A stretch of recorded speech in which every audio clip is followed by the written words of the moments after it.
ಎಲ್ಲರಿಗೂ ಭಕ್ತಿಪೂರ್ವಕ ಶರಣು ಶರಣಾರ್ಥಿಗಳು. ಎಂದಿನಂತೆ ನಮ್ಮ 229ನೇ ಗೂಗಲ್ ಮೀಟ್ ಶರಣ ಚಿಂತನ ಮಾಲಿಕೆ ಸಾಮೂಹಿಕ ಸಂವಾದ ಮತ್ತು ಚಿಂತನೆಗೆ ಎಲ್ಲರಿಗೂ ಭಕ್ತಿಪೂರ್ವಕ ಸ್ವಾಗತ ಮತ್ತು ಶರಣಾರ್ಥಿ. ಎಂದಿನಂತೆ ಭಾನುವಾರ. ಸೊ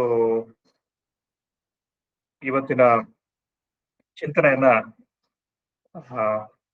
ದತ್ತಿ ಉಪನ್ಯಾಸವಾಗಿ ಪ್ರಸ್ತುತಪಡಿಸ್ತಾ ಇರೋರು ಶರಣಶ್ರೀ ಶಿವಾನಂದ ಕಲ್ಕೇರಿ ಅವರ ಮಾತೃಶ್ರೀ ಮತ್ತು ತಂದೆಯವರಾದ ಶರಣ ಹನುಮಂತರಾಯ ರಾಮಪ್ಪ ಕಲ್ಕೇರಿ ಮತ್ತು ಗಿರಿಜಾದೇವಿ ಮಣಿಪಾಳ ಕಲಹಾಳ ಅವರ ಹೆಸರಿನಲ್ಲಿ ಈ ದತ್ತಿಯನ್ನ ಪ್ರಸ್ತುತಪಡಿಸಲಾಗ್ತಿದೆ.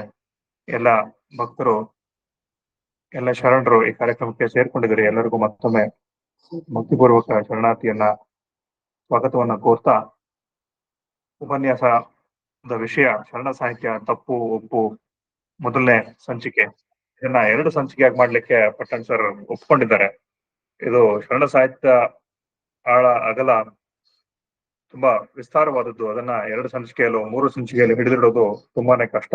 ಆದ್ರೂ ಒಂದು ಸಮರೈಸ್ ಆಗಿ ಯಾವುದು ಮುಖ್ಯ, ಈ ಹಲವಾರು ವಿವಿಧ ರೀತಿಯ ಚಿಂತನೆಗಳಲ್ಲಿ ಯಾವ್ದನ್ನ ಇಟ್ಕೋಬೇಕು, ಯಾವುದು ಶರಣರ ಜೀವನಕ್ಕೆ ಹತ್ತಿರವಾದ ಸಾಹಿತ್ಯವನ್ನ ಕಟ್ಕೊಡುತ್ತೆ, ಯಾವ ಸಾಹಿತ್ಯ ಅನ್ನೋದ್ರ ಬಗ್ಗೆ ಚಿಂತನೆ ಮಾಡ್ಲಿಕ್ಕೆ ಈಗ ಈ ವಿಷಯವನ್ನ ಆರಿಸ್ಕೊಂಡಿದ್ದೀವಿ.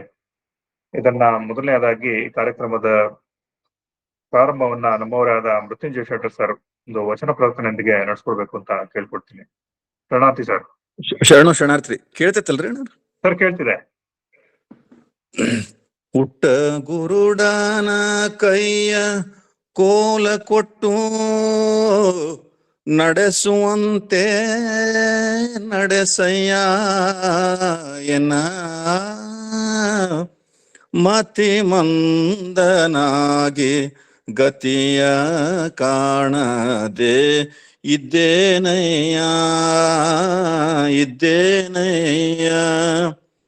ಪುಟ್ಟ ಗುರುಡನ ಕೈಯ ಕೋಲ ಕೊಟ್ಟು ನಡೆಸುವಂತೆ ನಡೆಸಯ್ಯ ಎನ್ನ ಮತಿ ಮಂದನಾಗಿ ಗತಿಯ ಕಾಣದೆ ಇದ್ದೇನಯ್ಯ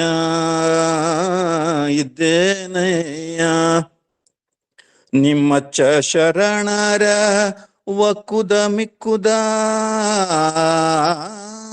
ನಿಮ್ಮಚ್ಚ ಶರಣರ ಒಕ್ಕುದ ಮಿಕ್ಕುದ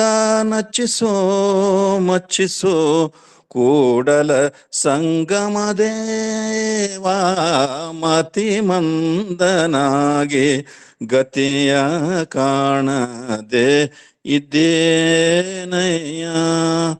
ನಿಮ್ಮಚ್ಚ ಶರಣರ ಒಕ್ಕುದ ಮಿಕ್ಕುದ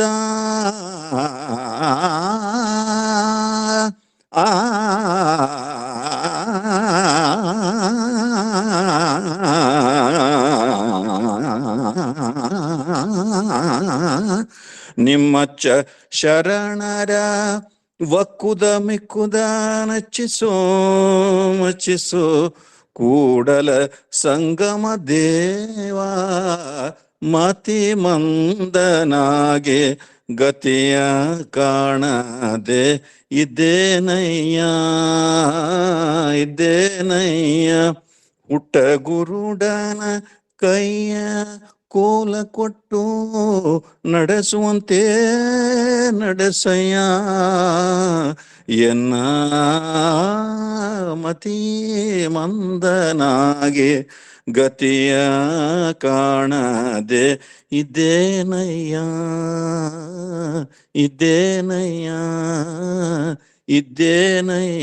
ಸರ್ವಶರಣರಿಗೂ ಶರಣು ಶರಣಾರ್ಥಿಗಳು. ಸರ್, ಅತ್ಯಂತ ಭಕ್ತಿಪೂರ್ವಕವಾಗಿ ಪ್ರಾರ್ಥನೆಯನ್ನು ನಡೆಸಿಕೊಟ್ಟಿದ್ದಾರೆ. ಈ ಕಾರ್ಯಕ್ರಮಕ್ಕೆ ಅನುವು ಮಾಡಿಕೊಟ್ಟಿದ್ದೀರಿ. ನಮಗೆ ಮತ್ತೊಮ್ಮೆ ಶರಣಾರ್ಥಿಗಳು ತಿಳಿಸ್ತಾ, ವಿಷಯ ಶರಣ ಸಾಹಿತ್ಯ ತಪ್ಪು ಒಪ್ಪು. ಪಟ್ಟಣ್ ಸರ್ಗೆ ಪ್ರಿಪರೇಷನ್ ಬೇಕಾಗಿಲ್ಲ ಇಂಥ ವಿಷಯಗಳು ಮಾತಾಡ್ಲಿಕ್ಕೆ. ಮತ್ತೆ ಯಾರೋ ಮಾತಾಡ್ಬೇಕಾಗಿತ್ತು ಇವತ್ತು. ಸೊ ಅವ್ರಿಗೆ ಅನುಕೂಲ ಆಗ್ಲಿಲ್ಲ ಅಂತ ಹೇಳಿ ಮತ್ತೆ ಯಾರನ್ನ ಮಾತಾಡ್ಬೇಕು, ಏನ್ ಮಾತಾಡ್ಬೇಕು ಅಂದಾಗ ಪಟ್ಟಣ್ ಸರ್ ಒಂದೆರಡು ವಿಷಯ ಕೊಟ್ಟರು. ಅದರಲ್ಲಿ ಇದು ಪ್ರಸ್ತುತ ವಿಷಯವಾಗಿ ನಾವೆಲ್ಲರೂ ಆರಿಸ್ಕೊಂಡು ಅವರೇ ಮಾತಾಡ್ಬೇಕು ಅಂತ ಒಪ್ಕೊಂಡಿದ್ದಾರೆ. ಅವ್ರಿಗೆ ಮತ್ತೊಮ್ಮೆ ಶರಣಾರ್ಥಿಗಳನ್ನ ತಿಳಿಸ್ತಾ, ಈ ಶರಣರ ಸಾಹಿತ್ಯ ಹಲವಾರು ಮಜಲುಗಳಲ್ಲಿ ದಾಖಲಾಗ್ತಾ ಬಂದಿದೆ. ಹರಿಹರದಿಂದ ಶುರುವಾಗಿದ್ದು ಹರಿಹರನ ಚಿಂತನೆ, ಹರಿಹರನ ದಾಖಲಾತಿಯಿಂದ ಶುರುವಾಗುವಂತ ಶರಣ ಸಾಹಿತ್ಯ ನಮ್ಮ 21ನೇ ಶತಮಾನದವರೆಗೂ 900 ವರ್ಷಗಳಾಗಿ ಸಾಗಿ ಬಂದಿದೆ. ಹಲವಾರು ಸಾಹಿತಿಗಳು, ಹಲವಾರು ಕವಿಗಳು ಶರಣರನ್ನ ಮತ್ತೆ ಬಸವಣ್ಣನ ಆದಿಯಾಗಿ ಶರಣ ಸಾಹಿತ್ಯವನ್ನ ದಾಖಲು ಮಾಡ್ತಾ ಬಂದಿದ್ದಾರೆ. ಕೆಲವೊಂದು ಪ್ರಜ್ಞಾಪೂರ್ವಕವಾಗಿ ತಪ್ಪಾಗಿದ್ರೆ, ಕೆಲವೊಂದು ಅತಿಶಯ ಭಕ್ತಿಯಿಂದ ತಪ್ಪಾಗಿದೆ. ಅದಕ್ಕೆ ಸರಿ ಯಾವುದು, ತಪ್ಪು ಯಾವುದು ಅನ್ನೋದು ನಾವಾಗ್ಲೇ ಹಲವಾರು ರೀತಿಯಲ್ಲಿ ತಿಳ್ಕೊಂಡಿದ್ದೀವಿ. ಸಮಾಜದಲ್ಲಿ ನಡೀತಾನೆ ಬಂದಿದೆ. ಕಾಲಕ್ಕೆ ಅದ್ರ ಬಗ್ಗೆ ಚಿಂತನೆಗಳು ನಡೀತಾನೆ ಇದಾವೆ. ಇದಕ್ಕೊಂದು ರೂಪುರೇಷೆ ಕೊಟ್ಟು ನಮ್ಮ ಶರಣರು, ನಮ್ಮ ಅಖನಾರಿವು ತಂಡದ ಎಲ್ಲರೂ ಚಿಂತನೆ ಮಾಡ್ಬೇಕು ಅಂತ ಈ ವಿಷಯವನ್ನ ಇಟ್ಕೊಂಡಿದ್ದೇವೆ. ಮೊದಲನೇದಾಗಿ ಪಟ್ಟಣ್ ಸರ್ ಈ ವಿಷಯವನ್ನ ಒಂದು ಕಾಲು ಗಂಟೆಗಳ ಕಾಲ ಪ್ರಸ್ತಾಪನೆ ಮಾಡಿ, ನಂತರ ನಾವೆಲ್ಲರೂ ಸಂವಾದದಲ್ಲಿ ಸೇರ್ಕೊಂಡು ನಮ್ಮಲ್ಲಿರುವ ಗೊಂದಲಗಳು ಮತ್ತೆ ಈ ಅರಿವು ಮಾಡ್ಕೊಳ್ಳೋಣ ಅಂತ ಕೇಳ್ಕೊಳ್ತಾ, ಪಟ್ಟಣ್ ಸರ್ಗೆ ಈಗ ತಮ್ಮ ಉಪನ್ಯಾಸವನ್ನ ಶುರು ಮಾಡ್ಲಿಕ್ಕೆ ಬೇಡ್ಕೊಳ್ತಾ ಇದ್ದೀನಿ. ಪಟ್ಟಣ್ ಸರ್. ಧನ್ಯವಾದಗಳು. ಓಂ ಶ್ರೀ ಗುರು ಬಸವಲಿಂಗಯ್ಯಮ್ಮ. ಯಾರೋ ಒಬ್ಬ ಅನುಭಾವಿಗಳು ಬಿಟ್ಟು ನನಗೆ ರುದ್ರಮೂರ್ತಿಗಳು ಇದನ್ನೇ ಮಾಡಬೇಕು ಅಂತ ತಿಳ್ಕೊಂಡು ನಾನು ವಿಷಯ ಕೊಟ್ಟಿದ್ದಲ್ಲ, ಅವರೇ ಇದನ್ನ ವಿಷಯಗಳು ಕೊಟ್ಟು ವಚನ ಸಾಹಿತ್ಯದ ತಪ್ಪು ಒಪ್ಪುಗಳ ಬಗ್ಗೆ ಒಂದು ವಿಸ್ತೃತವಾದಂತ ಚರ್ಚೆಗಳು ಆಗ್ಬೇಕು ಸರ್, ಆಗ್ತಾ ಇಲ್ಲ ಅಂತಕ್ಕಂಥದ್ದು ಪ್ರತಿ ಸಲನೂ ಹೇಳ್ತಿರ್ತಾರೆ. ವಚನ ಪರಿಷ್ಕರಣೆ, ವಚನ ದೋಷಗಳು, ವಚನ ಪ್ರಕ್ಷಿಪ್ತತೆಗಳ ಬಗ್ಗೆ ವಚನ ಸಾಹಿತ್ಯದ ನಿರ್ಮಾಣವು ಎಷ್ಟು ಅಷ್ಟೇ ಅದರ ಚರ್ಚೆಯೂ ಕೂಡ ನಡೆದಿದೆ. ಅದರ ನೋವಿನ ಸಂಗತಿ ಅಂದ್ರೆ ಯಾವುದೂ ಕೂಡ ಇತ್ಯರ್ಥ ಆಗದೆ ಹಾಗೇ ಉಳಿದಂತ ಒಂದು ಸಂದರ್ಭ. ಈ ಕಾರಣದಿಂದಾಗಿ ವಚನ ಸಾಹಿತ್ಯದ ಬರ್ತಕ್ಕಂಥ ಕೃತಿಗಳೆಲ್ಲವೂ ಕೂಡ ಪುರಾಣ, ಐತಿಹ್ಯ, ಪೌರಾಣಿಕ ಕಲ್ಪನೆಗಳಿಂದ ಚರಿತ್ರೆಯನ್ನು ನಿರ್ಮಾಣ ಮಾಡ್ತಕ್ಕಂಥ ನಮ್ಮ ಹಿಂದಿನ ತಲೆಮಾರಿನ ಸಂಶೋಧಕರು ಪಾಪ ಒಂದೇ ಅಂತ ತಿಳ್ಕೊಂಡಂತವ್ರು ಎಲ್ಲಿ ಎಡವಿದ್ರು ಅಂತಕ್ಕಂಥ ವಿಚಾರವನ್ನ ರುದ್ರಮೂರ್ತಿ ಸರ್ ಇದನ್ನ ಹಿಂಗೆ ಬರೀದು ಸರ್, ಇದ್ರ ಟೈಟಲ್ ನಾನೇ ಕೊಡ್ತೀನಿ ಅಂತ ತಿಳ್ಕೊಂಡು ಕೊಟ್ಟಾಗ ನನಗೆ ಆಯ್ತು ಅಂತ ಒಪ್ಕೊಂಡ್ವಿ. ವಚನ ಪರಿಷ್ಕರಣೆ ಇದು ಸಮಸ್ಯೆ ಮತ್ತು ಸವಾಲುಗಳ ಬಗ್ಗೆ ನಡೆದು ಬಂದಂತ ದಾರಿ, ವಚನ ಚಳವಳಿಯ ನಡೆದು ಬಂದಂತ ದಾರಿ, ದಿಕ್ಕು ತಪ್ಪಿದಂತ ಸಂದರ್ಭಗಳು, ಡಿರೇಲಿಂಗ್ ಅಂತೀವಿ ನಾವು, ಹಳಿ ತಪ್ಪಿದಂತ ವಚನ ಚಳುವಳಿಯ, ಮತ್ತೆ ಅವರು ಆಗ್ಲೇ ಹೇಳಿದ ಹಾಗೆ ಉದ್ದೇಶಪೂರ್ವಿತ ಮತ್ತು ಪೌರಾಣಿಕ ವೈಭವೀಕರಣ ಅಂದ್ರೆ ಶರಣರ ಜೀವನ ವೈಭವೀಕರಣ ಮಾಡ್ತಂತ ಸಂದರ್ಭದೊಳಗ ವಚನ ಚಳುವಳಿ ಅಂತಕ್ಕಂಥದ್ದು ಸಂಪೂರ್ಣವಾಗಿ ಒಂದು ವಿರೂಪವನ್ನ ಪಡ್ಕೊಳ್ತು ಅಂತಕ್ಕಂಥ ವಿಚಾರವನ್ನ ಇಲ್ಲಿ ಹೇಳ್ತಾ, ವಚನ ಸಾಹಿತ್ಯ, ವಚನ ದರ್ಶನ, ವಚನ ವಾಂಗ್ಮಯ ಅಂತ ತಿಳ್ಕೊಂಡು ನಾವು ಸಾಕಷ್ಟು ಪಾರಿಭಾಷಿಕ ಪದದೊಳಗ ವಚನ ಸಾಹಿತ್ಯವನ್ನ ಪದ ಅಕ್ಷರಗಳಿಂದ ಗುರುತಿಸಿಕೊಂಡು ಓದ್ತೀವಿ ವಿನಃ ವಚನಕಾರರ ಶರಣರ ಆಶಯಗಳನ್ನ ಗುರುತಿಸಲಿಲ್ಲ.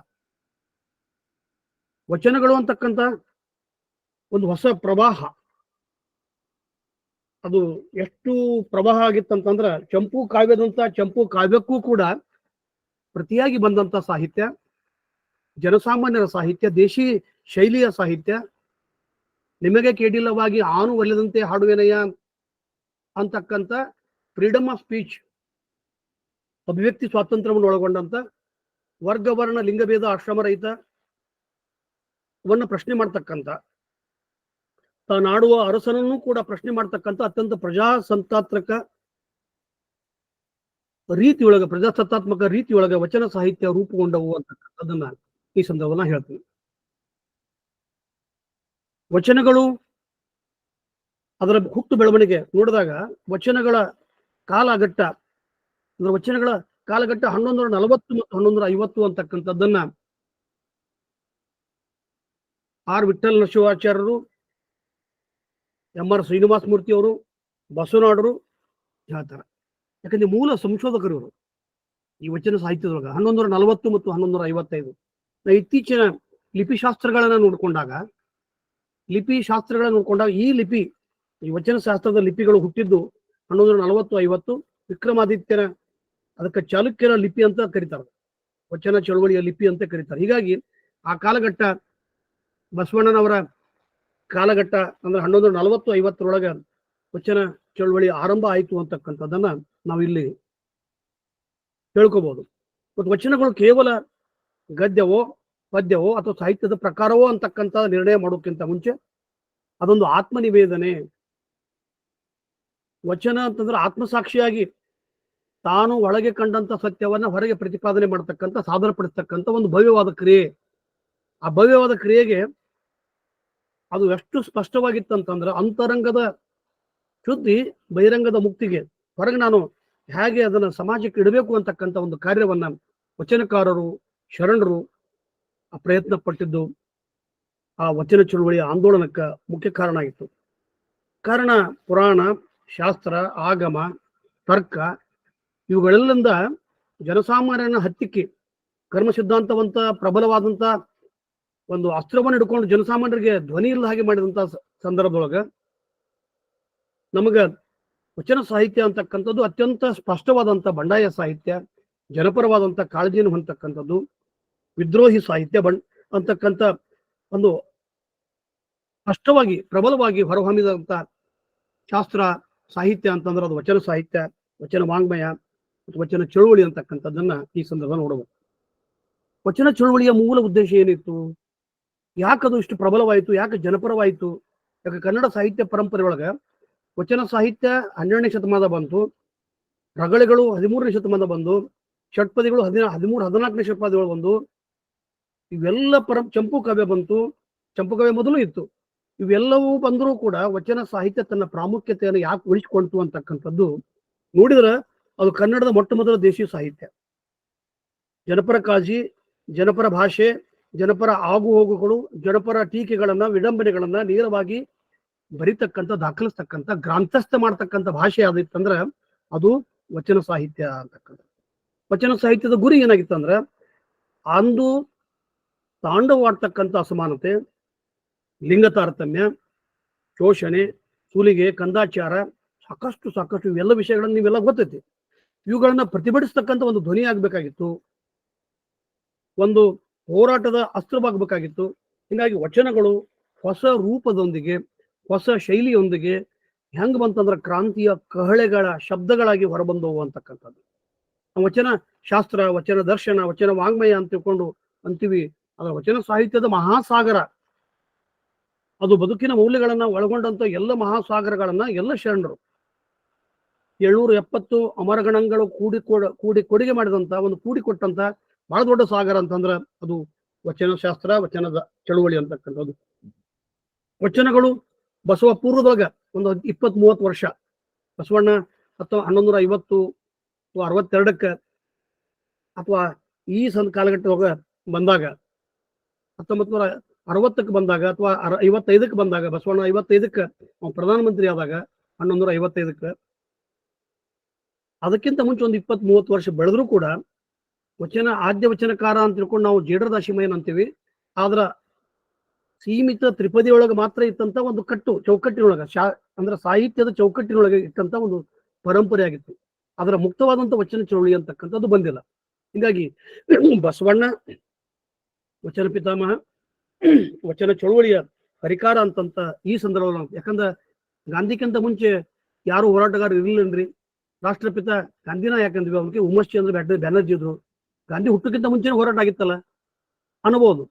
ಆದ್ರೆ ಗಾಂಧಿಯ ಕಾಲಘಟ್ಟದೊಳಗ ಆ ಚಳುವಳಿ ಅಂತಕ್ಕಂಥದ್ದು ಸಾರ್ವಜನಿಕಗೊಳಿತು ಮತ್ತು ಎಲ್ಲರ ಬೇಡಿಕೆ, ಅಗತ್ಯತೆ, ಅನಿವಾರ್ಯತೆ ಆಗಿತ್ತು. ಹಿಂಗಾಗಿ ಬಸವಣ್ಣ ವಚನ ಸಾಹಿತ್ಯದ ಪಿತಾಮಹ, ಹರಿಕಾರ ಅಂತಕ್ಕಂಥದ್ದನ್ನ ನಾವು ಅಲುಗಳಾಗಿಲ್ಲ. ಯಾಕಂದ್ರೆ ಇದನ್ನ ಅಥವಾ ಜೇಡರದಾಸಿ ಹೇಳ್ತಾನ, ಸಿರಿಯನಿತ್ತೊಡೆವಲ್ಲೆ ಕರಿಯನಿತ್ತೊಡೆವಲ್ಲೆ ಹಿರದಿಪ್ಪ ಮಹಾರಾಜ್ಯನಿತ್ತೊಡೆ ನಿಮ್ಮ ಶರಣರ ಸುಳ್ಳುಡಿಯ ಒಂದರಗಳೇ. ಶರಣರ ಸುಳ್ಳುಡಿ ಅಥವಾ ಒಂದು ಮೌಲಿಕವಾದಂತ ನುಡಿಗಳು ಅಂತಂದ್ರೆ ವಚನಗಳನ್ನ ನನಗಿತ್ತರೆ ನಿಮ್ಮನ್ನೇ ಇತ್ತೆ ಕಾಣ ರಾಮನಾಥ ಅಂತ. ಅಂದ್ರೆ ಬಸವಣ್ಣನ ಹಿರಿಯ ಸಮಕಾಲೀನ ಅಂತ ಜೇಡರದಾಸಿಮಯ್ಯ ವಚನ ಚಳುವಳಿ ಅಂತಕ್ಕಂಥ ಈ ಸಾಹಿತ್ಯ ಬಂದಾಗ ಆ ಶರಣರು ಅಂತಕ್ಕಂಥ ಪದಗಳ ಒಂದು ಸಮೂಹ ಪದವನ್ನ ನೇತೃತ್ವ ವಹಿಸಿಕೊಂಡಂತ ಬಸವಣ್ಣ ಆ ಎಲ್ಲ ಚಳುವಳಿಗೆ ಬಸವಣ್ಣ ಬಹಳ ದೊಡ್ಡ ನಾಯಕ ಆಗ್ತಾನ. ಈ ಚಳುವಳಿ ಸುಮಾರು ವರ್ಷಗಳ ಕಾಲ ಅದು ಕಲ್ಯಾಣ ನಾಡಿನೊಳಗ, ಕಲ್ಯಾಣದ ವ್ಯಾಪ್ತಿಯನ್ನು ನೋಡಿದಾಗ ನಾವು ಬಹುಶಃ ನಂಬಲಿಕ್ಕೆ ಆಗ್ತೋ ಇಲ್ಲ ಅಂತ. ಯಾಕಂದ್ರೆ ಅಲ್ಲಿ ಕಲ್ಯಾಣ ಚಾಲುಕ್ಯರಿಂದ ಆಡಳಿತಗೊಂಡಂತ ಒಂದು ಸಾಮ್ರಾಜ್ಯ ಕಲಚೂರ್ಯರ ಜೊತೆಗೆ ಕೂಡ್ಕೊಂಡು, ಯಾಕಂದ್ರೆ ಅವರು ಬೀಗರು.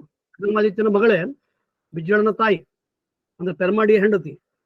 ಪೆರ್ಮಾಡಿ ಮತ್ತು ಬಿಜ್ಜಳ ಇವರು ನೂರ್ಮಡಿ ತೈಲಪ್ಪನನ್ನ ಪಲ್ಲಟಗೊಳಿಸಿ ತಾವು ಆ ಚಾಲುಕ್ಯರು ಆಸ್ಥಾನದ ಮೇಲೆ ಅವ್ರು ಕೂಡ್ತಾರ. ಇದು ಇತಿಹಾಸ ಮತ್ತು ಚರಿತ್ರೆ. ಎಲ್ಲರಿಗೂ ಗೊತ್ತಿದ್ದ ಹಾಗೆ ಹರಳಯ್ಯನ ಮಗನಿಗೂ ಮತ್ತು ಮಧುವರ್ಸನ ಮಗನಿಗೂ ನಡೆದಂತ ವಿವಾಹವನ್ನ ಮುಂದೆ ಮಾಡಿಕೊಂಡು ಚಂಬು ಭಟ್ಟ, ವಿಷ್ಣು ಭಟ್ಟ, ನಾರಾಯಣ ಕ್ರಮಿತ ಸಾಕಷ್ಟು ಜನ ಅಲ್ಲಿ ಶೈವ ಮತ್ತು ವೈಷ್ಣವರ ತಿಕ್ಕಾಟ, ರಾಜನನ್ನ ಕಿವಿ ತುಂಬಿಸಿ ತೋವಿದೇವನಿಗೆ ಪಟ್ಟದ ಆಶೆಯನ್ನು ತೋರಿಸಿ, ಅಂದ್ರೆ ಏನಪ್ಪಾ ನಿಮ್ಮ ಬಿಜ್ಜಳಗೆ ವಿಷಯಲಂಪಟಾಗ್ಯಾನ ಅಥವಾ ಬರೀ ಬಸವಣ್ಣನ ಮಾತು ಕೇಳ್ತಾನ, ಹಿಂಗಾದ್ರೆ ನಾಳೆ ಅಳುವಿಲ್ಲ, ಅದಕ್ಕೆ ಸೋವಿದೇವನ ನಿನಗ ನೀನೇ ಈ ರಾಜ್ಯದ ಅರಸಕ್ಕಿ ಅಂತಕೊಂಡು ಆಮಿಷವನ್ನು ಒಡ್ಡಿ ಒಂದು ಹುನ್ನಾರವನ್ನ ಮಾಡಿ ಈ ವಚನ ಚಳುವಳಿಯನ್ನ ಹೇಗಾದ್ರೂ ಮಾಡಿ ಹತ್ತಕ್ಬೇಕು ಅಂತಕ್ಕಂಥ ಒಂದು ಪ್ರಯತ್ನ ಮಾಡ್ತಾರೆ. ಅದು ಎಷ್ಟು ಪ್ರಯತ್ನಕ್ಕಂತಂದ್ರ ಬಸವಣ್ಣ ಕಲ್ಯಾಣವನ್ನ ಬಿಟ್ಟು ಹೋಗ್ತಕ್ಕಂಥದ್ದು. ಬಸವಣ್ಣ ಮತ್ತು ಬಿಜ್ಜಳ ಆತ್ಮೀಯ ಸ್ನೇಹಿತರು, ಒಳ್ಳೆಯ ಫ್ರೆಂಡ್ಸ್ ಇದ್ರು. ಆದ್ರೆ ಅವ ಒಲ್ಲ ಅಂತಾನ, ಈ ಮದುವೆನ ನಾನು ಶಾಸ್ತ್ರೋಕ್ತಗೊಳಿಸ್ತೀನಿ, ನಾನು ಅಲ್ಲಗಳಂಗಿಲ್ಲ, ಇದನ್ನ ತಿರಸ್ಕಾರ ಮಾಡಂಗಿಲ್ಲ, ಧಿಕ್ಕರಿಸಂಗಿಲ್ಲ, ಇದನ್ನ ಒಪ್ಪೋದಿಲ್ಲ ಅಂತ ಅನ್ನೋದಿಲ್ಲ ಅವ. ಈ ಮದುವೆಯನ್ನು ಒಪ್ತೀನಿ, ಇದು ಅಂತರ್ಜಾತಿ ಅಲ್ಲ, ಯಾಕಂದ್ರೆ ಇಬ್ರು ಕೂಡ ಲಿಂಗ ದೀಕ್ಷೆ ತಗೊಂಡಾರ, ಇದು ಅಂತರ್ಧರ್ಮೀಯರ ಅಂತರ್ಜಾತಿ ಅಲ್ಲದ ಒಳಗಿನ ಒಂದೇ ಧರ್ಮದವರ ಲಗ್ನ ಅಂತ ಅಂದಾಗ ಆತನಿಗೆ ಅನಿವಾರ್ಯವಾಗಿ ಕಲ್ಯಾಣವನ್ನ ಬಿಟ್ಟು ಹೋಗ್ಬೇಕಂತಕ್ಕಂಥ ಸಂದರ್ಭ ಬರ್ತೈತಿ. ಹಲವಾರು ಸಂಶೋಧಕರು, ನಮ್ಮ ಕಲಬುರ್ಗಿ ಅಂತವರು ಕೂಡ ಕೋಡೆಕಲ್ ಹೋದ್ರು ಬಸವಣ್ಣ ಅಂತಕ್ಕಂಥ, ಹಿಂಗಾಗಿ ಕೋಡೆಕಲ್ ಬಸವಣ್ಣ ಅಂತಕ್ಕಂಥದ್ದು. ಆದ್ರೆ ಬಹುಸಂಖ್ಯಾತ ಹರಿಹರನ್ ಹಿಡ್ಕೊಂಡು ಎಲ್ಲರೂ ಕೂಡ ಅವತ್ತ ಕೂಡಲ ಸಂಗಮ ಅಥವಾ ಕಪ್ಪಡಿ ಸಂಗಮಕ್ಕೆ ಹೋದ ಅಂತಕ್ಕಂಥದ್ದು ದಾಖಲೆಗಳನ್ನು ನಾವು ಕಾಡ್ತೀವಿ. ಅದು ಸುಮಾರು 200 ವರ್ಷಗಳವರೆಗೆ ರಾಜಾಶ್ರಯವಿಲ್ಲದೆ, ರಾಜ್ಯ ಪ್ರೋತ್ಸಾಹವಿಲ್ಲದೆ, ಯಾಕಂದ್ರೆ ಒಂದು ಕಾಲಘಟ್ಟಕ್ಕ ಬಿಜ್ಜಳ ಬಸವಣ್ಣನ ಮೇಲೆ ಆರೋಪ ಮಾಡ್ತಾನ, ಈ ಆಡಳಿತದ ಸಾಮ್ರಾಜ್ಯದ ಧನ ಕನಕ ಆಸ್ತಿಯನ್ನ ನೀನು ವ್ಯಯ ಮಾಡ್ತಿ ಜಂಗಮ ಶಿವೆಗೆ ಅಂತ ತಿಳ್ಕೊಂಡು ಹೇಳಿದಾಗ ಬಸವಣ್ಣ ಬಿಜ್ಜಳನ ಭಂಡಾರವಿಷ್ಟಿದ್ದರೇನು, ನಾ ಏನು ಮಾಡ್ಲಿ ಅದನ್ನ. ಅಂದ್ರ ಬಿಜ್ಜಳನಿಗೂ ಕೂಡ ಒಂದು ಪ್ರತಿಯಾಗಿ ಇದು ಜಂಗಮರ ಶರಣರ ದುಡಿದ ಶ್ರಮದ ಹಣದಿಂದ ನಾವು ಜಂಗಮ ಸೇವೆ ಮಾಡ್ತೀವಿ, ನಿನ್ನ ಹಣದಿಂದ ಅಲ್ಲ ಅಂತಕ್ಕಂಥ ಪ್ರತಿಯಾಗಿ ಹೇಳ್ತಕ್ಕಂಥ ಒಂದು ಏಟು ಅವತ್ತಿನ ಕಾಲಘಟ್ಟದ ಒಂದು ಪ್ರಜಾಸತ್ತಾತ್ಮಕ ಮೌಲ್ಯವನ್ನ ಇವತ್ತಿಗೂ ಕೂಡ ಒಂದು ಮಾದರಿ. ಅದು ಊರ ಮುಂದೆ ಹಾಲು ಹಳ್ಳ ಹರಿಯಲು ಅದು ಏನ ಬೆನ್ನ ಆವಿನ ಮೇಲೆ ಹರಿಯತ್ತೆ, ಲಜ್ಜೆಗಿಡಲೇಕೆ ಮಾಣುಗಿಡಲೇಕೆ ಅಂತಕ್ಕಂಥ ಬಸವಣ್ಣ ಬಿಜ್ಜಳನ ಭಂಡಾರವೆಷ್ಟಿದ್ದರೇನು, ಆತನ ನಾನು ತಗೊಂಡು ಏನ್ ಮಾಡಿ ಭವಿ ಬಿಜ್ಜಳ ಅಂತಂತಾರ. ಬಸವಣ್ಣನವರ ಹಲವಾರು ವಚನದೊಳಗ ರಾಜಸತ್ತೆಯನ್ನ ಗೌರವಿಸಿದ ರಾಜನಾಗಿ, ಆದ್ರೆ ಆತನ ತಪ್ಪುಗಳನ್ನ ಒಂದು ಉದಾಹರಣೆ ಹೇಳ್ಬೇಕಂದ್ರ ಅವ್ನು ಹೇಳ್ತಾನ, ಕಳುವ ಹೋರದರೆ ಬಿಜ್ಜಳ, ನೀವು ಕಳುವ ಹೋದರೆ ಕಣ್ಣದ ಉಳಿಯನ ಹಿಡಿವೆನು, ನೀವು ಬಂಧನ ಇಳಿಯದರೆ ನಿಮಗಿಂತ ಮುಂಚಿನ ಸೆರೆಯಾಗುವೆನು ಅಂತ. ನೀವು ಕಳ್ತನ ಜನಸಾಮಾನ್ಯಕ್ಕಾಗಿ ನೀವು ಕಳ್ತನ ಮಾಡಕ್ ಹೋದ್ರೆ ನಾನು ಆ ಕಳ್ಳತನದ ಉಳಿಯನ್ನ ನಾನು ಹಿಡಿತೀನಿ, ಕಿಲಿ ನಾವು ಹಿಡಿತೀನಿ.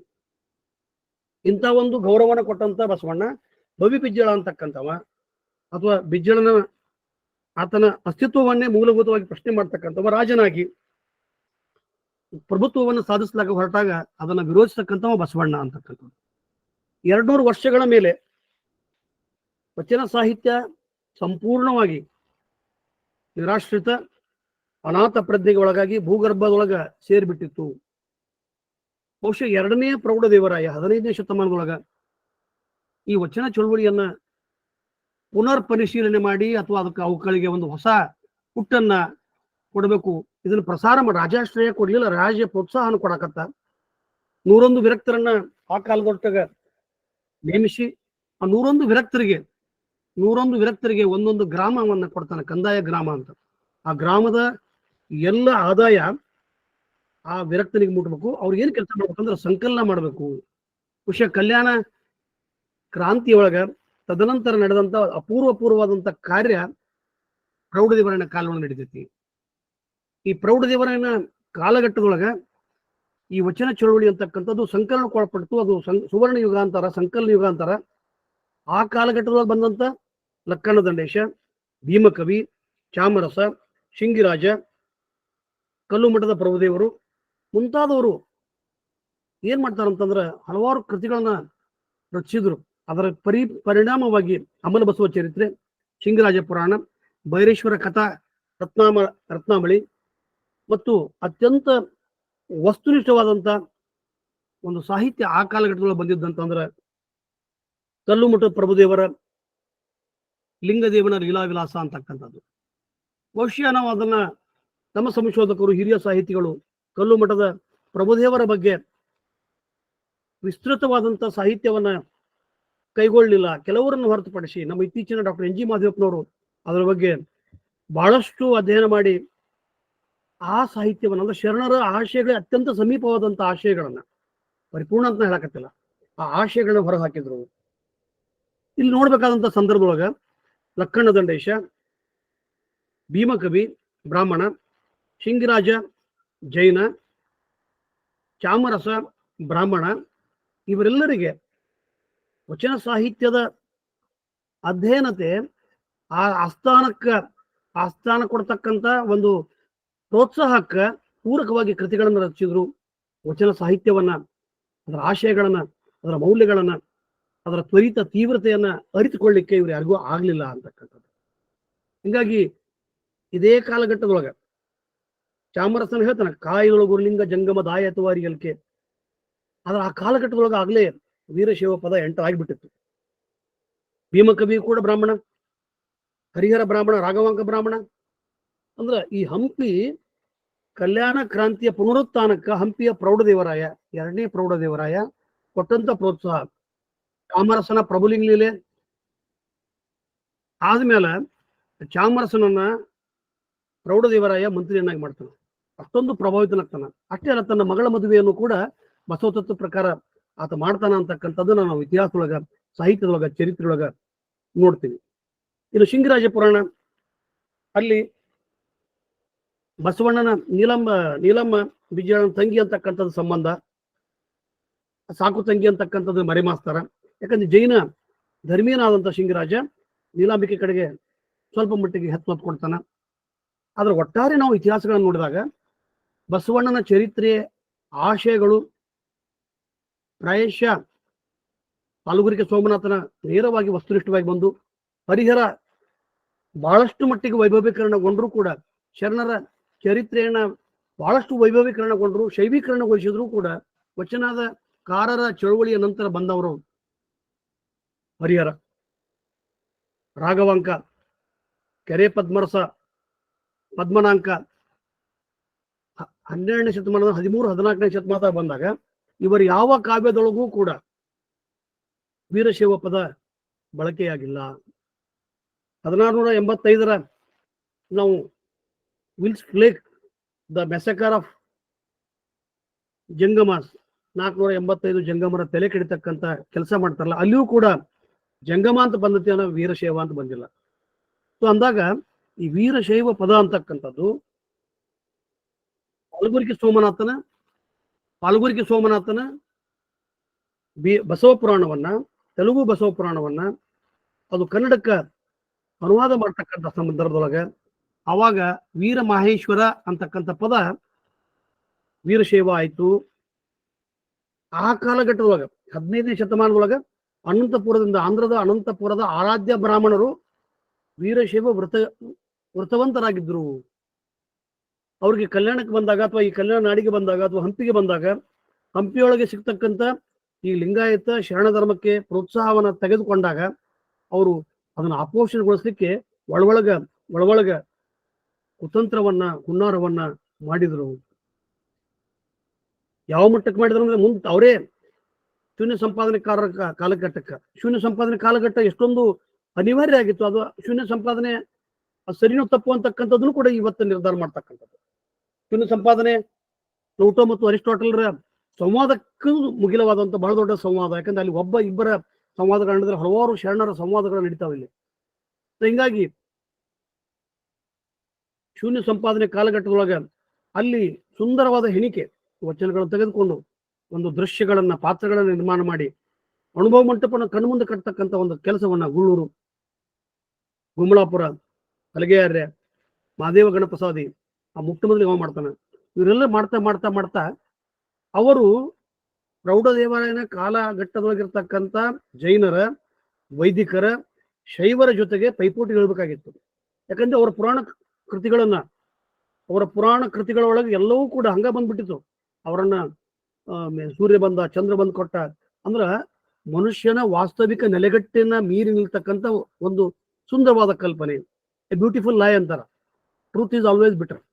ಒಂದು ಸುಂದರ ಸುಳ್ಳನ್ನ ಅದನ್ನು ತಂದು ಕೊಡುವಂತ ಪ್ರಯತ್ನದೊಳಗ ಇವರು ಶರಣ ಸಾಹಿತ್ಯವನ್ನು ಪ್ರತಿಪಾದನೆ ಮಾಡ್ತಕ್ಕಂಥವ್ರು, ಸಂಕಲನ ಮಾಡ್ತಕ್ಕಂಥವ್ರು, ವಚನ ಸಂಪಾದನೆಯನ್ನು ಮಾಡ್ತಕ್ಕಂಥವ್ರು ಶೂನ್ಯ ಸಂಪಾದನೆ ಕಾಲಘಟ್ಟಕ್ಕೆ ಏನ್ ಮಾಡಿದ್ರಂದ್ರೆ ಕೆಲ ಪವಾಡಗಳನ್ನ ಹುಟ್ಟಾಕಿದ್ರು. ಕಾರಣ ಬಸವಣ್ಣ ಚಪ್ಪನ್ನ 56 ರಾಜ್ಯಗಳ ಗೆದ್ದೆ, ನಾ ಇಷ್ಟು 32 ಪವಾಡಗಳನ್ನ ಮಾಡಿದೆ. ಪವಾಡ ಅಂತಂದ್ರ ಅದು ದೈವಿ ಸಂಭೂತ ಅಥವಾ ದೈವಿ ಕಲ್ಪನೆ ಅಥವಾ ಏನೋ ಮನುಷ್ಯ ಮಾಡಲಾರ್ದಂಥದ್ದು ಅಲ್ಲ. ಪವಾಡಗಳಂತಂದ್ರೆ ಜನಸಾಮಾನ್ಯರು ಮಾಡಲಾರ್ದಂಥದ್ದು. ಅದ್ರ ತಾಮ್ರಪಟ ಓದುವುದಿರ್ಬೋದು ಅಥವಾ ಕಾಯಕ ದಾಸೋಹ ಮುಖಾಂತರ ತನ್ನ ಇಡೀ ವ್ಯವಸ್ಥೆಯೊಳಗ ಈ ಮೈಕ್ರೋ ಫೈನಾನ್ಸ್ ಅಂತೀವಿ ನಾವು, ಸಮಾಜದ ಕೊನೆಯ ಮನುಷ್ಯನಿಗೂ ಕೂಡ ಎಲ್ಲ ಸೌಲಭ್ಯಗಳು ಮುಟ್ಟಬೇಕು ಅಂತಕ್ಕಂಥ ಒಂದು ಕನಸನ್ನು ಕಂಡಿದ್ದಲ್ಲ, ಇದಕ್ಕೆ ಅವ ಪವಾಡ ಅಂತಂದ. ಷರತ್ತುಗಳನ್ನ ಸ್ವೀಕಾರ ಮಾಡ್ತಿದ್ದ, ಅಲ್ಲಿ ಗೆಲಿತಿದ್ದವ. ಈ ರೀತಿಯ ಷರತ್ತುಗಳನ್ನ ಪವಾಡಗಳನ್ನಾಗಿ ಅವಾಗ ತಗೊಂಡ್ರ ವಿನ ಅದನ್ನ ಪವಾಡ ಅಂತಕ್ಕಂಥದ್ದು ದೈವ ಕಲ್ಪನೆ ಅಂತಕ್ಕಂಥದ್ದನ್ನ ತಗೊಳ್ಳಿಲ್ಲ. ಇನ್ನೂ ಒಂದು ನೋವಿನ ಸಂಗತಿ ಅಂದ್ರೆ ಯೇಸುವಿನ ಉಪದೇಶವನ್ನ ಬೈಬಲ್ದೊಳಗ, ಪೈಗಂಬರನ ಉಪದೇಶವನ್ನ ಕುರಾಣದೊಳಗ, ನಮ್ಮ ಭಾರತದ ಬುದ್ಧನ ಬೋಧನೆಯನ್ನ ತ್ರಿಪಿಟಕದೊಳಗ ದಾಖಲಿಸಿದ್ವಿ. ಆದರೆ ಲಿಂಗಾಯತರು, ಶರಣರ ಅನುಭವದ ಸುಳ್ಳುನುಡಿಗಳನ್ನ ಧರ್ಮಗ್ರಂಥ ಅಂತ ತಿಳ್ಕೊಂಡು ನಾವು ಮಾಡ್ಲಿಲ್ಲ. ಇವನ ಸಂಪಾದನೆ ಬಂದ ನಾವು ಅದನ್ನ ಹಿಡ್ಕೊಂಡ್ಬಿಟ್ಟು, ಯಾಕಂದ್ರೆ ಅದ್ರಾಗ ಎಲ್ಲ ಚಂದ ಕತ್ತಿ ಕಟ್ಟಿ ಕೊಟ್ಟಾರ. ಅದ್ರೊಳಗ ಬರತಕ್ಕಂಥ ನುಲಿಯ ಚಂದಯ್ಯನ ಲಿಂಗ ಪವಾಡ ಇರ್ಬೋದು, ಜೇಡರದಾಶಿಮಯ ಶಿವನಿಗೆ ಆತನ ಹೆಂಡತಿಗೆ ಪಾರ್ವತಿಗೆ ಒಂದು ಸೀರೆ ನೀರು ಕೊಟ್ಟಂತ ಪ್ರಸಂಗ ಇರಬಹುದು. ಇವು ಅಂದ್ರೆ ಮಾನವನ ಒಂದು ಕಲ್ಪನೆ, ಒಂದು ಇಮ್ಯಾಜಿನೇಷನ್ಸ್ ಅಂತೀವಲ್ಲ, ಅದನ್ನ ಯಾಕೆ ಮಾಡಿದ್ರು ಅಂತಕ್ಕಂಥದ್ದನ್ನ ಅನಿವಾರ್ಯತೆ ಆ ಕಾಲಘಟ್ಟದೊಳಗ ಇಲ್ಲ. ಅವರೆಲ್ಲರೂ ಅದರ, ಜೈನರದಾರ, ವೈಷ್ಣವರದಾರ, ವೈದಿಕರದಾರ, ಶೈವರದಾರ, ಅವ್ರಿಗೆ ಯಾಕೆ ನಾವು ಕಡಿಮೆ ಬಿಡಬೇಕು? ನಾವು ಕೂಡ ಹಿಂಗೆ ಹುಟ್ಟಾಕ್ಬೇಕು, ನಾವು ಹಿಂಗೆ ಪೈಪೋಟಿಗೆ ಬಿದ್ದು ನಾವು ಇಂಥ ಕಥೆಗಳನ್ನ ಹುಟ್ಟಾಕ್ಬೇಕು ಅಂತ ತಿಳ್ಕೊಂಡು ಹುಟ್ಟಾಕಿದ್ರು. ಆ ಸಂದರ್ಭದೊಳಗೆ ಬಂದಂತ ಒಬ್ಬ ಹಲಗೆಯಾರ ಅಂತಕ್ಕಂಥ ಸಂಪಾದಕ. ಯಾಕಂದ್ರೆ ಸಂಪಾದಕ ಶಾಸ್ತ್ರದೊಳಗೆ ನಾವು ಶೂನ್ಯ ಸಂಪಾದನೊಳಗ ನಾನು ಯಾರಾದರೂ ಗುರಿ ಮಾಡ್ಬೇಕಂದ್ರ ಬಹುಶಃ ನಾನು ಹರಿಹರನ ಮಾಡ್ತೀನಿ. ಆತ ಅಕ್ಕಮಾದೇವಿ ಬಟ್ಟೆಯನ್ನು ಬಿಚ್ಚಿದ. ಆತ ಎಲ್ಲ ಪವಾಡಗಳನ್ನ ಬಹಳಷ್ಟು ವೈಭವೀಕರಣಿ ಮಸಾಲೆ ಹಾಕಿ ಇನ್ನೂ ವಿರೂಪಗೊಳಿಸ್ತಕ್ಕಂಥ ಕಾರ್ಯವನ್ನ ಮಾಡಿದ. ಹೀಗಾಗಿ ವಚನಗಳು ನಮ್ಮ ಧಾರ್ಮಿಕ ಸಾಹಿತ್ಯ ಅಂತ ತಿಳ್ಕೊಂಡು ಅವಾಗ ಏನಾದರೂ 13, 14, 15ನೇ ಶತಮಾನದಾಗ ಆಗಿತ್ತಂದ್ರ ಜನರಿಂದ ಜನರಿಗಾಗಿ ಜನರ ಭಾಷೆಯೊಳಗ ಜನಪದ ಜೊತೆಗೆ ಬಂದ್ಬಿಡ್ತಿತ್ತು. ಜನಪದ ಸಾಹಿತ್ಯರು ಎಲ್ಲೂ ಕೂಡ ವೀರಶೈವ ಪದ ಬಳಸಿಲ್ಲ. ಸರ್ವಜ್ಞ ಎಲ್ಲೂ ಕೂಡ ವೀರಶೈವ ಪದ ಬಳಸಿಲ್ಲ. ವೀರಶೈವ ಪದ ಬಳಸಿಲ್ಲ ಅವ. ಮತ್ತೆ ಅವ್ರಿಗೆಲ್ಲರಿಗೂ ಕಾಣಲಾರ್ದಂತ ಈ ವೀರಶೈವ ಪದ, ಅವ್ರು ಯಾರಿಗೂ ಬೇಡವಾದಂತ ಈ ವೀರಶೈವ ಪದ ಸಂಶೋಧಕರ ಸಾಹಿತ್ಯಕದ ಗ್ರಾಂಥ್ಯಸ್ಥಿಕ ಭಾಷೆ ಯಾಕಾಯ್ತು, ಕೃತಿಗಳೊಳಗೆ ಯಾಕೆ ಬಂತು ಅಂತಕ್ಕಂಥದ್ದು ಇನ್ನೂವರೆಗೆ ಇದು ಒಂದು ಜಿಜ್ಞಾಸೆ, ಒಂದು ಪ್ರಶ್ನೆ, ಒಂದು ಆಶ್ಚರ್ಯ. ಯಾಕೆ ಉಳಿತದು ಅನ್ನೋದು. 15ನೇ ಶತಮಾನದ ನಂತರ ಭಾರತಕ್ಕೆ ಬ್ರಿಟಿಷರು ಬಂದರು. ವಿಶೇಷವಾಗಿ ಕ್ರೈಸ್ತ ಮಿಷನರಿ ಬಂದರು. ಯಾಕಂದ್ರೆ 12ನೇ ಶತಮಾನದ ನಂತರ 15ನೇ ಶತಮಾನದವರೆಗೆ ನಡೆದಂತ ವಚನ ಸಾಹಿತ್ಯದ ಪಾಠಗಳೊಳಗ ನಾವು ರಪಟಾದಿಗಳನ್ನು ತಗೊಂತೀವಿ. ಅಕ್ಷರ ಲಿಪಿಯೊಳಗೆ ಬದಲಾವಣೆಗಳಾಯ್ತು. ಪಾಠಾಂತರ ಈಗ ಬಹಳ ಉದ್ದೇಶ ಅಂತಂದ್ರೆ ಬೋಳಬಸವ ಅಂತಕ್ಕಂಥವು. ಬೋಳಬಸವ, ಅಪ್ರಮಾಣ ಕೂಡಲ ಸಂಗಮದೇವ, ಇವರೇನು ಅಪ್ರಮಾಣ ಕೂಡಲ ಸಂಗಮದೇವ ಮತ್ತು ಬಾಲಸಂಗಯ್ಯ ಅಂತಕ್ಕಂಥ ಬೋಳಬಸವರ ಶಿಷ್ಯರು. ಪಾಠಾಂತರ ಮಾಡತಕ್ಕಂಥ ಸಂದರ್ಭದೊಳಗ ಗುರು ಶಿಷ್ಯನಿಗೆ ಹೇಳ್ತಿದ್ರು, ಅವರಿಬ್ರು ಪಾಠ ಬರ್ಕೊಂತಿದ್ರು, ಲಿಪಿಗಳನ್ನ ಮಾಡ್ತಿದ್ರು. ಇದು ಸಾಕಷ್ಟು ವಚನಕಾರರೊಳಗೂ ಕೂಡ ಇದೆ. ಸೋಮವಿ ಇರ್ಬೋದು, ಅಥವಾ ಸತ್ಯಕ್ಕ ಕಾಳವಿ ಇರ್ಬೋದು, ಸೂಳೆ ಸಂಕವಿ ಇರ್ಬೋದು, ಇವರೆಲ್ಲ ಅನಕ್ಷರಸ್ಥರು. ಅವಳ ಅನುಭವಗಳನ್ನ ಹೇಳಿದಾಗ ಅಲ್ಲಿ ಶಾಂತರಸ ಅಥವಾ ಚಂದಿಮರಸರು ಅವ್ರು ಕುಂತ್ಕೊಂಡು ಯಾರೋ ಅಕ್ಷರ ಜ್ಞಾನ ಹೊಂದಿದ್ರು ಬರಿತಿದ್ರು ತಾಡುಗಳಾಗ. ಆದ್ರೆ ಆ ಅಂಕಿತ ದರ್ಶನ ಮತ್ತು ಅಂಕಿತ ನಾಮವನ್ನ ಅವರವ್ರ ಹೆಸರಿನಾಗ ಇಟ್ರು. ಇದು ಅಲ್ಪ ಮಟ್ಟಿಗೆ ಸಾಹಿತ್ಯವನ್ನ ಖಾಸಗೀಕರಣಗೊಳಿಸಲು. ಯಾಕೆ ಜನಪದ ಸಾಹಿತ್ಯ ವಚನ ಸಾಹಿತ್ಯಕ್ಕೆ ಭಿನ್ನ ಆಯ್ತು ಅಂದ್ರೆ ಜನಪದ ಸಾಹಿತ್ಯ ಎಲ್ಲಿ ತಮ್ಮ ಹೆಸರು ಹಾಕೊಳ್ಳ. ಮಾಳಿಗೆ ಮನೆ ಬೇಕು, ಜೋಳಿಗೆ ಹಣ ಬೇಕು, ಬಸವಣ್ಣ ಅಂತ ಮಗ ಬೇಕು, ನಮ್ಮನಿಗೆ ನೀಲಮ್ಮನ ಅಂತ ಸಸಿಬೇಕು ಅಂತಕ್ಕಂತ ಹೇಳ್ದಾಕಿ ಕೆಳಗ ದ್ಯಾಮಪ್ಪ ದುರ್ಗಪ್ಪ ಅಂತ ಹೆಸರು ಹಾಕಿದ್ರು. ಪಕ್ಷಾಂತರ ದ್ವಿಪದಿಗಳನ್ನು ಬರೆದ್ರು. ಯಾರು ಕೂಡ ವಚನ ಸಾಹಿತ್ಯವನ್ನ ಖಾಸಗೀಕರಣಗೊಳಿಸಲಿಲ್ಲ, ಇದು ಜನಪದ ಸಾಹಿತ್ಯವನ್ನ ಖಾಸಗೀಕರಣಗೊಳಿಸಲಿಲ್ಲ. ಅದು ವಚನ ಸಾಹಿತ್ಯದೊಳಗ ಸ್ವಲ್ಪ ಮಟ್ಟಿಗೆ ಖಾಸಗೀಕರಣಗೊಳಿಸಬೇಕಾಗಿತ್ತು. ಕಾರಣ ಒಂದೇ ವಿಚಾರದ ಹಲವು ವಚನಗಳು ಬೇರೆ ಬೇರೆಯವ್ರ ಕಮ ಮೊಲೆಮೂಡಿ ಒಂದರ ಗಂಡೆಂಬರು ಅಂತ ಜಡದ ಸಿಂಹತನ ಮೀಶ ಕಾಶಿಮ ಅದೇ ವಚನ ಅದೇ ಅರ್ಥವನ್ನು ಹೋಗ್ತಕ್ಕಂಥ ಹಲವಾರು ವಚನಗಳು ಬರ್ತಾವೆ. ಇವು ಗೊಂದಲಗಳಾಗಬಾರ್ದು ಅಂತ ತಿಳ್ಕೊಂಡು ಸಾರ್ವತ್ರಿಕವಾಗಿ ನಿರ್ಣಯ ಮಾಡಿಕೊಂಡು ತಮ್ಮ ವಚನ ಅಂಕಿತವನ್ನ ಮುದ್ರೆಯನ್ನ ವಚನ ಮುದ್ರೆಯನ್ನ ಅಲ್ಲಿ ಇಟ್ಟರು.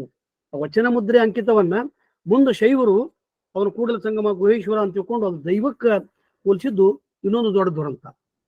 ಅಂದ್ರೆ ವಚನಾಂಕಿತ ವಚನ ಮುದ್ರೆಗಳು ಇವು ದೇವರ ಅಸ್ತಿತ್ವ, ಇವರೆಲ್ಲರೂ ದೇವರು. ಕಪಿಲ ಸಿದ್ಧ ಮಲ್ಲಿಕಾರ್ಜುನ, ಚನ್ನಮಲ್ಲಿಕಾರ್ಜುನ ಇವರೆಲ್ಲರೂ ಅದು ವಚನ ಮುದ್ರೆ ವಚನಾಂಕಿತವನ್ನ ಅಂತಕ್ಕಂಥದ್ದು ನಾವು ಮರ್ತ್ವಿ. ಇನ್ನೂ ಒಂದು ದೊಡ್ಡ ವಿಷಯ ಅಂತಂದ್ರ 12ನೇ ಶತಮಾನದಿಂದ 15ನೇ ಶತಮಾನದೊಳಗೆ ಬಂದಂತ ಇನ್ನು 14, 15ನೇ ಶತಮಾನ 15, 14, 15, 16 ಈ ವಚನಗಳ ಪಾಠಗಳು ಮಾಡಿದ್ರು. ಈ ಪಾಠ ಮಾಡ್ತಕ್ಕಂಥ ಸಂದರ್ಭದೊಳಗ ಹಲವಾರು ಭಿನ್ನ ಪಾಠಗಳು ಹುಟ್ಟಿಕೊಂಡು ನಾನು ಅತ್ಯಂತ ಸೂಕ್ಷ್ಮವಾಗಿ ಒಂದೇ ಒಂದು ಉದಾಹರಣೆ ಹೇಳ್ತೀನಿ. ಅಂದ್ರೆ ಅರಸು ಮುನಿದರೆ ನಾಡೊಳಗಿರಬಾರದು, ಗಂಡತಿ ಮುನಿದರೆ ಹೆಂಡತಿ ಮನೆಯೊಳಗಿರಬಾರದು. ಇದು ಪಾಠಾಂತರದ ಭಿನ್ನ ಪಾಠ ಆದದ್ದು. ಮತ್ತೆ ಎಲ್ಲಿ ಹೋಗ್ಬೇಕು, ಹೆಂಡತಿಯಲ್ಲಿ ಹೋಗ್ಬೇಕು, ಇಂಥ ಒಂದು ಅಸ್ಥಿರತೆಯನ್ನ ಬಸವಣ್ಣ ಹೇಳಕ್ ಸಾಧ್ಯನ ಹೆಂಗ? ಇದನ್ನ 1951 ಶಟಸ್ಥಲ. ಯಾಕಂದ್ರೆ ಈ ಕಾಲಘಟ್ಟ ವಚನ ಪರಿಷ್ಕರಣೆ ನಾನು ಈ ಮುಂದೆ ಹೇಳ್ತೀನಿ. ನಾನು ಭಿನ್ನ ಪಾಠಗಳು ಹೆಂಗ್ ಬಂದು ಅವುಗಳನ್ನ ಹೆಂಗ್ ತಿದ್ದಬೇಕು ಅಂತಕ್ಕಂಥದ್ದು. ನಾನೊಬ್ಬ ಸಾಮಾನ್ಯ ಓದುಗ, ನಿಮ್ಮಷ್ಟೇ ಅಥವಾ ನಿಮಗಿಂತ ಕಡಿಮೆ ತಿಳ್ಕೊಂಡವ. ನನ್ನ ಸಾಮಾನ್ಯ ಓದುಗನ ಮುಂದಿರುವ ಹಲವಾರು ಸಮಸ್ಯೆಗಳನ್ನ ಸವಾಲುಗಳನ್ನ ನಾನೇ ಪ್ರಶ್ನೆ ಮಾಡಿಕೊಂಡು ನಿಮ್ಮೆಲ್ಲರ ಮುಂದೆ ಇಡ್ತಕ್ಕಂಥ ಒಂದು ಪ್ರಾಮಾಣಿಕ ಪ್ರಯತ್ನ ಮಾಡ್ತಾ ಇದ್ದೇನೆ. ಯಾರನ್ನ ದೂಷಿಸುವುದಾಗ್ಲಿ, ನನ್ನ ಪಾಂಡಿತ್ಯ ಪ್ರದರ್ಶನ ಮಾಡ್ತಕ್ಕಂಥ ಒಂದು ಸಣ್ಣ ತನಕ ನಾ ಮಾಡಕ್ ಹೋಗುದು. ಈ ಕಾರಣವನ್ನು ಮೊದಲು ಸ್ಪಷ್ಟ ಮಾಡ್ತೀನಿ, ಹಲವಾರು ಸಲ ಹೇಳ್ತೀನಿ. ಅದ್ರ ನನಗೆ ಹುಟ್ಟಿದ ಹಲವಾರು ನನ್ನ 45 ವರ್ಷದ ವಚನ ಅಧ್ಯಯನ ನೋಡಿದಾಗ 5 ವರ್ಷಕ್ಕೆ 10 ವರ್ಷಕ್ಕೆ ವಚನರ ಅಭಿಪ್ರಾಯಗಳು ಭಿನ್ನ ಪಾಠಗಳು ನನಗೆ ಕಾಣಿಸ್ತದೆ.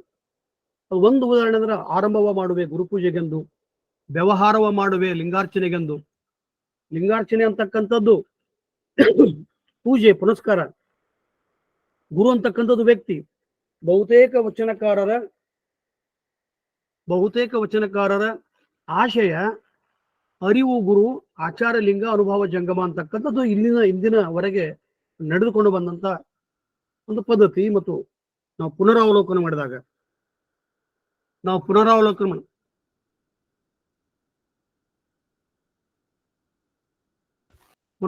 ಮಾಡಿಕೊಂಡಾಗ ಅಲ್ಲಿ ಸಿಗ್ತಕ್ಕಂಥ ಸತ್ಯ, ಅಲ್ಲಿ ಸಿಗ್ತಕ್ಕಂಥ ಒಂದು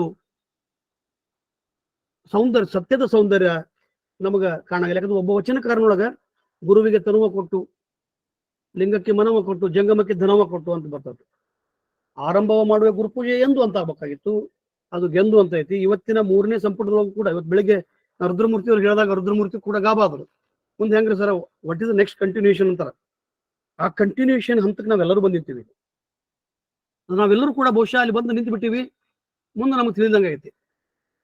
the Lingayat religion is so much confused.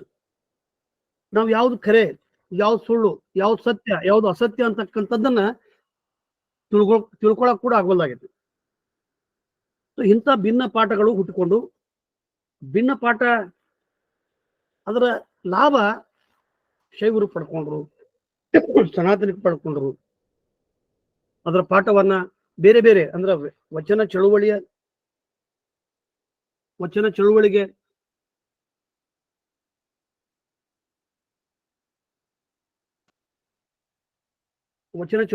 ವಿಭಿನ್ನವಾದಂತ ಒಂದು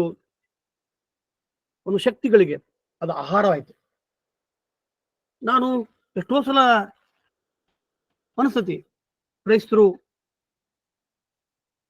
ಭಾರತಕ್ಕೆ ಬಂದ್ರು. ಭಾರತಕ್ಕೆ ಬಂದ ಕೂಡಲೇ ಮೊಟ್ಟ ಮೊದಲಿಗೆ ಅವರು ಜೈನ ಪುರಾಣ ಕಾವ್ಯಗಳನ್ನ ಪ್ರಕಟ ಮಾಡಿದರು. ವೈದಿಕ ಪುರಾಣ ಕಾವ್ಯ ಕ್ರಿಯೆಗಳನ್ನ, ಕೀರ್ತನೆಗಳನ್ನ, ಭಜನೆಗಳನ್ನ, ದಾಸರ ಸಾಹಿತ್ಯವನ್ನ ಪ್ರಕಟ ಮಾಡಿದರು. ಲಿಂಗಾಯತ ಅಥವಾ ವೀರಶೈವ ಆ ಕಾಲಘಟ್ಟದೊಳಗ. ಅವರ ಪುರಾಣಗಳನ್ನ ಪ್ರಕಟಣೆ ಮಾಡಿದರು. ಆದ್ರ ಎಲ್ಲಿಯೂ ಕೂಡ ವಚನ ಸಾಹಿತ್ಯವನ್ನ ಪ್ರಕಟಣೆ ಮಾಡಲಿಲ್ಲ. ವಚನ ಸಾಹಿತ್ಯ ಪ್ರಕಟಣೆ ಮಾಡಲಿಲ್ಲ. ಕಾರಣ ಅವರು ವಲಸೆ ಬಂದವರು ಈ ವಚನ ಚಳುವಳಿಯಿಂದ ಅವರಿಗೆ ಒಂದು ಬೆದರಿಕೆ, ಇಲ್ಲ ಇದನ್ನ ಏನಾದ್ರು ಪ್ರಕಟ ಮಾಡಿಬಿಟ್ರೆ ನಮ್ಮ ಧರ್ಮ, ಯಾಕಂದ್ರೆ ಅವ್ರ ಉದ್ದೇಶ ನಾವು ಬಹಳ ಮಂದಿಗೆ ಗೊತ್ತಿಲ್ಲ, ಇದಕ್ಕೆ ಇಲ್ಲಿ ಸಂಪತ್ತನ್ನ ಲೂಟಿ ಮಾಡಬೇಕು, ನಾವು ಮೆರಿಬೇಕು ಅಂತಕ್ಕಂಥದ್ದು ಅಲ್ಲ. ಅವರು ಧರ್ಮ ವಿಸ್ತಾರವನ್ನ, ಕೆಥೋಲಿಕ್ ಕ್ರೈಸ್ತ ಧರ್ಮವನ್ನ ಭಾರತಕ್ಕೆ ಅಥವಾ ಬೇರೆ ಬೇರೆ ರಾಷ್ಟ್ರಕ್ಕೆ ಶಿಕ್ಷಣ ಮತ್ತು ಆರೋಗ್ಯ ಒಳ್ಳೆ ಕೆಲಸ ಮಾಡ್ಯಾರ. ಅದ್ರ ಬಗ್ಗೆ ರೈಲ್ವೆ ಆಗಲಿ, ಸಂಪರ್ಕ ಆಗಲಿ, ಬ್ರಿಟಿಷರ ಕೊಡುಗೆಗಳು ಬಹಳ ದೊಡ್ಡದೈತಿ. ಇವತ್ತಿನ ಮಟ್ಟದ ನೋಡ ನಮ್ಮ ಬ್ರಿಟಿಷರು ಬಹಳ ಚಲೋ ಇದ್ರಲ್ಪ, ಮತ್ತೆ ಅವ್ರನ್ನ ಯಾಕೆ ಇನ್ನೊಮ್ಮೆ ಕರಿಬಾರ್ದು ಒಂದು 50 ವರ್ಷ ಆಳಾಕ ಅನ್ನುವಂತ ಒಂದು ಮನಸ್ಥಿತಿ ನಮ್ಗೆ ಬಂದಿದೆ. ಕ್ರೈಸ್ತರು ಜೈನ ಪುರಾಣ ಕಾವ್ಯವನ್ನು ಮಾಡಿದ್ರು, ವೈಷ್ಣವ ಪುರಾಣಗಳನ್ನ, ಕೀರ್ತನೆಗಳನ್ನ, ಭಜನೆಗಳನ್ನ ಪ್ರಕಟ ಮಾಡಿದ್ರು, ವಚನ ಸಾಹಿತ್ಯವನ್ನು ಪ್ರಕಟ ಮಾಡಲಿಲ್ಲ. ಆದ್ರ ಲಿಂಗಾಯತರ ಪುರಾಣಗಳನ್ನ ಮಾಡಿದ್ರು. ನಾವು ಚನ್ನಬಸವ ಪುರಾಣ ಅಂತ ಅಂತೀವಿ. ಆ ಪುರಾಣಗಳನ್ನ ಏನು ಬಂದ್ವಲ್ಲ ಅವೆಲ್ಲಗಳನ್ನ ಪ್ರಕಟ ಮಾಡಿದ್ರು. ಯಾಕಂದ್ರೆ ಅವೆಲ್ಲ ವೈಭವ ಶೂನ್ಯ ಸಂಪಾದನೆ ಪ್ರಕಟ ಮಾಡಕ್ ಮುಂದಾಕಾರ, ಅದ್ರ ವಚನಗಳನ್ನ ಪ್ರಕಟ ಮಾಡೋಲ್ಲ. ವಚನಗಳು ನಮ್ಮ ಧರ್ಮಕ್ಕೆ, ಬೈಬಲ್ಗೆ ಹೊಡೆತ ಕೊಡತೈತಿ ಅಂತ ತಿಳ್ಕೊಂಡು ಅವ್ರು ಮಾಡ್ಲಿಲ್ಲ.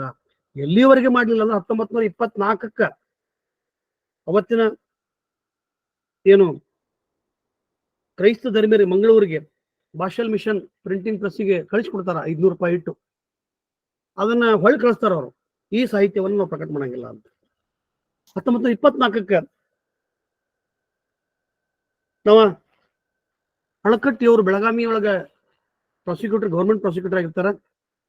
ಬಹಳಷ್ಟು ಹುದ್ದೆಡಿಯಲ್ಲಿ ಮಹಾವೀರ್ ಪ್ರಿಂಟಿಂಗ್ ಪ್ರೆಸ್ ಚೌಗಲ ಅಂತಕ್ಕಂಥವ್ರನ್ನ ಬೆಟ್ಟಾಕಾರ. ಜೈನರು ನೋಡ್ಕೊಡ್ರಿ, ನಿಮಗೆ ಒಂದು ಸತ್ಯವನ್ನು ಹೇಳಿದ್ರೆ ಎಷ್ಟು ನೋವಾಗತ್ತ. 1924 ಮಹಾವೀರ್ ಚೌಗಲೆ ಅಂತಕ್ಕಂಥವ್ರು ವಚನ ಸಾಹಿತ್ಯವನ್ನ ಪ್ರಕಟ ಮಾಡಿಲ್ಲ ಅಂದ್ರೆ ಇವತ್ತಿಗೂ ಕೂಡ ನಾವು ಇನ್ನೂ ಕತ್ತಲೊಳಗೆ ಇರ್ತಿದ್ವಿ. ನಮ್ಗೆ ವಚನ ಸಾಹಿತ್ಯದ ತೀವ್ರತೆ ಗೊತ್ತಾಗ್ತಿರ್ಲಿಲ್ಲ. ನಾವು ಜೈನರನ್ನ ನಾವು ಯಾಕೆ ಅನ್ನಿಸ್ತೀವಿ ಅಂದ್ರೆ, ನೋಡು ಕ್ರೈಸ್ತ ಪಾದ್ರಿಗಳು ಎಷ್ಟು ಚಾಣಾಕ್ಷರಿದ್ದಂದ್ರೆ ವಚನ ಚಳುವಳಿಯನ್ನು ಮುಟ್ಟಿಲ್ಲ. ಉತ್ತಂಗಿ ಚೆನ್ನಪ್ಪನವ್ರ ಮುಂದೆ ತಮ್ಮ ವಚನ ಸಾಹಿತ್ಯವನ್ನು ಓದ್ಕೊಂಡು ಬಂದ್ರು. ಆದ್ರ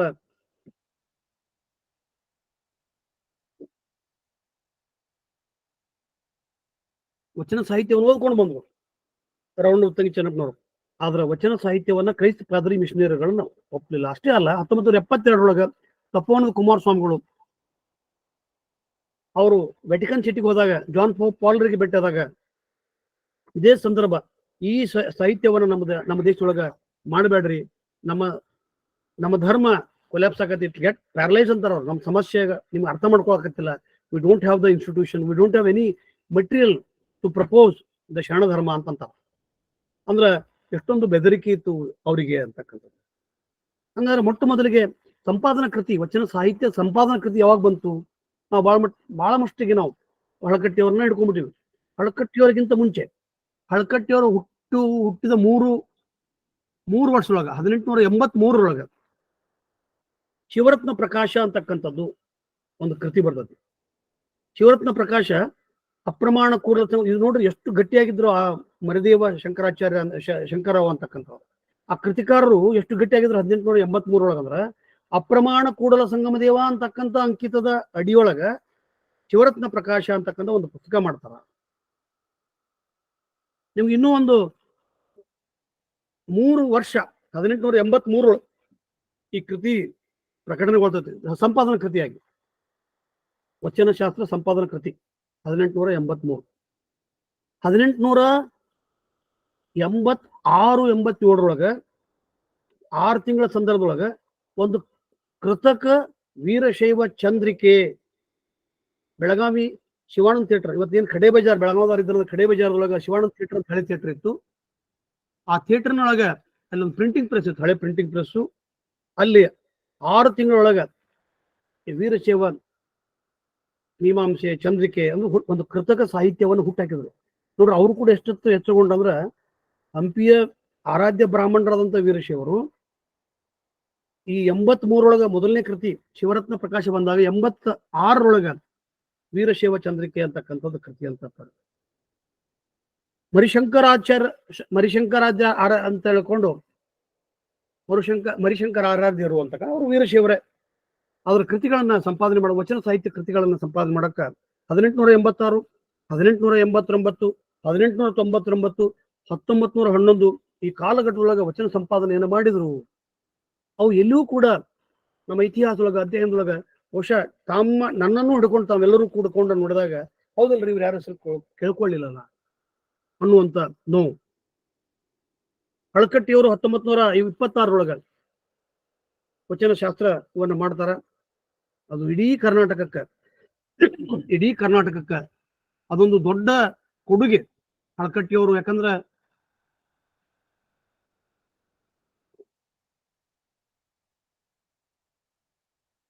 ಹಳಕಟ್ಟಿಯವರ ವಚನವನ್ನ ಕೊಡದೆ ಹೋಗಿದ್ರೆ ಬಸವಾಯತ ಶರಣರ ಚರಿತ್ರೆ ಕಲ್ಪನೆ ಇನ್ನೂ ಪುರಾಣದೊಳಗ ಮಠದೊಳಗ ಮುಳುಗ್ಬಿಡ್ತಿದ್ವು.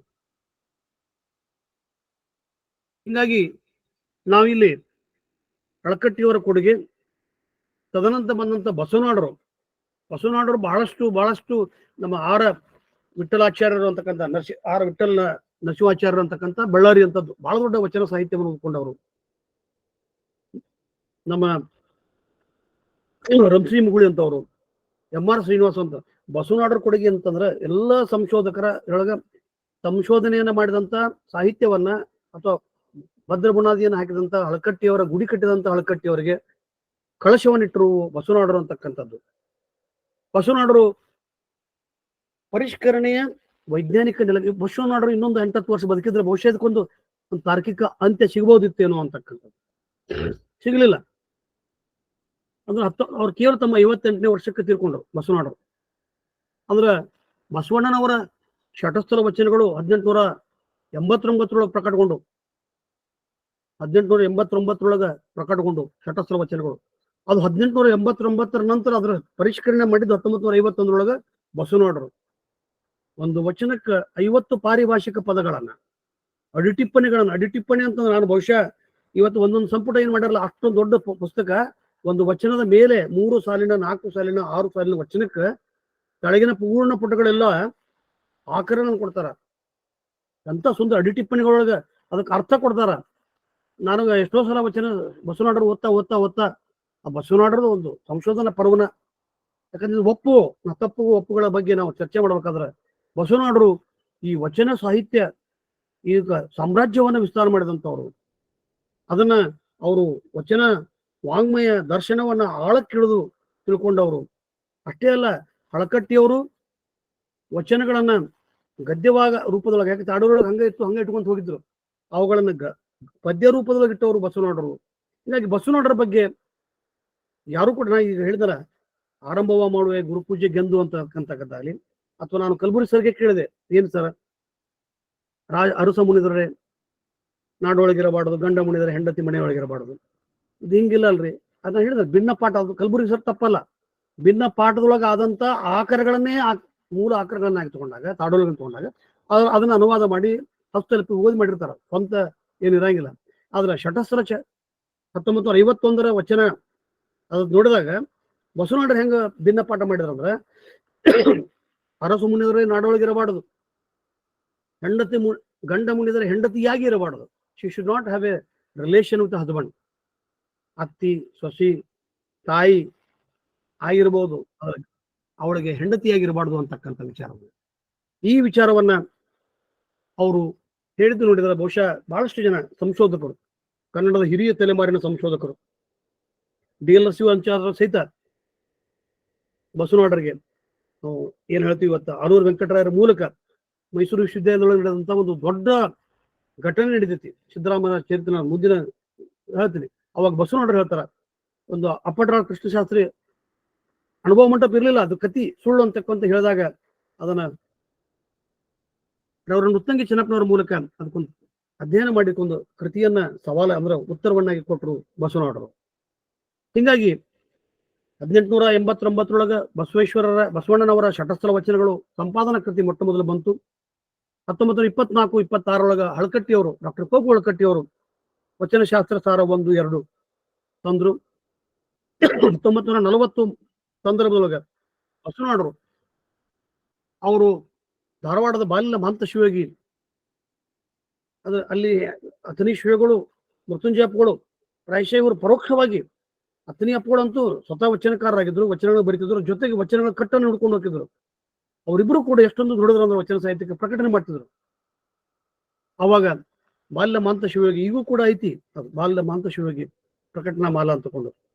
ಹಿಂಗಾಗಿ 1940 ಸಂದರ್ಭದಲ್ಲಿ ಬಸವನಾಡರು, MR ಶ್ರೀನಿವಾಸ್ ಅವರು, ವಿಠ್ಠಲ ಶಿವಾಚಾರ್ಯರು, 1960 ಬಂದಂತ ಡಾಕ್ಟರ್ ಆರ್ ಸಿ ಹಿರೇಮಠರು ಕೂಡ ವಚನ ಸಾಹಿತ್ಯದ ಪ್ರಖರತೆಯನ್ನ, ಸಂಪಾದನೆಯನ್ನ, ಸಂಕಲನವನ್ನ ಮತ್ತು ಪರಿಷ್ಕರಣೆ ಕಾಲಘಟ್ಟದೊಳಗ ಸಾಕಷ್ಟು ಪ್ರಮಾಣದೊಳಗ ಒಂದು 3ನೇ ಘಟ್ಟವಾಗಿ, ಅಳಕಟ್ಟಿಯವರ ನಂತರ ಬಂದಂತ 3ನೇ ಘಟ್ಟವಾಗಿ ಆರ್ ಸಿ ಹಿರೇಮಠರು ಬಂದರು. ಅವರ ಕೃತಜ್ಞತೆ, ಅವ್ರಿಗೂ ಕೂಡ ಕೃತಜ್ಞತೆಯನ್ನ ನಾವು ಹೇಳ್ತೀವಿ. 1970ರ ಶತಮಾನದೊಳಗ, 70ರ ಕಾಲಘಟ್ಟದೊಳಗ, ಅಂದ್ರೆ ಇವತ್ತಿಗೆ 54 ವರ್ಷಗಳ ಹಿಂದೆ ಡಾಕ್ಟರ್ ಎಂ ಕಲಬುರ್ಗಿ ಒಂದು ದೇಶಿ ಪ್ರತಿಭೆ, ಹಳ್ಳಿ ಹುಡುಗ, BA ಗೋಲ್ಡ್ ಮೆಡ್ಲು, MA ಗೋಲ್ಡ್ ಮೆಡ್ಲು. ಅವ್ರು ಎಷ್ಟು ಅಂದ್ರೆ ಕೆಲಸ. ಅವ್ರಂದ್ರು ಒಂದು ಕೆಲಸಕ್ಕೆ ರೆಸ್ಟ್ ತಗೋಬೇಕಂದ್ರೆ ಇನ್ನೊಂದು ಕೆಲಸ ಮಾಡೋದು. ಯಾಕಂದ್ರೆ ಅವರ ಶಿಷ್ಯಂದ್ರು ಡಾಕ್ಟರ್ ಹನುಮಕ್ಷಿ ಗೋಗಿ ಅವ್ರು ಬಂದಾರೆ. ಅಂದ್ರೆ ಕೆಲಸಕ್ಕೆ ಒತ್ತು ಕೊಡ್ತಕ್ಕಂಥ, ಕೆಲಸ ತಗೊಳ್ತಕ್ಕಂಥದ್ದು, ಕೆಲಸ ಕೊಡ್ತಕ್ಕಂಥ ರೀತಿ, ಬೇರೆ ಬೇರೆ ಯೋಜನೆಗಳು ಕೊಡ್ತಕ್ಕಂಥ ಕೆಲಸ, ಅದು ನಾವು ಬಸವಣ್ಣವ್ರ ಪರ್ವ ಅಂತೀವಲ್ಲ, ಹಂಗ ಡಾಕ್ಟರ್ ಎಂ ಕಲಬುರ್ಗಿ ಅವ್ರ ಪರ್ವ. ಆರ್ ಸಿ ಹಿರೇಮಠರ ಕಾಲಘಟ್ಟಕ್ಕೂ ಕೂಡ ಕಲಬುರ್ಗಿ ಅವರು ಪ್ರತ್ಯಕ್ಷ ಪರೋಕ್ಷ, ಅವರು PhD ಸ್ಟೂಡೆಂಟ್ ಅವರು. ಹಿಂಗಾಗಿ ಅವ್ರ ಜೊತೆಗೆ ಇದ್ರು. Mallapura sir, B Mallapura sir, ಪರಿಷ್ಕರಣೆ ಅಂತಕ್ಕಂಥದ್ದು ವೈಜ್ಞಾನಿಕ ಹಿನ್ನೆಲೆ ಒಳಗೆ ಆಗ್ಬೇಕು, ಬಹಳ ಪ್ರಾಮಾಣಿಕರು ಮಲ್ಲಾಪುರ ಸರ್. ಅವರು ಕೂಡ ತಮ್ಮ ಕಲಬುರ್ಗಿ ಅವರಿಗಿಂತ ದೊಡ್ಡವರು ವಯಸ್ಸಿನೊಳಗೆ. ಅವರು MS ಸುಂಕಾಪುರ್ ಅವರು ಬಹಳ ಸಂಖ್ಯೆಯನ್ನು ವಚನ ಮಾಡತಕ್ಕಂಥ, ಸಂಪಾದನೆ ಮಾಡಿದವರು ಎಲ್ಲ ಸಂಪೂರ್ಣವಾಗಿ ಅವರ ಹಲವಾರು ಈಗಲೂ ಕೂಡ ಬಹಳ ಸಂಖ್ಯೆಯ ವಚನಗಳು ಎಲ್ಲಿ ಸಿಗ್ತಾವ ಅಂತಂದ್ರೆ ಕರ್ನಾಟಕ ಯೂನಿವರ್ಸಿಟಿ ಸಿಗ್ತವೆ, ತಾಡುಲೆಗಳು. ಅಂದ್ರೆ ಇವುಗಳೆಲ್ಲವನ್ನ ತಿಳ್ಕೊಳಕ್ಕೆ. ಆದ್ರೆ ಒಂದು ಇವತ್ತು ನಾನು ಒಬ್ಬ ಕನ್ನಡ ಪ್ರಾಧ್ಯಾಪಕರು, ಸಂಶೋಧಕರು, ನಾ ಹೇಳಿದ ಅಕ್ಷರ ಪದ ತಡೆಯೋಲೆ ಒಂದು ಶಾಸ್ತ್ರೀಯ ಅಧ್ಯಯನ, ಸಂಪಾದನೆ ಮತ್ತು ಸಂಕಲನಕ್ಕೆ ಒಳಪಟ್ಟರೆ ವಿನಃ ವಚನಗಳ ಆಶಯಗಳನ್ನ ಪರಾಮರ್ಶಿಸಿ ಇದೊಂದು ಸ್ವತಂತ್ರ ಅಸ್ಮಿತೆ ಅಂತಕ್ಕಂಥದ್ದನ್ನ ಹೇಳಿದವರು ಯಾರು ಅಂದ್ರೆ ಡಾಕ್ಟರ್ NG ಮಾದೇವಪ್ಪನವರು. ನಾನು ಯಾಕೆ ಅದೇ ಕಾಲಘಟ್ಟದ ಅವ್ರಿಗಿಂತ ಕಲಬುರ್ಗಿ ಹೆಸರಿಗೆ ಒಂದೇ ವರ್ಷ ದೊಡ್ಡವರು, ಅವ್ರ ಫಿಲಾಸಫಿ ಡಿಪಾರ್ಟ್ಮೆಂಟ್. ನಮ್ಗೆ ಇಬ್ಬರ ಜೊತೆಗೆ ಒಳ್ಳೆಯ ಸಂಬಂಧವನ್ನು ಇಟ್ಕೊಂಡವರು. ಅವನು ಪ್ರಬಲವಾಗಿ ಅವರು ತಮ್ಮ PhD ಟಾಪಿಕ್ ವೀರಶೈವ ಅಧ್ಯಯನ, ಆದ್ರೆ ವೀರಶೈವ ಅಲ್ಲ ಲಿಂಗಾಯತರು ಅಂತಕ್ಕಂಥದ್ದು. ವೀರಶೈವರು ಆಗಮಯುಕ್ತರು, ವಚನಯುಕ್ತರು ಬಸವಣ್ಣ ಅಥವಾ ಲಿಂಗಾಯತ ಅಂತಕ್ಕಂಥದ್ದನ್ನ ಗಟ್ಟಿಯಾಗಿ ಹೇಳಿದವರು, ಕಲಬುರ್ಗಿ ಸರ್ಕಿಂತ ಗಟ್ಟಿಯಾಗಿ ಹೇಳಿದವರು NG ಮಾದೇವಪ್ಪ ಸರ್ ಅಂದ್ರೆ ತಪ್ಪಾಗಲಿಕ್ಕೆ. ಅಂದ್ರೆ ವಚನ ಒಪ್ಪುಗಳ ಬಗ್ಗೆ, ಬೆಳವಣಿಗೆಗಳ ಬಗ್ಗೆ ಈ ಸಂದರ್ಭದೊಳಗೆ ನಾನು ಇವರೆಲ್ಲರನ್ನ ನೆನೆಸ್ತಾ, ಈಗ ನಮ್ಮ ಮುಂದಿರ್ತಕ್ಕಂಥ ಸಮಸ್ಯೆಗಳ ಬಗ್ಗೆ ಈಗ ನಾನು ಬಂದಾಗ, ಇದು ವಚನ ಪರಿಷ್ಕರಣೆ ಅತ್ಯಂತ ಜಟಿಲ, ಕಠಿಣ. ನಾವು ಬಹಳಷ್ಟು ತಲೆ ಹಾಕೊಂಡ್ವಿ, ನಮ್ಗೆ ಆಗಂಗಿಲ್ಲ, ನಾವು ಅಲ್ಲ, ಅದು it's not bread and butter of my, ನಮ್ದು ಅಲ್ಲದು ಕೆಲಸ ಅಲ್ಲ ಅನ್ನುವಂತ ಒಂದು ಹೆದರಿಕೆಗೆ, ಭಯಕ್ಕೆ ಬಿಟ್ಟಿವಿ. ನಮ್ಗೆ we have come to conclusion it is not our duty, ನಮ್ಗೆ ಆಗಂಗಿಲ್ಲದು. ಮಾಡಿದ್ರೆ ಮಾಡಲಿ, ರಾಜೂರವ್ರು ಮಾಡಲಿ ಅಥವಾ ಯಾರ ಕನ್ನಡ ಪ್ರೊಫೆಸರ್ಗಳು ಮಾಡಲಿ, ನಮ್ಗೆ ಕನ್ನಡ ಸಂಬಂಧ ನಮ್ಗೆ ಏನಿಲ್ಲ. ಅವ್ರು ಏನು ಕೊಡ್ತಾರೆ ಅಷ್ಟೇ ಓದೋದು ನಮ್ಮ ಕೆಲಸ. ಈ ಹಿರೇಮಲ್ಲೂರು ಈಶ್ವರನ್ನ ಈ ಸಂದರ್ಭದಲ್ಲಿ ನಡೆಸ್ತೀವಿ. ಹಿರೇಮಲ್ಲೂರು ಈಶ್ವರನ್ನ ತಮ್ಮ ಸಮಗ್ರ ಕೃತಿಗಳನ್ನು ನೋಡಿದಾಗ ಎಲ್ಲೂ ಕೂಡ ವೀರಶೈವ ಪದವನ್ನು ಬಳಸಿಲ್ಲ. ಅವರು ಪಾಶ್ಚಿಮಾತ್ಯರೊಳಗ 50 ವರ್ಷ ಸೋಷಿಯಾಲಜಿ ಡಿಪಾರ್ಟ್ಮೆಂಟ್ ಕನ್ನಡ ಎಷ್ಟು ಚಂದ ಕೆಲಸ ಮಾಡಿದ್ರು ಹಿರೇಮಲ್ಲೂರು ಈಶ್ವರಣ್ಣರು. ನಾನು ಪ್ರತ್ಯಕ್ಷವಾಗಿ ನೋಡಿ ನಾಗನೂರು ಮಠ ಕಾಮಿ ಬರ್ತಿದ್ರು. ಅವರು ಎಷ್ಟು ಪ್ರಖರತೆ, ಎಷ್ಟು ಸ್ಪಷ್ಟತೆ ಇತ್ತು ಅವರೊಳಗ. ಅಂದ್ರೆ ನಮ್ಮ ಕನ್ನಡ ಸಂಶೋಧಕರು, ನಮ್ಮ ಕನ್ನಡ ಪ್ರಾಧ್ಯಾಪಕರು, ವಚನ ಆಸಕ್ತರು ಇದನ್ನ ಒಂದು ಜಟಿಲವಾದಂತ ಕಬ್ಬಣ ಕಡಲೆಯಾಗಿ ಮಾಡಿಟ್ರು. ಪರಿಷ್ಕರಣೆ ನಮ್ದಷ್ಟೇ ಕೆಲಸ, ಉಳ್ಕದ ಯಾರು ಮಾಡಬೇಡ್ರಿ. ಹಂಗ ನೋಡಿದ್ರೆ ಬಸವನಾಡರು BA ಮತ್ತು MA economics and political science ತಗೊಂಡು ಪಾಸ್ ಆದವರು, ಕನ್ನಡ ತಗೊಂಡಾರು. ನಾವು ಬಹಳ ಜನ ನೋಡ್ತೀನಿ. ಹಳಕಟ್ಟಿಯವರು BSc LLB. ಈ ಮಾತನ್ನ ನಾ ಯಾಕೆ ಹೇಳ್ತೀನಿ ಅಂದ್ರೆ, ವಚನಗಳ ಆಶಯಗಳನ್ನ ಗುರುತಿಸುವುದು ಮತ್ತು ಅದ್ರ ಮುಂದೆ ನಾವು ಹೆಂಗ ಪರಿಷ್ಕರಣೆ ಮಾಡ್ಬೇಕು, ನಮ್ಮ ಜವಾಬ್ದಾರಿಗಳೇನು, ಇದೊಂದು ಸಾಮಾಜಿಕ ಜವಾಬ್ದಾರಿ. ಬಿಡುನ ಹೆಂಗ. ನಾನು ಮೊನ್ನೆ ಹನುಮಾಕ್ಷಿ ಗೋಗಿ ಮೇಡಮ್ ಅವರು ಮಾತಾಡ್ಬೇಕಾದ್ರೂ ಕೂಡ ಅವ್ರ ಶಾಸನಗಳ ಬಗ್ಗೆ ಬಹಳಷ್ಟು ವರ್ಷ ಕಲಬುರ್ಗಿ ಈ ಕರ್ನಾಟಕದ ಸಮಕಾಲೀನ ವಚನ ಸಾಹಿತ್ಯದೊಳಗೆ ಅಥವಾ ಕನ್ನಡ ಸಾಹಿತ್ಯದೊಳಗೆ, ಶಾಸನ ಸಾಹಿತ್ಯದೊಳಗೆ, ಶಾಸನ ಓದುಗರೊಳಗೆ ನಮಕ್ಷಿ ಮೇಡಮ್ ಅವ್ರಕ್ಕಿಂತ ಇನ್ನೊಬ್ರು ಚಲೋ ಶಾಣ್ಯಾರ ಅಂತ ನನಗೆ ಹೇಳುವಂಥದ್ದು ಬೇರೆ. ಅವರು ಎಷ್ಟು ಚಂದ ಒಪ್ಕೊಂಡ್ರು ಅವತ್ತ. ಅಬಲೂರು ಶಾಸನದೊಳಗ ಏಕುರಾಮಿ ತಂದೆ ಒಂದು ಪವಾಡಗಳನ್ನು ಬರೀತು. ನಾವು ಅದು ಶಾಸನಗಳನ್ನು ಓದಿ ತಿಳ್ಕೊಂತೀವಿ. ಅದನ್ನು ತಾರ್ಕಿಕ ವಿಚಾರಣೆಗೆ ಒಳಪಟ್ಟಾಗ 8 ದಿವಸ ಅದನ್ನು ಬುಟ್ಟೆ ಇಟ್ಕೊಂಡು ಆ ರುಂಡ ಹೊರಗಿಟ್ಟು ಅದನ್ನ ಮತ್ತೆ ಹೊಳ್ಳಿ ಇಡಾಕ ಸಾಧ್ಯನೇ ಹೆಂಗ? ವಾಸ್ತವಿಕ ನೆಲೆಗಟ್ಟಿನೊಳಗ ಇಂಥ ಶಾಸನಗಳೂ ಕೂಡ ಅದನ್ನ ಯಾಕೆ ಮುಂದೆ ಬರ್ತೀನಿ ಅಂತಂದ್ರೆ ಶಾಸನಗಳ ಸಂದರ್ಭ ಬಂದಾಗ ಸ್ವರ್ಣ ಕಾಲಘಟ್ಟ ನಿರ್ಮಾಣ ಮಾಡೋಕ್ಕಾಗಿಲ್ಲ, ಎಷ್ಟು ವರ್ಷ ಬದುಕೇನಂತೂ ಹೇಳಕ್ಕಾಗತ್ತಿಲ್ಲ. ಮತ್ತು ಸಂಪೂರ್ಣವಾಗಿ ಬಸವಣ್ಣ 12 ವರ್ಷ ಬಿಜ್ಜಾಣ ಕೆಳಗಿದ್ದ ಹೆಂಗ? ಬಿಜ್ಜಾಣ ಕೆಳಗ ಇದ್ದದ್ದು ಕೇವಲ 5 ವರ್ಷ, 57ರಿಂದ 62ರಿಂದ 67. ಇದು ನಾನಲ್ಲ, PB ದೇಸಾಯಿ ಅವರು, ಪಾಲಾಕ್ಷಪ್ಪ, ಷಡಕ್ಷರ್ ಸರ್, ಇತಿಹಾಸ ತಜ್ಞರು ಹೇಳ್ತಾರ, ನಾನು ಹೇಳ್ದಲ್ಲ. ನಾನು ಹೇಳಿದಲ್ಲ ಒಬ್ಬ ಸಾಮಾನ್ಯ ಓದುಗನಾಗಿ. ನಾವೆಲ್ಲರೂ ಕೂಡ ಇವತ್ತು ಆತ್ಮಸಾಕ್ಷಿಯಾಗಿ ವಿಚಾರ ಮಾಡ್ಬೇಕು. ನಮ್ಮ ಕರ್ತವ್ಯಗಳೇನು, ನಾವು ಏನು ಮಾಡ್ಬೇಕಾಗತ್ತ? ನಾವು ಇಷ್ಟ ಬಿಟ್ಬಿಡೋಣ, ಬರೀ ಹಿಂಗ ಜಗಾಡ್ಕೊಂತ ಹೋಗೋಣ. ನಮ್ಮ ಕಡೆ ಅಸಹಾಯಕರಾಗಿ ನಾವು ಇವತ್ತೊಬ್ಬ ದಾರಿ ಹೋಗುವ ಮನುಷ್ಯ ವಚನ ಸಾಹಿತ್ಯದ ಬಗ್ಗೆ ಪುಸ್ತಕ ಬರೆದು ವಿವಾದ ಮಾಡಿ ಹೆಸರು ಮಾಡ್ಕೊಂಡು ದುಡ್ಡು ಮಾಡ್ಕೊಳಕತ್ತಾರ. ವಚನ ದರ್ಶನ ಅಂತಾಗ್ಲಿ ಸಾಕಷ್ಟು ಕೃತಿಗಳು ಬರ್ತಾವ. ಕಾರಣ ನಮ್ಮೊಳಗ ಅದಕ್ಕೆ ಪ್ರತಿಯಾಗಿ ಶರಣರು ಪರ್ಯಾಯ ಮಾಡಲಿಲ್ಲ. ಪ್ರತಿಯಾಗಿ ಇಟ್ ಡಿಡ್ ನಾಟ್ ಪ್ಯಾರಲೈಸ್, ಅದಕ್ಕೆ ಪರ್ಯಾಯವಾಗಿ ಪ್ಯಾರಲಲ್ ಅಂತ ಅಲ್ಲ, ಪ್ರತಿಯಾಗಿ ಬಂದಂತ ಧರ್ಮ, ಪ್ರತಿಯಾಗಿ ಬಂದಂತ ಚಳುವಳಿ ಇದು. ಹಿಂಗಾಗಿ ನಮ್ಮ ಮುಂದಿರ್ತಕ್ಕಂಥ ಒಂದು ಸಮಸ್ಯೆಗಳನ್ನ ಏನ್ ಮಾಡ್ಬೇಕಂದ್ರ ಎಲ್ಲಾ ಶರಣರ ವಚನಗಳ ಮೂಲ ಆಕಾರಗಳನ್ನ ಸಂಗ್ರಹಿಸಬೇಕು. ಆ ಕೆಲಸ ಡಾಕ್ಟರ್ ಕಲಬುರ್ಗಿ ಅವ್ರು ಮಾಡ್ಯಾರ. ಇನ್ನೂ ಉಳಿದಿದ್ರ ಅದನ್ನ ಸಂಗ್ರಹಿಸ್ತಕ್ಕಂಥ ಕೆಲಸ. ಯಾಕಂದ್ರೆ ಕಲಬುರ್ಗಿ ಸರ್ ಸಾವಿಕ್ಕಿಂತ ಮುಂಚೆ ಒಂದ್ ಮಾತು ಹೇಳ್ತಾರೆ ರಾಜು ಸರ್ ಮುಂದೆ, ನಮ್ಮ ಮುಂದೆ ಇನ್ನೂ 10,000ಕ್ಕಿಂತ ಹೆಚ್ಚಿನ ವಚನಗಳು ಬೇರೆ ಬೇರೆ ಆಕಾರದೊಳಗ, ಪುಣದೊಳಗ ಬೇರೆ ಬೇರೆ ಇದ್ರೊಳಗ ಅದಾವು, ಅವ್ನು ಪ್ರಕಟ ಮಾಡಕ್ ಆಗಿಲ್ಲ ಅಂತಕ್ಕಂಥದ್ದು. ಅಶೋಕ್ ದಮ್ಲೂರ್ ಅಂತಕ್ಕಂಥವ್ರು ಇನ್ನೂ 1000 ವಚನಗಳು ಅವನ್ನ ತಂತಂದು ಪ್ರಕಟ ಮಾಡಕತ್ತಾರ. ನನ್ನ ಆತಂಕ, ಕುತೂಹಲ ಮತ್ತು ಸಂದೇಹ. ಕುತೂಹಲ ಅಂತಂದ್ರ ಅದ್ರೊಳಗೆ ಸತ್ಯಾಸತ್ಯತೆ ಸಿಗಬಹುದು ಹೆಂಗ ಅಂತಕ್ಕಂಥದ್ದು. ಆತಂಕ ಅಂತಕ್ಕಂಥ ಅವೇನು ಪ್ರಕ್ಷಿಪ್ತ ವಚನಗಳು. ಯಾಕಂದ್ರೆ ಅದರೊಳಗೂ ಕೂಡ ಇಂಥ ಎಲ್ಲ ಸನಾತನ ಶೈವವಾದಿಗಳ ವಿಚಾರಗಳನ್ನು ತುರುಕಿ ಬಸವಪೂರ್ವ ಹಿಂಗಿತ್ತು ಅಂತಕ್ಕಂಥ ಸಾಧಿಸುವ ಹುನ್ನಾರ ಆಯ್ತು ಅಂತಕ್ಕಂಥದ್ದು. ನಮಗಿನ್ನೂ ಕೂಡ ಇದಕ್ಕೆ ಉತ್ತರಗಳು ಸಿಗ್ತಿಲ್ಲ. ಹಿಂಗಾಗಿ ಅವರ ಮೂಲ ಹಾಗೇನಾದ್ರು ಕಂಡು ಬಂದ, ನಮಗೇನಾದ್ರೂ ವಚನ ಸಾಹಿತ್ಯದೊಳಗ ಅಂತ ಪ್ರಕ್ಷಿಪ್ತಗಳ ಬಂದು ಅಂತಂದ್ರ ಆ ಶರಣರ ವಚನಕಾರ, ಪ್ರಕ್ಷಿಪ್ತ ವಚನಕಾರರನ್ನ ಮತ್ತು ವಚನಗಳನ್ನ ಸಂಪೂರ್ಣವಾಗಿ ಕೈ ಬಿಡಬೇಕು.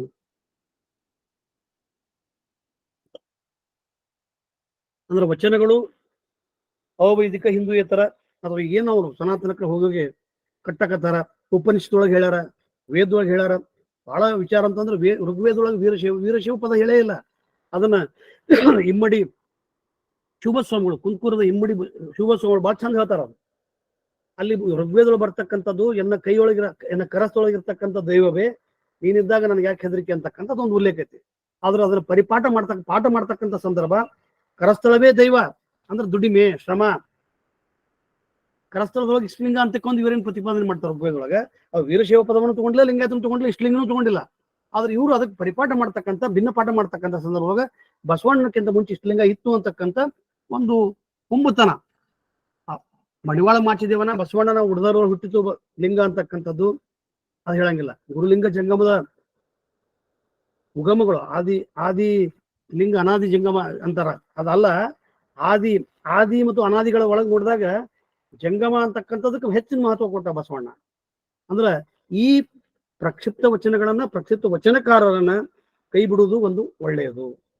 ಎರಡನೇದು ವಚನ ಮುದ್ರಿಕೆ ಮತ್ತು ವಚನಾಂಕಿತಗಳನ್ನ ಗಟ್ಟಿ ಮಾಡ್ತಕ್ಕಂಥದ್ದು. ಕೊಟ್ಟಣದ ಸೋಮವೇ ಮತ್ತು ತುಳೆ ಸಂಕವಿ ವಚನಾಂಕಿತ ಒಂದೇ, ನಿರ್ಲಜ್ಜೇಶ್ವರ ಅಂತಕ್ಕಂಥದ್ದು. ಇವುಗಳನ್ನ ಹೆಂಗೆ ಐಡೆಂಟಿಫೈ ಮಾಡೋದು, ಹೆಂಗೆ ಗುರುತಿಸ್ಕೊಳ್ಬೇಕು ಅಂತಕ್ಕಂಥ. ಮೂರನೇದ್ದು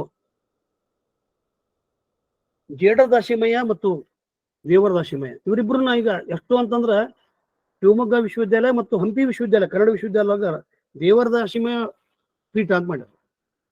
ದೇವರ ದಾಸಿಮಯ್ಯ 11ನೇ ಶತಮಾನವ. ಜಯಸಿಂಹ ಮತ್ತು ಸುಗ್ಗಲಿಗೆ ಶೈವ ಕಥೆಯನ್ನು ಮಾಡಿ ಅವ್ರ ಜೊತೆಗೆ ಸಂವಾದ ಮಾಡ್ತಕ್ಕಂಥದ್ದು ಬ್ರಹ್ಮಚಾರಿ, ಮದುವೆ ಆಗಿರಲ್ಲ. ದೇವರ ದಾಸಿಮಯ್ಯನ ಇಲ್ಲ ಅಂತ ಹೇಳಕತ್ತಿಲ್ಲ, ಆದ್ರೆ ನಾವು ಜೇಡರ ದಾಸಿಮಯ್ಯ. ಜೇಡರ ದಾಸಿಮಯ್ಯ ಬಸವಣ್ಣನ ಸಮಕಾಲೀನ. ಆತನ ಹೆಂಡತಿನ ಹೇಳ್ತಾಳ, ದುಗ್ಗಳಿ ಹೇಳ್ತಾಳ, ಭಕ್ತನಾದ್ರೆ ಬಸವನಂತಾಗಬೇಕು. ಒಂದ್ ವೇಳೆ ಬಸವಣ್ಣಗಿಂತ ಮುಂಚೆ 100 ವರ್ಷ ಇದ್ಲು ಅಂದ್ರ ಬಸವಣ್ಣನ ಬಗ್ಗೆ ಹೆಂಗ್ ಹೇಳಕ್ ಸಾಧ್ಯ ಇತ್ತು?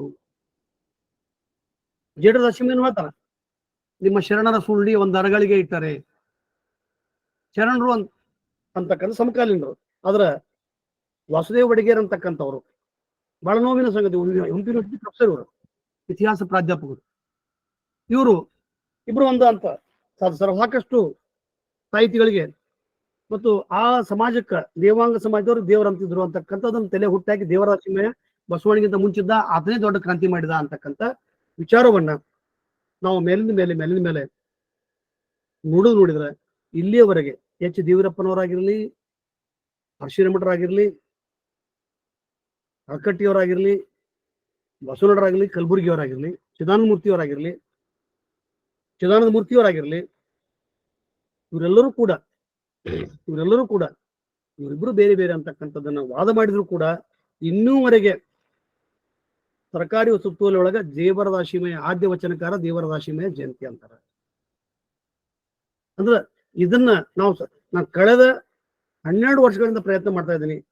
ಚಿದಾನಂದ ಮೂರ್ತಿಯವರು ಅವರ ಸೈದ್ಧಾಂತಿಕ ವಿರೋಧಗಳಿದ್ದು, ಭಿನ್ನತೆಗಳಿದ್ದು,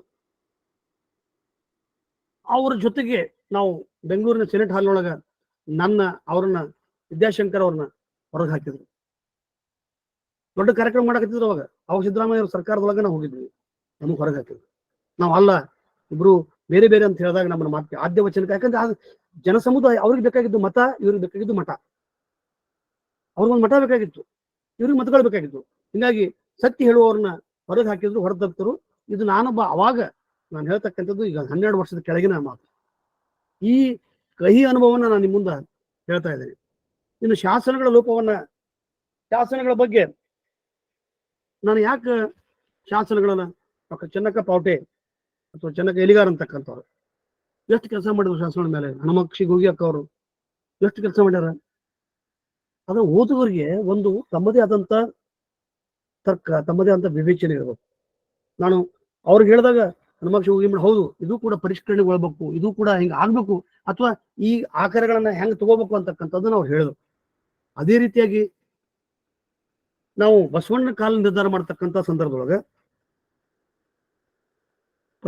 ಮಲ್ಲಿಕಾರ್ಜುನ ಪಂಡಿತಾರಾಧ್ಯರ ತೆಲುಗು ಶಾಸನ, ಅದನ್ನ ದೀಕ್ಷಿತರು ಅಂತಕ್ಕಂಥ ಡಾಕ್ಟರ್ ದೀಕ್ಷಿತರು ಅಂತಕ್ಕಂಥದ್ದು ಪ್ರಕಟಣೆ ಮಾಡಿಸೋರು ಹೊರಗ ಫಸ್ಟ್ ಟೈಮ್ ಈ ಪಬ್ಲಿಷ್ಡ್ ಔಟ್. ಬಾಡಾಳ ರಾಮಾಯಣ ಅದ್ರ ಮೇಲೆ, ಆ ತೆಲುಗು ಶಾಸನ ಮೇಲೆ ಬಸವಣ್ಣ 1186 ಅಥವಾ 93 ಒಳಗೆ ಬದುಕಿದ್ರು ಅಂತಕ್ಕಂಥ. ಕಲಬುರ್ಗಿಯವರು ಕೂಡ 1136, 31 ಹುಟ್ಟಿದ್ದನ್ನು ಹೋಗ್ತಾರೆ, 1186 ಇದ್ರು ಅಂತಾರ. 1186 ಬಸವಣ್ಣ ಇದ್ದು ಅಂತ ತಿಳ್ಕೊಂಡು ಅವ್ರಿಗೆ ಹಾಕ್ತಾರೆ. ಕಲಬುರ್ಗಿ ಅವರು ಕೂಡ ಸಂದೇಹ ವ್ಯಕ್ತ ಮಾಡ್ತಾರೆ. ಅವ್ರು ಫುಲ್ ಟೈಮ್ ಎಲ್ಲೂ ಕೊಟ್ಟಿಲ್ಲ. ಅವರು 1186, 85 ತೆಲುಗು ಶಾಸನ, 86 ಕಲ್ಲೇಪುರ ಶಾಸನ, ಅಂದ್ರೆ ಮಲ್ಲಿಬೊಮ್ಮಿ ದೇವರ ಶಾಸನವನ್ನ ಕೋಟ್ ಮಾಡಿ ಅದ್ರೊಳಗೆ ಅಲ್ಲಿ ಮಟ್ಟ ಇರಬಹುದು ಅಂತಕ್ಕಂಥ. 1186 ಇದ್ದ ಬಸವಣ್ಣ ಅಂತಕ್ಕಂಥದ್ದನ್ನ ಯಾವಾಗ 1184-85 ಕಲಚೂರ್ಯರ ವಂಶ ಚಿಂಗಣ ಅವನ ಕಾಲಘಟ್ಟಕ್ಕೆ ಮುಗಿತು ಅಂದಾಗ ಅದನ್ನ ನೋಡಿ ಜೀವ ಬಿಟ್ಟರು, ಬಂದು ಕೂಡಲ ಸಂಗಮಕ್ಕೆ ಆತ್ಮಹತ್ಯೆ ಮಾಡ್ಕೊಂಡಿರ್ಬೋದು. ಅಲ್ಲೂ ಕೂಡ ಪ್ರಶ್ನಾರ್ಥಕನೇ ಇಟ್ಟಾರ ಡಾಕ್ಟರ್ ಕಲಬುರ್ಗಿ ಅವರು. ಅದ್ರ ನಮ್ಮ ಕೃತಿ ಒಳಗ 3ನೇ ಸಂಪುಟದಲ್ಲಿ ನೀವು ನೋಡ್ಬೋದು. ಮುಂದಿಂದು ಅಂದ್ರೆ ಇದು ಶಾಸನದೊಳಗೆ ಕೂಡ ಇಂಥ ಮಾತು ಹೋದಾಗ ಅಂದ್ರೆ ಪಂಡಿತಾರಾಧ್ಯ 1186 ಕಾಲಘಟ್ಟದೊಳಗೆ ಮಾಡಿದಂತ ಶಾಸನವು ಅಂದ್ರೆ ಶಾಸನವನ್ನ ರಚಿಸಿದಂತ ಅಥವಾ ಶಾಸನ ಕಟ್ಟಿಸಿದಂತ ಕಾಲಘಟ್ಟವು ಅಥವಾ ಆ ಜೀವಿತ ಕಾಲದೊಳಗೆ ಅಂತಕ್ಕಂಥ ಇದು ಮುಖ್ಯ. ಇನ್ನೊಂದು ಏಕೋರಾಮಿ ತಂದೆ ಮತ್ತು ಏಕಾಂತರಾಮಯ್ಯ ಇಬ್ರು ಬೇರೆ ಅಂತಾರ. ಆದ್ರೆ ಇಲ್ಲಿ ನೋಡಿ ಜೇಡದಶಿಮಯ ದೇವರದಶಿಮಯ ಬೇರೆ ಅಂತಂದ್ರೆ ನಾವು ಇಲ್ಲಿ ಇಬ್ರು ಒಂದ ಅಂತಕ್ಕಂಥದ್ದು ಶ್ರಮವನ್ನು ವಹಿಸ್ಬೇಕಾಗತ್ತೆ. ಏಕೋರಾಮಿ ತಂದೆ ಏಕಾಂತರಾಮಯ್ಯ ಇಬ್ರು ಇವರಿಬ್ರು ಬೇರೆ ಅಲ್ಲ ಅಂತಕ್ಕಂಥದ್ದು ಕಾವ್ಯದೊಳಗೆ ಬೇರೆ ಬೇರೆ ಹೇಳ್ದಲ್ಲ. 12ನೇ 16ನೇ 15 16 15ನೇ ಶತಮಾನದ ಪ್ರೌಢದೇವರ ಕಾಲಘಟ್ಟದೊಳಗ ಭಿನ್ನ ಪಾಠದೊಳಗೆ ಮಾಡ್ತಕ್ಕಂಥ ನಾಮಗಳು ಕೂಡ, ಶರಣರ ಹೆಸರುಗಳು ಕೂಡ, ಮಾಯಾದೇವಿ ಅಂತೇಳಿ ನೀಲಾಂಬಿಕೆಗೆ, ನೀಲಲೋಚನೆ ಅಂತಕ್ಕಂಥದ್ದು ಪಾರಿಭಾಷಿಕ, ಅದೊಂದು ಸೌಂದರ್ಯಿಕ ಭಾಷೆ. ಸಿಂಗರಾಜ ಪುರಾಣ ಹೇಳಿದ್ನಲ್ಲ ನೀಲಲೋಚನೆ ಕೊಡೋ ಕಾರಣ ಅಂತಂದ್ರೆ ನಾವು ಜೇನಿದ್ದವ, ನೀಲಾಂಬಿಕೆ ಜೇನು ಅಂತಕ್ಕಂಥದ್ದು ಗೊತ್ತಿತ್ತು ಅವಂಗ. ಹಿಂಗಾಗಿ ಆ ಎಲ್ಲ ಒಟ್ಟಾರೆ ಒಂದು ಕಾಮನ್ ಇತ್ಯರ್ಥಕ್ಕೆ ನಾವು ಬರ್ತಕ್ಕಂಥ ಬಸವಣ್ಣನ ಕಾಲಘಟ್ಟವೂ ಕೂಡ ಅಷ್ಟೇ ಮುಖ್ಯ. ಯಾಕಂದ್ರೆ ನೀವು ಬಹಳಷ್ಟು ಜನ ಓದ್ತಿರ್ತೀರಿ, ಬರಿತಿರ್ತೀರಿ. ಈ ಶರಣ ಹುಟ್ಟಿದ್ದು 1167 ಕ್ರಾಂತಿ ಆಯ್ತು. ಅಂದ್ರೆ 7 ವರ್ಷದಾಗ ಇವ್ರು ಕಡ್ಗಾಡ್ಕೊಂಡು ಹೋರಾಟಕ್ಕೆ ಹೋದ್ರ ಹೆಂಗ? ನೀವು ನೋಡ್ರಿ, ಗಂಗಾಂಬಿಕೆ ಹುಟ್ಟಿದ್ದು 1160. ಇದು ಬಸವ ಸಮಿತಿಯವರು ಪ್ರಕಟ ಮಾಡಿದಂತ ಕೃತಿ ನಾನು ಹೇಳ್ತಾ ಇದ್ದೀನಿ. ಬಸವ ಸಮಿತಿಯವರು, ನಾನು ಹಲವಾರು ಸಾರಿ ಇದನ್ನ ಹಲವಾರು ಸಂದರ್ಭದಲ್ಲಿ ಹೇಳಿನಿ, ಅವ್ರಿಗೆ ಪತ್ರ ಬರೆದಿನಿ, ಅವುಗಳನ್ನ ಪರಿಷ್ಕರಣೆ ಮಾಡಿರಿ ಸರ್. 12ನೇ ಶತಮಾನ ಅಂತ ಹೇಳ್ರಿ, ನಮ್ಮ ಕಾಲಘಟ್ಟು ನಾವು ತಪ್ಪು ತಿಳ್ಕೊಳಂಗಿಲ್ಲ. ಎಲ್ಲರೂ 1160, ಬಸವಣ್ಣನು 1160, ನೀಲಾಂಬಿಕನು 1160, ಗಂಗಾಂಬಿಕನು 1160. ಎಲ್ಲ ಸಿಲಿಂಡರ್ ನೀವು ನೋಡಿದ್ರೆ 1160. ನೀವು ಒಂದ್ ಸ್ವಲ್ಪ ಮಟ್ಟ ವಿಚಾರ ಮಾಡ್ಬೇಕು. 1167ಕ್ಕೆ ಕ್ರಾಂತಿ ಆಯ್ತು. 1168ಕ್ಕೆ ಬಿಜ್ಜಳನ ಕೊಲೆ ಆಯ್ತು. ಬಿಜ್ಜಳನ ಕೊಲೆ ಆದ್ಮೇಲೆ 18 ವರ್ಷ ಬಸವಣ್ಣ ಹೆಂಗ್ ಇರಕ್ ಸಾಧ್ಯತೆ? ಆತ್ಮೀಯ ಸ್ನೇಹಿತವ, ಎಲ್ಲಿಯೂ ಕೂಡ 18 ವರ್ಷಗಳವರೆಗೆ ಬಸವಣ್ಣನ ಉಲ್ಲೇಖನ ಇಲ್ಲ. ಅಂದ್ರೆ 1168 ಬಸವಣ್ಣನವರ ಐಕ್ಯ ಕಾಲ ಇರಬಹುದು ಅಂತ ನನ್ನ ಒಬ್ಬ ಸಾಮಾನ್ಯ ಓದುಗನಾಗಿ ನನ್ನ ತರ್ಕ, ನನ್ನ ವಾದ, ನನ್ನ ಅಭಿಪ್ರಾಯ, ಅಭಿಮತವನ್ನ ಸ್ಪಷ್ಟವಾಗಿ ತಮ್ಮ ಮುಂದೆ ವ್ಯಕ್ತಪಡಿಸ್ತೇನೆ. ಬಹಳ ಮಂದಿ ಅಂತಾರೆ, ಏನ್ರಿ ಇಷ್ಟು ಸಣ್ಣ ವಯಸ್ಸಿನಾಗ ಹಿಂಗ್ ದೊಡ್ಡ ಕ್ರಾಂತಿ? ನಾವು ಕಲಬುರಗಿ ಸರ್ ಜೋಡಿ ಮಾತಾಗ ಅವ್ರ ಅಂತಿದ್ರು, ಇಲ್ಲ 54-55ಕ್ಕೆ ಬರ್ತದ್ದು, 80-60 ವರ್ಷನೂ ಬದುಕಿಲ್ಲ ಬಸವಣ್ಣ ಅಂತ. ನಾವು ಒಂದು ವಿಚಾರ ಮಾಡ್ಬೇಕಿಲ್ಲ. ಬಸವಣ್ಣನ ಅಕ್ಕ ಗಂಗಾಂಬಿಕೆಯು, ಅಕ್ಕನಾಗಮೋ ತಂಗಿಯೋ ಅಂತಕ್ಕಂಥದ್ದು ಇವತ್ತಿನವರೆಗೂ ಇತ್ಯರ್ಥ ಆಗಿಲ್ಲ. ಡಾಕ್ಟರ್ ಎಂ ಕಲಬುರ್ಗಿ ಅವರ ಪ್ರಕಾರ ಪುಟ 5 ಸಂಪುಟ ಇಲ್ಲಿ ನಾನು ನೋಡಿದಾಗ, ಇವತ್ತು ನಾನು ರುದ್ರಮೂರ್ತಿಯವರಿಗೆ ನಾನು ಸ್ಲೈಡ್ ಹಾಕೀನಿ. ಆ ಪುಸ್ತಕದೊಳಗೆ ಬಸವಣ್ಣನ ತಂಗಿಯಾದಂಥ ನಾಗಲಾಂಬಿಕೆ, ನಾಗಲಾಂಬಿಕೆ ಮಗನಾದಂಥ ಚನ್ನಬಸವಣ್ಣ ಹಿಂಗೆ ತಗೊಂಡ್ರ. ಇದು ನನಗ ಆಘಾತ, ಆಶ್ಚರ್ಯ, ನೋವು. ಬಸವಣ್ಣ 8 ವರ್ಷದ ಮನೆ ಬಿಟ್ಟು ಹೋದಾಗ ಯಾಕೆ ಬಿಟ್ಟು ಹೋದ? ನನಗಿಂತ ದೊಡ್ಡಕ್ಕೆ ನಮ್ಮ ಅಕ್ಕದಳ, ಅಕ್ಕಿಗೆ ಜನವಾರ ಹಾಕು, ನನಗೆ ಹಾಕ್ರಿ ಆಮೇಲೆ. ತಂಗಿಗೆ ಹಾಕ್ತಿದ್ರ, ಒಂದ್ ವೇಳೆ ಇವ ತಗೊಂಡಿದ್ರ ತಂಗಿಗೆ ಹಾಕುವ, ತಂಗಿ ಇದ್ರ ಅವ್ರ ಮುಂದೆ ಹಾಕ್ತಿದ್ರು. ಅಕ್ಕಿ 8-9 ವರ್ಷಕ್ಕೆ ಬಂದಾಗ ಅದು ಹೆಣ್ಮಕ್ಳಿಗೆ, ಅಂದ್ರೆ ಹೆಣ್ಮಕ್ಳ ಪರವಾಗಿ ಹೋರಾಟ ಮಾಡಿದಂತ ಬಸವಣ್ಣ ತಾನು ಅಕ್ಕನಿಗೆ ಹಾಕಿಲ್ಲ, ನನಗಿಂತ ಜ್ಯೇಷ್ಠದಳ. ಮತ್ತ ಎಲ್ಲ ಕೃತಿ ಒಳಗ ಬಸವಣ್ಣ, ದೇವರಾಜ, ಅಕ್ಕನಾಗಮ್ಮ, ದೇವರಾಜ ಮತ್ತು ಬಸವಣ್ಣ ಅಂತಕ್ಕಂಥದ್ದು ಅವರ ಸಿದ್ದಯ್ಯ ಪುರಾಣಿಕರು ಸಮಗ್ರವಾಗಿ ಇಟ್ಟರು ಕೂಡ ನಮ್ಮ ಇವತ್ತಿನ ಈ ಸಂಪುಟದೊಳಗ ನಾನಮ್ಮ ಆಗ್ಲಿ ಅಥವಾ ಯಾರಾದ್ರೂ ಪ್ರೆಸೆಂಟ್ ಮಾಡಿ ತೋರಿಸ್ರಿ, ಬಹಳ ನೋವಿನ ನನಗೆ ನೋವು ಆಗತ್ತಲ್ಲ. ನಮ್ಮ ಆತ್ಮೀಯ ಗುರುಗಳು ಡಾಕ್ಟರ್ ಕಲಬುರ್ಗಿ ಅವರು ಅದನ್ನ ಹೆಂಗ ಹೊರಗೆ ಹಾಕ್ಬೇಕು, ಹೆಂಗ ಇಟ್ಕೋಬೇಕ ಹೊರಗೆ ಹಾಕ್ಬೇಕ, ಅಕ್ಕ ಅನ್ಬೇಕ ಬೇಡ? ಅಕ್ಕ ಅಂತಕ್ಕಂಥ ಜನಪದಿ ಸಾಹಿತ್ಯ ಅಕ್ಕನ ಅಂತಂತಾರ. ಅಣ್ಣ ಇದ್ದ, ಅಕ್ಕಿದ್ದ. ಇತ್ತೀಚೆಗೆ ಡಾಕ್ಟರ್ ವಾಲಿಯವರು, ಸೋಮಶೇಖರ್ ವಾಲಿಯವರು ಮಾತಾಡ್ತಾ ಹೇಳಿದ್ರು, ಬಸವಣ್ಣಗ ಒಬ್ಬ ಅಕ್ಕಿದ್ದ, ಒಬ್ಬ ಅಣ್ಣ ಇದ್ದ ಅಂತಕ್ಕಂಥ. ಮತ್ತು ಅವ್ರ ಮಾತುಗಳನ್ನ ಪರಿಗಣಿಸಿಕೆ ತಗೋಬಾರ್ದು. ಇದು ಕೂಡ ಅತ್ಯಂತ ನೋವಿನ ಸಂಗತಿ. ಮತ್ತು ಇಲ್ಲಿಯವರೆಗೆ, ಇವತ್ತಿನವರೆಗೆ ಉಳಿದು ಬಂದಂತ ಪುಣ್ಯ ಸ್ತ್ರೀ ಪರಿಕಲ್ಪನೆಗಳು, ಪಣ್ಣಾಂಗನೆಯರನ್ನು ಪುಣ್ಣಾಂಗನೆಯನ್ನಾಗಿ ಮಾಡಿದ ಬಸವಣ್ಣ, ವೇಶ್ಯರನ್ನು ಮದುವೆ ಆಗಿದ್ದು ತಪ್ಪಲ್ಲ. ನಾ ಹೇಳಿದ ಹರಿಹರ ಕಾವ್ಯ 17,000 ವೇಶ್ಯರಿದ್ರು, ಅವ್ರ ಅಷ್ಟೊಂದು ತಂದು ಶರಣರಿಗೆ ಕಟ್ಟಿ ಮದುವೆ ಮಾಡಿದ ಅಂತಕ್ಕಂಥದ್ದು. ಇದು ಮೇಲ್ವರ್ಗದವ್ರಿಗೆ ಯಾಕೆ ಬರ್ಲಿಲ್ಲ? ಪುಣ್ಯಶ್ರೀ ಗಂಗಾಂಬಿಕೆ ಯಾಕೆ ಬರ್ಲಿಲ್ಲ? ನೀಲಾಂಬಿಕೆ ಯಾಕೆ ಬರ್ಲಿಲ್ಲ? ಅಕ್ಕನಗಮ್ಮ ಯಾಕೆ ಬರ್ಲಿಲ್ಲ? ಯಾರಿಗೆ? ಹಡಪದ ಅಪ್ಪಣ್ಣ ಪುಣ್ಯಶ್ರೀ ಲಿಂಗ, ಹಡಪದ ಅಪ್ಪಣ್ಣ ಮತ್ತು ಲಿಂಗಮ್ಮ ಬಸವಣ್ಣನ ಜೊತೆಗೆ ಕೂಡಲ ಸಂಗಮದಲ್ಲಿ ಹೋದವರು. ಅವರು ಅತ್ಯಂತ ಸ್ಪಷ್ಟವಾಗಿ ಇತ್ತೀಚಿನ ಇತಿಹಾಸಗಳನ್ನು ನೋಡಿದಾಗ ಅವರು ಉಗಾರ ನಾಗಪ್ಪನ ಮಗ, ಮುಸುವಿನಾಳ ಊರಿನ ಉಗಾರ ನಾಗಪ್ಪನ ಮಗಳು ಲಿಂಗಮ್ಮ ಅಂತಕ್ಕಂಥದ್ದು ಪ್ರೂವ್ ಆಗೈತಿ. ಮತ್ತೆ ಹೆಂಗ್ ವಿಷಯಕ್ಕಳ ಅಂದ್ರೆ ಪುಣ್ಯ ಸ್ತ್ರೀ ಅಂತಕ್ಕಂಥ ಪರಿಕಲ್ಪನೆಯನ್ನು ಸಂಪೂರ್ಣವಾಗಿ ನಾವು ತೆಗೀಲಿಲ್ಲ ಅಂದ್ರ, ಪುಣ್ಯಾಂಗನೆಯರು ಅಂತಕ್ಕಂಥದ್ದು ನಾವು ಹಂಗೆ ಇಟ್ಕೊಂಡು ಬಂದ್ವಿ ಅಂದ್ರ, ನಾವು ಖಂಡಿತ ಕೂಡ ವಚನ ಸಾಹಿತ್ಯಕ್ಕೆ ದ್ರೋಹ ಮಾಡ್ತೀವಿ, ನಾವು ಮೋಸ ಮಾಡ್ತೀವಿ. ಇದನ್ನ ನಾನೊಬ್ಬ ಓದುಗನಾಗಿ, ಒಬ್ಬ ಸಾಮಾನ್ಯ ಓದುಗನಾಗಿ ನನ್ನ ನೋವನ್ನ ತಮ್ಮ ಮುಂದೆ ಹೇಳ್ಕೊಳಕ ನನಗೆ ಹಿಂಜರಿಕೆ ಆಗಂಗಿಲ್ಲ. ಕುಂಬಾರಗುಂಡನ ಹೆಂಡತಿ ಪುಣ್ಯಶ್ರೀ, ಆಮೇಲೆ ಇವರೆಲ್ಲರೂ ವೇಶ್ಯರಾಗಿದ್ರಂತ. ಕೊಂಡೆ ಮಂಚಣ್ಣ, ಇದು ಬಹಳ ಮಂಚ, ಕೊಂಡೆ ಮಂಚಣ್ಣ ಬೆಂಕಿ ಹಚ್ಚಿದ, ಇವ ಮೋಸ ಮಾಡಿದ. ಇಲ್ಲಿವರೆಗೆ ನನಗೆ ಅದು ಬೇಲಿಮಠ ಶ್ರೀಗಳು ಮೊನ್ನೆ 8 ದಿನ ಹಿಂದೆ, ಕೊಂಡೆ ಮಂಚಣ್ಣ ಆಪ್ತಚರ Manchanna, was a bridge between Basavanna and Bijjala. ಆಪ್ತಚರ ಮಂಚಣ್ಣವ ಅವ್ಯಾಕ ಇಂಥ ಕೆಲಸ ಮಾಡ್ತಾನ? ಆತನ ಹೆಂಡತಿ ಲಕ್ಷ್ಮಮ್ಮ ಅಂತಕ್ಕಂಥ ಮಹಾಮನೆಯೊಳಗೆ ಕೆಲಸ ಮಾಡ್ತಾಳ. ಅಲ್ಲಿ ನೋಡ್ರಿ ಪುಣ್ಯಶ್ರೀ, ರೇವಣ ಸಿದ್ಧ ಬುದ್ಧ ಪುಣ್ಯಶ್ರೀ ಬ್ರಾಕೆಟ್ನಾಗ ವೇಶ್ಯರು ಹೆಂಗ್ ಮನಸ್ಸು ಒಪ್ಪಕ್ಕಾಕತಿ. ಅದಕ್ಕಿಂತ ಬಹಳ ಕೆಟ್ಟ ನೋವಿನ ಸಂಘದ ಹಾದರ ಕಾಯಕದ ಗಂಗಮ್ಮ ಹರದ. ನೋಡ್ರಿ, ಈ ವೈದಿಕರು, ಜಾತಿವಾದಿಗಳು, ಸನಾತನವಾದಿಗಳು ಯಾಕೆ ನಮ್ಮನ್ನ ವಚನ ಸಾಹಿತ್ಯ ನಾವ್ ಏನ್ ಮಾಡಿದ್ರು ನಡೀತೈತಿ, ಯಾಕಂದ್ರೆ ಮೊದಲಿಂದ ಹಾಕೊಂತ ಬಂದ್ಬಿಟ್ಟತಿ, ಮೊದಲಿಂದ ಮಾಡ್ಕೊಂಡು ಬಂದ್ಬಿಟ್ರ ಅವ್ರು. ಹಾದರ ಕಾಯಕ ಹೆಂಗ ಆಕತಿ, ಅಕ್ಕಿ ಬಿದ್ದದ್ದು ಆರಿಸ್ಬೇಡ ಅಂತ ಹೇಳ್ದಾಕಿ ಅದಕ್ಕೆ ಲಕ್ಕಮ್ಮ ಹಾದರ ಕಾಯಕವನ್ನು ಹೆಂಗ್ ಒಪ್ತಾರ. ಹರದ ಕಾಯಕ, ಹರದ ಹಳ್ಳಿ, ಹರದ ಸಣ್ಣ ಪುಟ್ಟ ವ್ಯಾಪಾರ ಮಾಡೋರು, ಕಾಯಿಪಲ್ಲೆ ಹರಿಕೊಂಡು ಕುಂಡ್ರವ್ರು, ಮಾರ್ಕೆಟ್ನಾಗ ಕುಂಡಿರ್ತಾರಲ್ರಿ. ಹರದ ಕಾಯಕದ ಹೋಗಿ ಹಾದರ ಕಾಯಕ ಮಾಡಿದ್ರು, ನಾವು ಪ್ರಶ್ನೆ ಮಾಡ್ಲಿಲ್ಲ. ಅಂದ್ರೆ ನಮ್ಮ ಪೇಷನ್ಸ್ ಅನ್ಬೇಕು, ಅದ್ ನೆಗ್ಲಿಜೆನ್ಸ್ ಅನ್ಬೇಕು, ಗೊತ್ತಿಲ್ಲ. ನಾವಿಲ್ಲಿ ಎಲ್ಲ ಹೆಂಗ್ ತಡ್ಕೊಂತೀವಿ. ಬೇರೆಯವ್ರ ಧರ್ಮ ಒಂದು ಮೊಹಮ್ಮದ್ ಪ್ರೊಫೆಟ್ ಅನ್ನೋ ಬದ್ಲಿ ಮೊಹಮ್ಮದ್ ಇಡಿಯಟ್ ಅಂತಕ್ಕಂಥ ಸಟಾನಿಕ್ ವರ್ಷದೊಳಗ ಇಡಿಯಟ್ ಇಂದ ಮೂರ್ಖ, ಮೊಹಮ್ಮದ್ ದ ಪ್ರೊಫೆಟ್ ಬದ್ಲಿ ಮೊಹಮ್ಮದ್ ದ ಇಡಿಯಟ್. ಅದು ಅಲ್ಲಿ ಹುಡುಗನಿಗೆ, ದೇವರಿಗಲ್ಲ.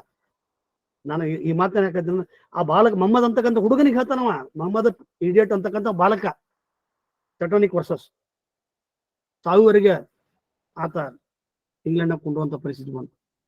ನಾವು ಅಷ್ಟು ಮತಾಂತರ ಆಗೋದು ಬೇಡ, ಅಷ್ಟು ಸಂಕುಚಿತ ಆಗೋದು ಬೇಡ. ಅದ್ರ ವಚನ ಸಾಹಿತ್ಯದೊಳಗ ಬಸವಣ್ಣನ ತಂಗಿ ಅಕ್ಕನಗಮ್ಮ ಅಂತ ತಿಳ್ಕೊಂಡು ಡಾಕ್ಟರ್ ಎಂ ಕಲಬುರ್ಗಿ ಅವರು ಕೂಡ ತಮ್ಮ ಪ್ರಸ್ತಾವನೆಯೊಳಗೆ ಬರೆದಾಗ ಇನ್ನಾರಿಗೂ ದೂರವೇನೆಯ. ಅದೇ ಮತ್ತೆ 4ನೇ ಸಂಪುಟ 5ನೇ ಸಂಪುಟ ಆಶ್ಚರ್ಯಮಠ ತಪ್ಪು 1967ರೊಳಗ ಉಕ್ತಿಕಂಠಾಭರಣ ಎಂತ ಕೆಟ್ಟ ಕೃತಿ ಸುಟ್ಟು ಬಿಟ್ರು, ಅವ್ರು ಕಾಲಘಟ್ಟದಾಗ ಸುಟ್ಟು ಬಿಟ್ರು.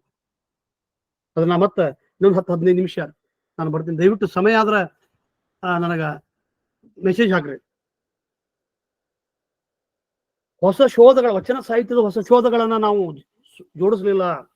ಇದಕ್ಕೆ ಮುಖ್ಯ ಆಕಾರ ಅಂತಂದ್ರೆ ಕಲ್ಲು ಮಠದ ಪ್ರಭುದೇವರು ಬಹಳ ಚಂದ ವೇದಶಾಸ್ತ್ರ ಎಂಬುದು ಜಗಡು ಕಾಣಿರುವಂತಾರ ಅವರು ಬಹಳ ಪ್ರಬಲವಾಗಿ ಲಿಂಗದೇವಲ ಲೀಲಾ ವಿಲಾಸ ಅಧ್ಯಯನ ಮಾಡಲಿಲ್ಲ.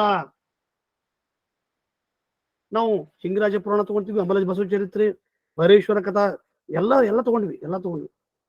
ಆದ್ರೆ ಕಲ್ಲು ಮಠ ಪ್ರಭುದೇವರ ಲಿಂಗದೇವನ ಲೀಲಾ ವಿಲಾಸವನ್ನ ನಾವು ಇವತ್ತು ಚರಿತ್ರೆಗೆ, ಯಾಕಂದ್ರೆ ಪುರಾಣವಾಗಿ ಓದ್ಕೋಬೇಕು.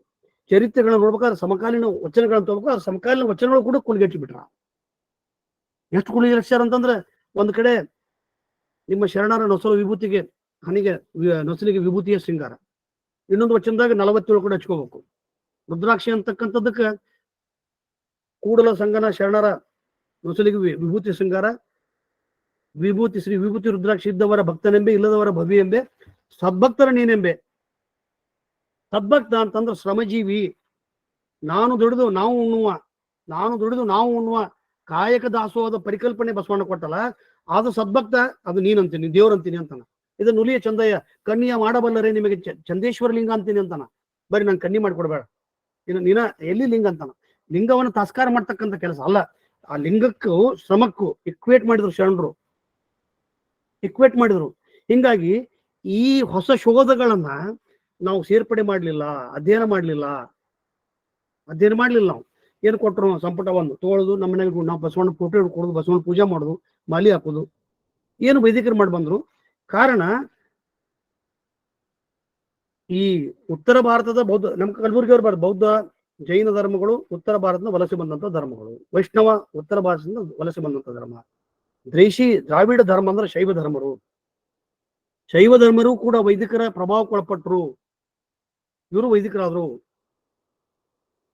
ಇವರು ಅದೇ ಪುರಾಣ ಪುಣ್ಯಕಥೆಗಳನ್ನ ಪವಾಡಗಳನ್ನ ಹೇಳ್ಕೊಂತ ಹೊಂಟರು. ಕಾರಣ ಅಸಹಾಯಕರಾಗಿದ್ರು. ಜೈನರನ್ನ ಅಪೋಷಣೆಗೊಳಿಸಿದ್ರು, ಭಾರತವನ್ನ ಬಿಟ್ಟುಗೊಳಿಸಿದ್ರು, ಬುದ್ಧರನ್ನ. ಶರಣ ಧರ್ಮದೊಳಗೆ ಜಗಳ ಹಚ್ಚಿಬಿಟ್ರು. ವೀರಶೈವ, ಲಿಂಗಾಯತ, ಇದು ಹಿಂಗೈತಿ, ನಮ್ಮ ಬರಳನ್ನ ನಮ್ಮ ಕಣ್ಣಾಗ ಚುಚ್ಚುವಂತ ಕೆಲಸ ಮಾಡಿದ್ರು. ಕಾರಣ ವಚನದೊಳಗ ಸ್ಪಷ್ಟತೆ. ಒಂದ್ ಕಡೆ ವಚನ ನೇರವಾಗಿ ಬಸವಣ್ಣ ತನ್ನ ರ್ಯಾಷನಲ್ ಥಾಟ್ಸ್ ಅಂಡ್ ಥಿಂಕಿಂಗ್, ಎರೆದರೆ ನೆನೆಯೋದು ಮರೆದರೆ ಬಾಡುದು, ಹುರುಳಿಲ್ಲ ಲಿಂಗಾರ್ಚನೆ,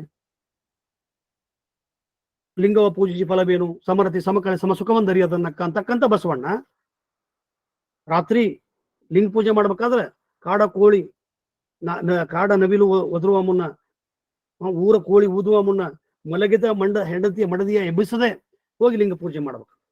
ಹಾಗಾಗಿ ಕೇಳ್ತಾನ ಬಸವಣ್ಣ. ಸಮಯೋಚಿತ ಲಿಂಗ ಪೂಜೆ, ಸಾಂದರ್ಭಿಕ ಜಂಗಮ ಸೇವೆ ಅಂತಕ್ಕಂಥದ್ದು ಹೇಳಿದಂತ ಬಸವಣ್ಣ ರಾತ್ರಿ ಬೆಳಿಗ್ಗೆ 5 ಗಂಟೆಗೆ ಎದ್ದು ಇವರಿಬ್ಬರನ್ನು ಎಬ್ಬಿಸ್ಬಾರ್ದಪ್ಪ, ಡಿಸ್ಟರ್ಬ್ ಮಾಡ್ಬೇಡ, ಹೋಗಿ ಪೂಜೆ ಮಾಡ. ಇದು ನಾನು ನಂದು ಸರಿ ಅಂತ ಹೇಳಕತ್ತಿಲ್ಲ, ನನಗೆ ಬಂದಂತ ಗೊಂದಲವನ್ನು ನಿಮ್ಮ ಮುಂದೆ ಇಡಾಕತ್ತೀನಿ. ನಿಮಗೂ ಇದಕ್ಕಿಂತ ಹೆಚ್ಚಿನ ಗೊಂದಲಗಳು ಇರಬಹುದು. ಅವೆಲ್ಲವನ್ನು ಕುಂತ್ಕೊಂಡು ಇವತ್ತ ಇತ್ಯರ್ಥ ಮಾಡ್ತಕ್ಕಂಥ ಒಂದು ಪ್ರಾಮಾಣಿಕ ಪ್ರಯತ್ನ, ಸಣ್ಣ ಪ್ರಯತ್ನ. ನಾನು ಇದನ್ನು ಮಾಡಬೇಕು.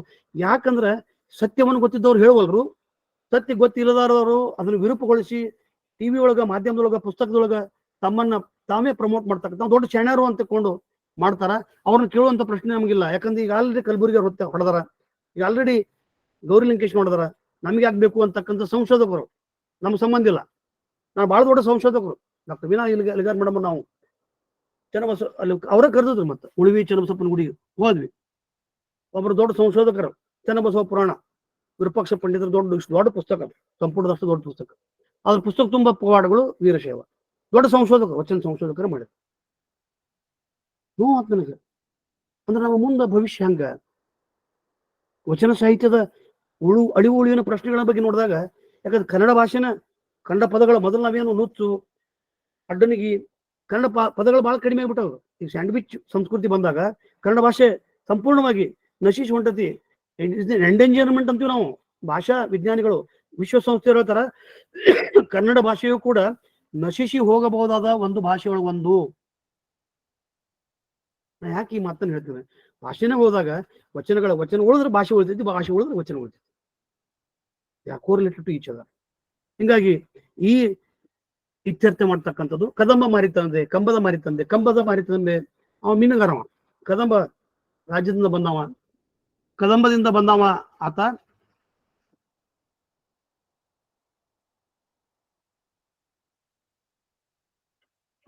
ಅದು ಕಂಬದ ಮಾರಿ ತಂದೆಯೋ ಕದಂಬ ಮಾರಿ ತಂದೆ ಅಂತಕ್ಕಂಥದ್ದು.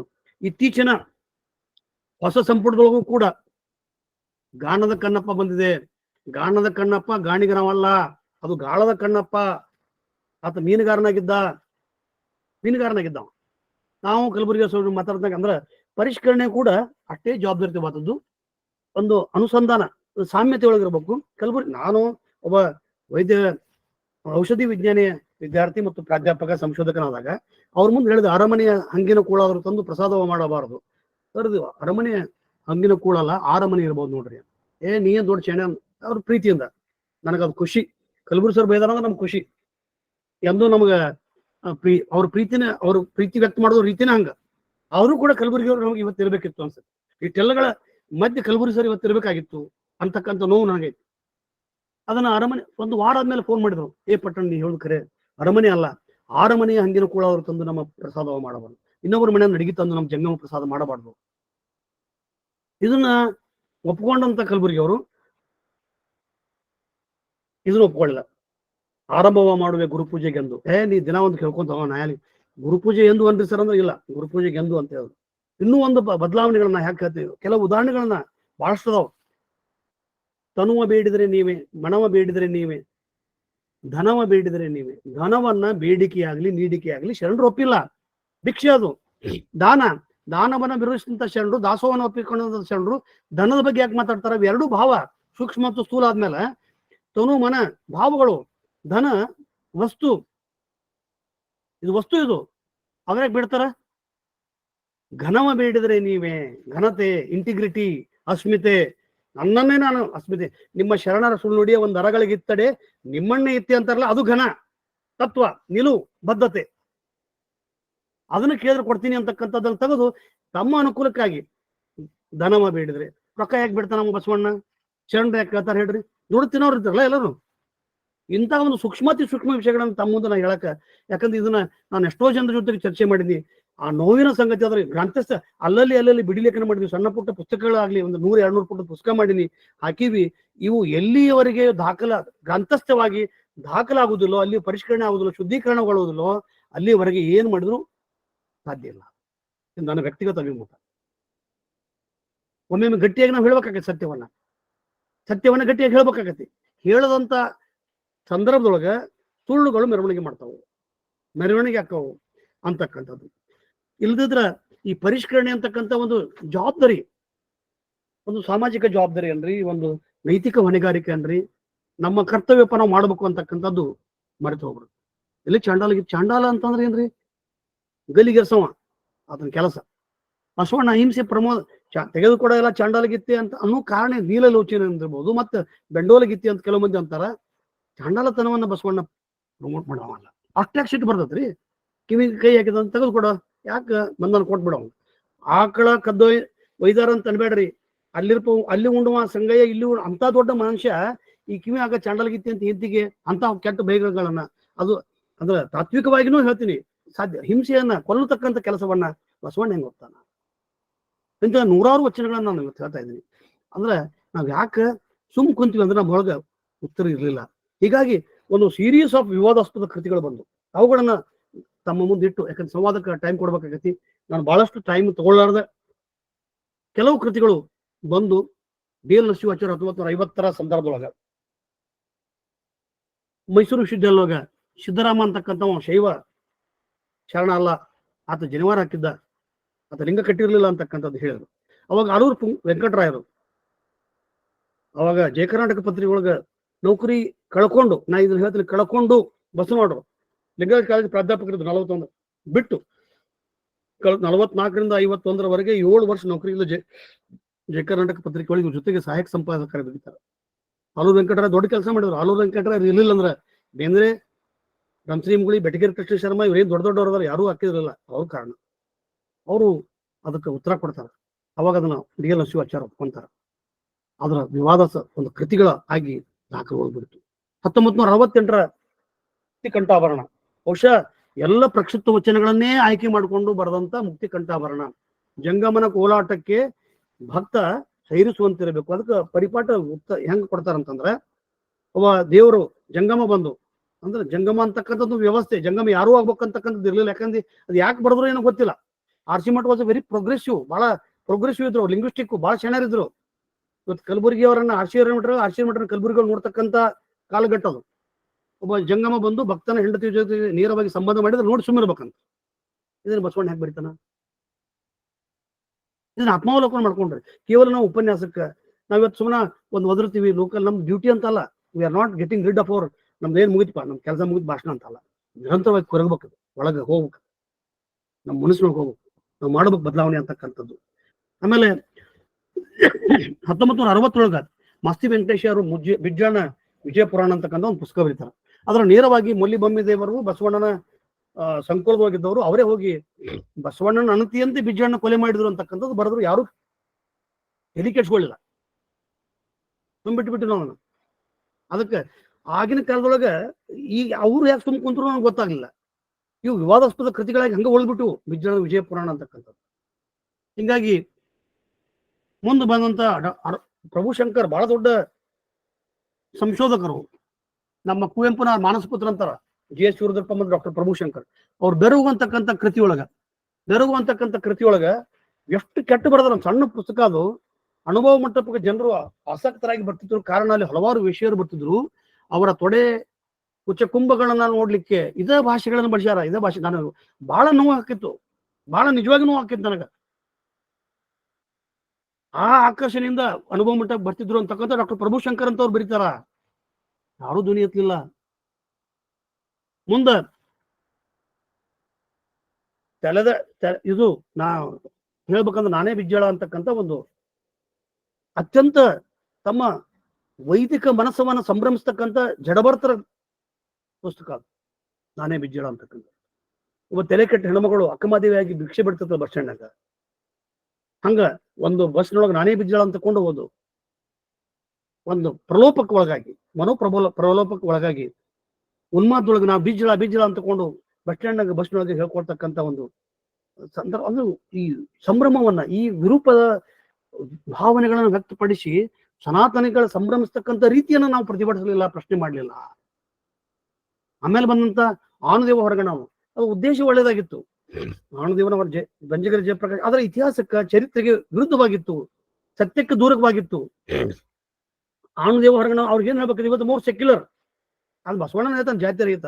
ಆನುದೇವ ಹೊರಗಣವನ ಅಂತ ಬಸವಣ್ಣ ಹೇಳಿದಾಗ ತನ್ನನ್ನು ತಳ ಸಮುದಾಯದೊಳಗೆ ಜೊತೆಗೆ ಗುರುತಿಸಿಕೊಂಡು ಅಪ್ಪನ ಮಾದಾರ್ಶೇನೆ ಬಪ್ಪನ ಅದು ಮಾದಾರ್ಶೇನ ಮಗನ ಅಂತ ಅಲ್ಲ.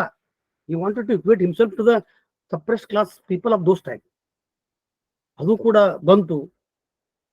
ತಲೆದಂಡ ನಾಟಕ ಇವತ್ತು ಬಹಳ ಪ್ರಚಲಿತವಾಗಿ ಗಿರೀಶ್ ಕಾರ್ನಾಡರ 19 ಆವೃತ್ತಿಯನ್ನು ಕಂಡಂತ ತೆಲೆದಂಡ ನಾಟಕ, ಅದು ಕದ್ದ ಕೃತಿ, ಕದ್ದ ವಿಚಾರ. ದ.ರಾ ಬೇಂದ್ರೆ ಅದನ್ನ ಅವರೇ ಬರೀತಾರ. ದ.ರಾ ಬೇಂದ್ರೆ ಅವರು ತೆಲೆದಂಡ ನಾಟಕ ಬರಿಬೇಕಂತ ತಿಳ್ಕೊಂಡು ಮಾಡಿದ್ರು. 78-79 ಸಂದರ್ಭದೊಳಗ ಆ ಕಥೆಯನ್ನು ಸಂಪೂರ್ಣವಾಗಿ ಗಿರೀಶ್ ಕಾರ್ನಾಡ್ ಮುಂದೆ ಹೇಳಿದ್ರು. ಅದ್ರೊಳಗೆ ಒಂದು ಪದನ ಬರೀತಾರ, ತುಂಬಿ ಬಂದಿತ್ತ ತಂಗಿ ತುಳುಕಿ ಹೋಗಿತ್ತ, ಬಸವಣ್ಣ ಐಕ್ಯ ಆದಂತ ನೋವನ್ನ ಅವ್ರು ವ್ಯಕ್ತ ಮಾಡಿದ್ರು. ಬೇಂದ್ರೆ ಅವರಿಗೆ ಬಸವಣ್ಣನವರಿಗಿಂತ ಪ್ರಭುದೇವರಿಗೆ ನಾಯಕ, ಈಗ ಸಾಮಾಜಿಕ ನಾಯಕ ಅಂತಲ್ಲ, 4 ಮಂದಿ ಒಳಗ ಪ್ರಭುದೇವರನ್ನ ಮೆಸ್ತಾರ. ಅಷ್ಟೇ ಅಲ್ಲ, ಬಸವಣ್ಣನ ಬಗ್ಗೆ ಹೇಳ್ತಾ 6 ಹೇಳಿದರು ಬಸವ ಬಯಲಾದನೆಂದು, ಬಸವಣ್ಣ ಬಯಲಾಗೇನಂತ ಹೆಂಗ್ ಹೇಳ್ತೀರಿ ನೀವು ಅನ್ನುವಂತ ಪ್ರೇಮವನ್ನು ವ್ಯಕ್ತ ಮಾಡಿದಾಗ ಗಿರೀಶ್ ಕಾರ್ನಾಡ್ ತೆಲೆದಂಡ ನಾಟಕ ಬರೆದು ಅತ್ಯಂತ ಅವಿಚಾರ, ಅತಾರ್ಕಿಕ, ಅಸಂಬದ್ಧ ವಿಚಾರಗಳನ್ನ ನಾಟಕ ತುಂಬೆಲ್ಲ ಅನಾಗರಿಕ ಭಾಷೆಯನ್ನು ಬಳಸಿ ಬಿಜ್ಜಳ 5-6 ವರ್ಷ 10 ವರ್ಷ ಎಷ್ಟೋ ವರ್ಷ ಬಸವಣ್ಣನ ಜೊತೆಗಿದ್ದಾಗ ಒಂದು ಪ್ರಧಾನ ಮಂತ್ರಿಯ ಮತ್ತು ರಾಜನ ನಡೆದಿರ್ತಕ್ಕಂಥ ಸಂವಾದಗಳು ಎಷ್ಟಂದ್ರೆ ಮುಸ್ಲಿಮನ ಕತ್ತಿ ಮಗನ ಅಂತಕ್ಕಂಥ ಭಾಷೆಯನ್ನ ನೇರವಾಗಿ ಬಳಸ್ಯಾರ. ಈ ಕೃತಿಯು 19 ಆವೃತ್ತಿ ಬಂತು. ನಾನು 30 ವರ್ಷದ ಹಿಂದೆ ಈ ಕೃತಿಯನ್ನ 32 ವರ್ಷದಿಂದ ಪ್ರತಿಭಟನೆ ಮಾಡಿ ಅವಾಗ ಟಿ.ಪಿ. ಅಶೋಕ್ ಅಂತಕ್ಕಂಥವ್ರು ಬಂದಿದ್ರು. ಬಿ.ವಿ. ಕಾರಂತರ ನಾಟಕ ಮಾಡ್ತಾರೆ, ರಂಗಾಯಣದವ್ರು ಬಂದಿದ್ರು. ಅದನ್ನ ನೇರವಾಗಿ ಪ್ರತಿಭಟಿಸಿದ್ನಿ. ಧ್ವನಿ ಒಂಟಿಯಾಗಿತ್ತು, ಬೆಂಬಲ ಸಿಗ್ಲಿಲ್ಲ. ಇವತ್ತು ಕೂಡ ಅದನ್ನ ಹೇಳ್ತೀನಿ. 19 ಕೃತಿಗಳು ಇವು ತೆಲೆದಂಡ ನಾಟಕ ನೋಡಿದ್ರೆ ಅದು ಉದ್ದೇಶಪೂರ್ವಕವಾಗಿ ಶರಣ ಚರಿತ್ರೆಯನ್ನು ಕಪ್ಪು ಬಿಸಿಗೆ ಹಚ್ಚಿ ಆನಂದಿಸಬೇಕಾಗ್ತಕ್ಕಂಥ ಒಂದು ಕೃತಿ. ಅದೇನು ದೊಡ್ಡ ಕೃತಿ ಅಂತಲ್ಲ, ಅದನ್ನ ಯಾರು ಪ್ರಶ್ನೆ ಮಾಡ್ಲಿಲ್ಲ. ಧರ್ಮ ಕಾರಣ ನಿಮ್ಗೆ ಹೇಳ್ತೀನಿ. ಧರ್ಮ ಕಾರಣ ಸಾಹಿತ್ಯ ಅಕಾಡೆಮಿ ಪ್ರಶಸ್ತಿ ಸಿಕ್ಕಿತ್ತು. Doctor P V Narayan Bengaluru ವಿಶ್ವವಿದ್ಯಾಲಯ ಬಹಳ ದೊಡ್ಡ ಪ್ರೊಫೆಸರ್ ಮತ್ತು ನಮ್ಮ ಕಲಬುರಗಿ ಆಪ್ತರು. ಮೊದಲನೇ ಪುಟದೊಳಗೆ ಮೊದಲನೇ ಅಧ್ಯಾಯ, ಮಗುವಿನ ನಿರೀಕ್ಷೆ ಒಳಗಿರ್ತಕ್ಕಂಥ ಅಕ್ಕನಗಮ ಕುಂತಿರ್ತಾಳಂತ, ಚನ್ನಬಸವನ ಓಡಿ ಬಂದು ಬಿಕ್ಕಿ ಅಳ್ತಾನಂತ, ಅಪ್ಕೊಂತಾಳಂತ ತಾಯಿ. ಯಾಕ ಅಳ್ತಾ ಇದೆಯಾ ಮಗು ಅಂತ ಕೇಳ್ದ, ಚನ್ನಬಸವನ್ ಕೇಳ್ತಾಳಂತ. ಅಮ್ಮ ಶಾಲೆಯೊಳಗ ನನ್ನ ತಂದೆ ಯಾರು ಅಂತ ಕೇಳಾಕತ್ತಾರ, ನಾ ಯಾರು ಹೇಳಿ? ಅವಾಗ ಆಕಿ ಏನ್ ಹೇಳ್ತಾಳ, ಯಾರಂತ ಹೇಳಿ? ನೋಡ್ರಿ, ಅಕ್ಕನಾಗಮ್ಮನ ವೇಷಪಟ್ಟ ಕಟ್ಕೊಂಡು, ಯಾಕೆ ಮತ್ತೆ ಅವ್ರು ಬಂದದ್ದು ಒಕ್ಕುದ ಮಿಕ್ಕುದ ಪ್ರಸಾದದಿಂದ. ನಮ್ಮ ಬರಡನ್ನು ನೋಡ್ರಿ ಇಲ್ಲಿ ಹಿಂಗ ಹೇಳ್ಯಾರ, ನಿಮ್ಮವ್ರು ಹೇಳ್ಯಾರ ನೋಡ್ರಿ. ಬಂಧುಗಳೇ, ನೀವು ನಂಬ್ತಿರೋ ಇಲ್ಲೋ ಗೊತ್ತಿಲ್ಲ. ಧರ್ಮ ಕಾರಣ ಬಂದಾಗ ದೊಡ್ಡ ಹೋರಾಟ ಮಾಡಿದ್ವಿ. ಇಡೀ ಬೆಳಗಾವ್ ಬಂದ್ ಮಾಡಿದ್ವಿ. ಜಿಲ್ಲಾದೇವಿ ಪ್ರಸಾದ ಬಂದಿದ್ರು, ಅವರ ಮುಂದೆ ಹೇಳಿದ್ವಿ, ಒಬ್ಬ ಮಹಿಳೆಗೆ ಅಥವಾ ನಿಮಗ ವೇಷ ಅಂದ್ರೆ ನೀವು ಹೆಂಗಿರ್ತೀವಿ? ಯಾಕ? ಅವಾಗ ಜಿಲ್ಲಾಧಿಕಾರಿ ಡಾಕ್ಟರ್ ಕೊಂಗವಾಡ ಅದಾರ, ನಮ್ಮ ಬೇಕಾದ್ರೆ ಕೇಳ್ರಿ. ಅವಾಗ ಮೊಬೈಲ್ ಇರ್ಲಿಲ್ಲ, ಫ್ಯಾಕ್ಸ್ ಇದ್ದು, ಅವಾಗ ಕಂಪ್ಯೂಟರ್ ಇನ್ನೂ ಇರ್ಲಿಲ್ಲ ಬಳಕೆ ಒಳಗ. ನಾವು ಸಾಹಿತ್ಯ ಮುತ್ತಿಗೆ ಹಾಕಿ ಅವ್ರಿಗೆ ಹೇಳಿ ಪುಸ್ತಕವನ್ನು ಸುಟ್ಟು ಕೊಟ್ಟಾಗ ಅದನ್ನ ಫ್ಯಾಕ್ಸ್ ಮಾಡಿದ್ರು. ಒಂದು ಯಶಸ್ಸು, ಒಂದು ಸಂತೋಷ ಆಗಿದ್ದಂದ್ರ ಆ ಕೃತಿಯನ್ನು ಮುಟ್ಟುಗೋಲು ಹಾಕಿದ್ರು, ಕೊಟ್ಟಂತ ಪ್ರಶಸ್ತಿಯನ್ನು ಹಿಂತಗೊಂಡ್ರು.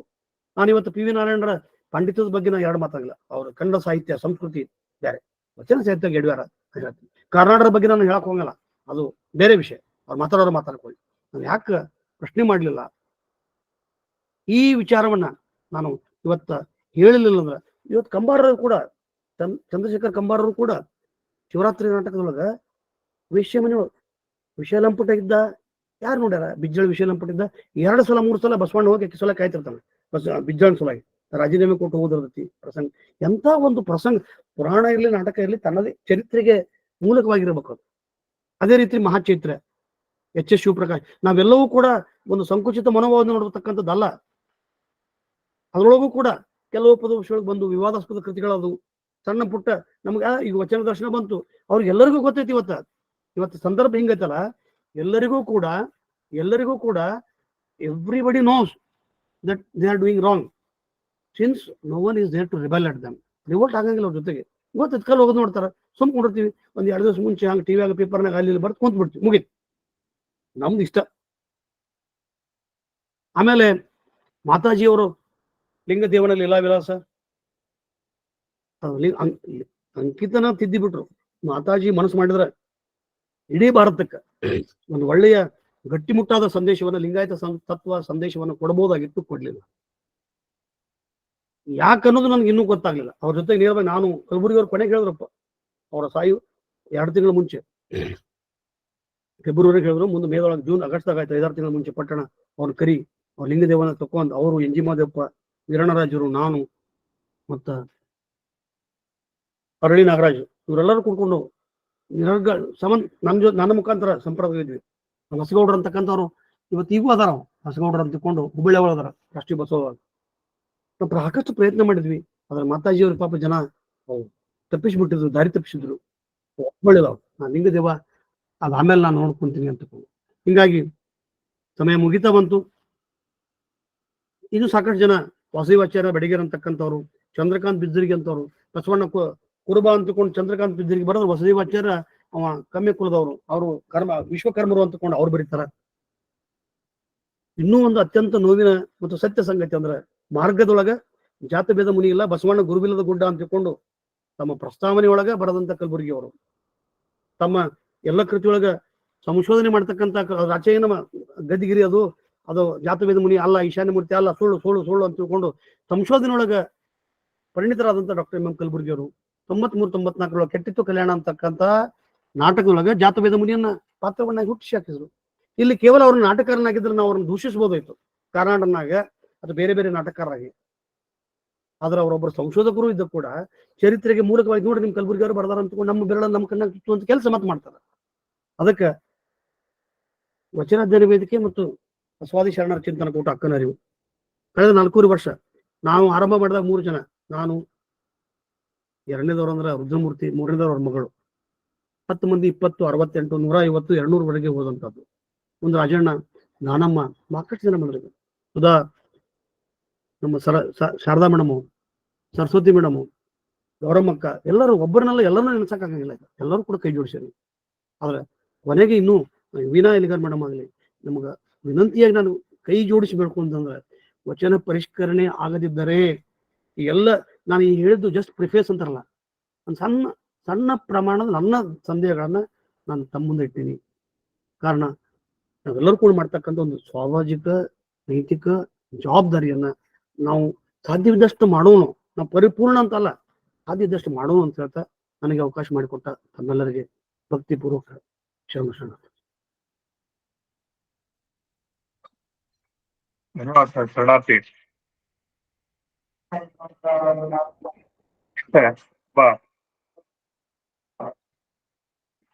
ಹನುಮ ಮೇಡಮ್, ಇಲ್ಲಿ ಸ್ವಲ್ಪ ಪ್ರಾಬ್ಲಮ್ ಇದೆ, ನೀವು ತೊಳ್ತೀರಾ? ಕನ್ಸ್ಟ್ರಕ್ಷನ್ ನಡೀತಾ ಇದೆ ಪಕ್ಕದಲ್ಲಿ. ಈಗ ನನ್ನ ಮೈಕು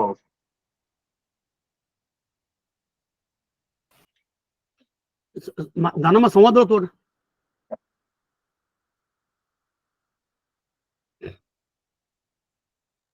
ನಾನೇ ತಗೊಂತೀನಿ ತೋರಿ. ಕೆಲವರು ಹ್ಯಾಂಡ್ ರೈಸ್ ಮಾಡಿದ್ದಾರೆ. ಮೊದಲಿಗೆ ನಾಗರಾಜ್ ಕೊಟ್ಟಾರ. 1 ನಿಮಿಷ ಸರ್, ಉಳ್ಕೋದೆಲ್ಲ ನಾಗರಾಜ್ ಮಾತಾಡಿ. ಸರ್ ನಮಸ್ಕಾರ ಸರ್.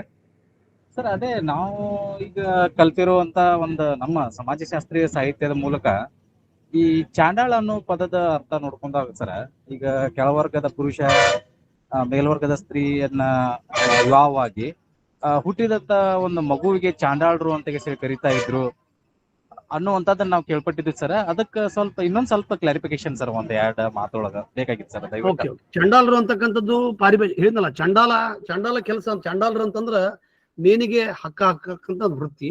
ಅವ್ರು ಯಾರು ಅಂತಂದ್ರೆ ಚಂಡಾಲರು ಅಂತ ಇವ್ರಿಗೂ ಅಂತಾರ. ಅಂದ್ರ ಈಗ ಅನಾಥ ಮಕ್ಕಳು ಅಥವಾ ಸೂಳೆ ಮಕ್ಕಳು ವೇಶ್ಯರು ಅಂತಾರಲ್ಲ, ಚಾಂಡಾಲಗಿತ್ತಿ ಅಂತ. ಅದಕ್ಕಿಂತ ಹೆಚ್ಚಾಗಿ ಚಾಂಡಾಲರು ಅಂತಕ್ಕಂಥ ಜೈಲಿನೊಳಗ ನೇನ್ ಹಾಕ್ತಕ್ಕಂಥವ್ರು ಚಾಂಡಾಲರು ಅಂತ. ಮುತ್ತುರಾಜ್ ಹೆಬ್ಬಾಳ್ ಸರ್.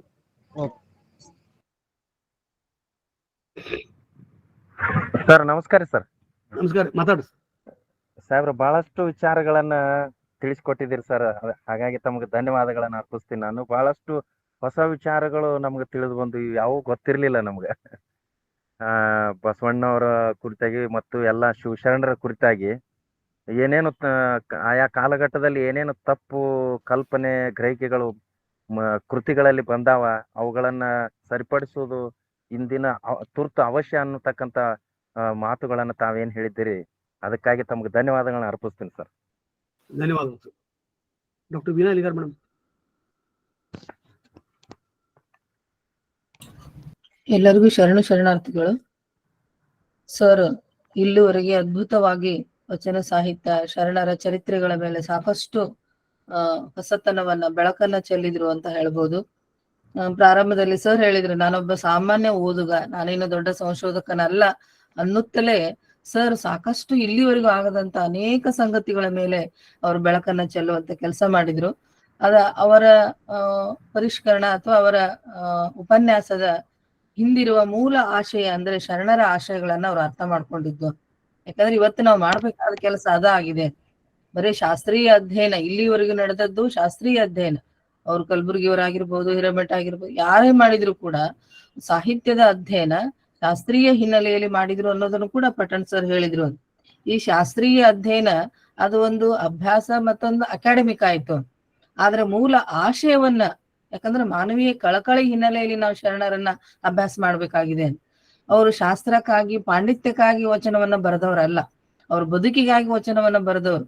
ಹಾಗಾಗಿ ಬದುಕಿಗೆ ಆ ಮಾನವೀಯ ಸ್ಪರ್ಶದ ಹಿನ್ನೆಲೆಯಲ್ಲಿ ನಾವು ವಚನಗಳನ್ನ ಪರಿಷ್ಕರಣ ಮಾಡಿದಾಗ ಮಾತ್ರ ನಾವು ವಚನ ಸಾಹಿತ್ಯಕ್ಕೆ ನ್ಯಾಯ ಕೊಡ್ಲಿಕ್ಕೆ ಸಾಧ್ಯ. ಬರೀ ಶಾಸ್ತ್ರೀಯ ಹಿನ್ನೆಲೆಯಲ್ಲಿ ಗ್ರಂಥಗಳನ್ನ ಪ್ರಕಟಣೆ ಮಾಡಿದ್ರೆ ಅದು ಅಲ್ಲ ಅನ್ನುವುದು ಪಟ್ಟಣ್ ಸರ್ ಅವರ ಭಾಷಣದ ಆಶಯ ಅಂತ ನಾನು ಅನ್ಕೊಂತೇನೆ. ಸಾಕಷ್ಟು ವಿಷಯಗಳನ್ನ, ಅದು ವಚನಗಳ ಅರ್ಥ ಸಂದಿಗ್ಧತೆ ಇರ್ಬೋದು, ವಾಕ್ಯ ಸಂಯೋಜನೆಯ ಕ್ಲಿಷ್ಟತೆಗಳಿರ್ಬೋದು, ಇವೆಲ್ಲ ನಮ್ಗೆ ವಚನ ಪರಿಷ್ಕರಣದಲ್ಲಿ ಕಾಡುವಂತವುಗಳು. ಮತ್ತೆ ಸರ್ ಕೆಲವೊಂದು ಸ್ಪಷ್ಟತೆಯನ್ನ ಕೊಟ್ರು. ಅವರು ಗಂಡ ಮುನಿದರೆ ಹೆಂಡತಿಯಾಗಿರಬಾರ್ದು ಅನ್ನೋದನ್ನ ನೋಡ್ರಿ, ನಾವು ಈ ತರ ಥಿಂಕ್ ಮಾಡಿರ್ಲೇ ಇಲ್ಲ. ಈ ತರ ಮಾಡ್ಬೇಕು. ಇದು ನಿಜವಾದ ಅಂದ್ರೆ ಈ ಪಾಠಗಳ ಭಿನ್ನ ಪಾಠಗಳನ್ನ ಹೇಗೆ ಗ್ರಹಿಸ್ಬೇಕು ಅನ್ನುವಂತ ಸ್ಪಷ್ಟತೆ ಪಟ್ಟಣ್ ಸರ್ ಅವರ ಮಾತಿನಲ್ಲಿ ಇತ್ತು ಅಂತ ನನಗೆ ಅನಿಸ್ತದೆ. ಯಾಕಂದ್ರೆ ನಿಜವಾದ ಭಾವಸ್ಪಂದನೆ ಇಟ್ಕೊಂಡಾಗ ಮಾತ್ರ ನಾವು ಶರಣರ ವಚನಗಳನ್ನ ಅರ್ಥ ಮಾಡ್ಕೊಳ್ಳಿಕ್ಕೆ ಸಾಧ್ಯ.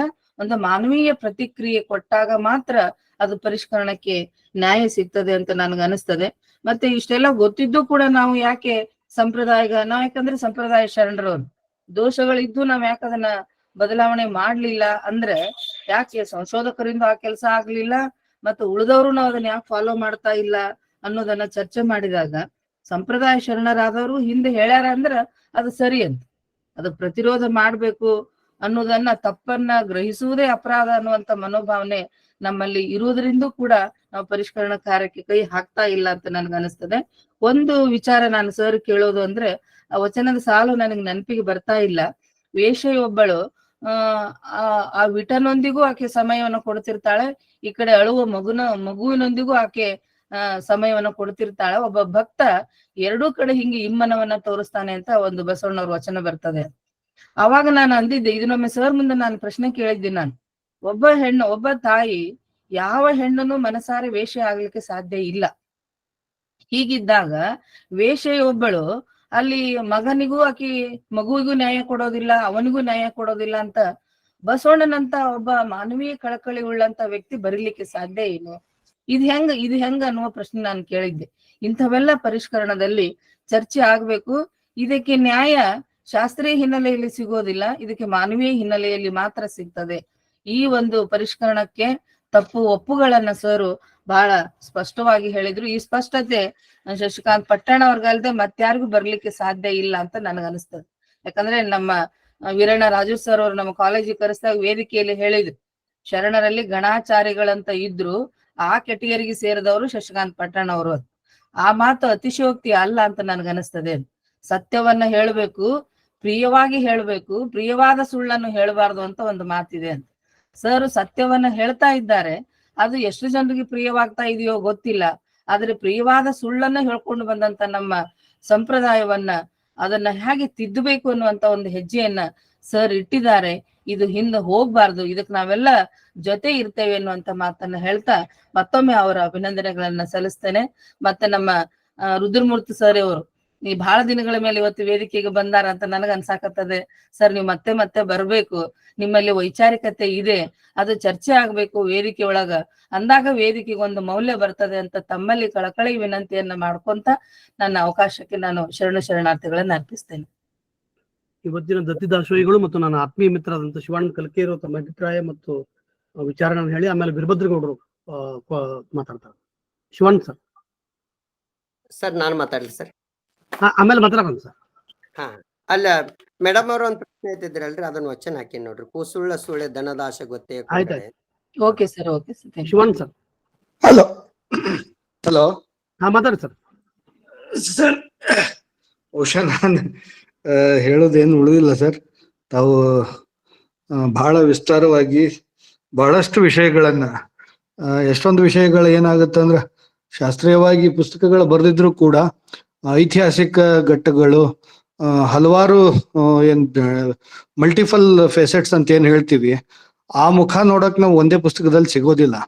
ಬಹುಶಃ ಅದನ್ನೆಲ್ಲ ಕಟ್ಟಿ ಒಂದೇ ಕಡೆ ನೀವು ಕೊಟ್ಟಿದ್ ನೋಡಿದ್ರ ನಾವು ಧನ್ಯರು ಅಂತ ಅನ್ಕೊಳ್ತಿದ್ದೀನಿ ಇವತ್ತು ಭಾಗವಹಿಸಿದ್ದು.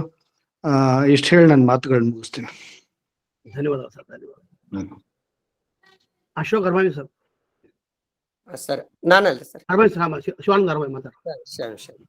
ಸರ್ ಹರದ ಅಂದ್ರೆ ಚಿಲ್ಲರೆ ವ್ಯಾಪಾರಸ್ಥರು ಅಂತ ಆಕೈತಲ್ರಿ ಸರ್? ಏನಂದ್ರೆ ಚಿಲ್ಲರೆ ವ್ಯಾಪಾರಸ್ಥರು ಅಂತ ಆಕೈತಲ್ಲ ಹರದ? ಹಾ, ಹರದ ಅಂದ್ರೆ ಸರ್ ಹರದನ ಹಳ್ಳಿ ಅಂತಾರಲ್ಲ, ಹರದನ ಹಳ್ಳಿ ಅಂದ್ರೆ ಹರದ ವ್ಯಾಪಾರ, ಸಣ್ಣ ಪುಟ್ಟ ವ್ಯಾಪಾರ ಮಾಡೋದು. ಸರಿ ಸರ್.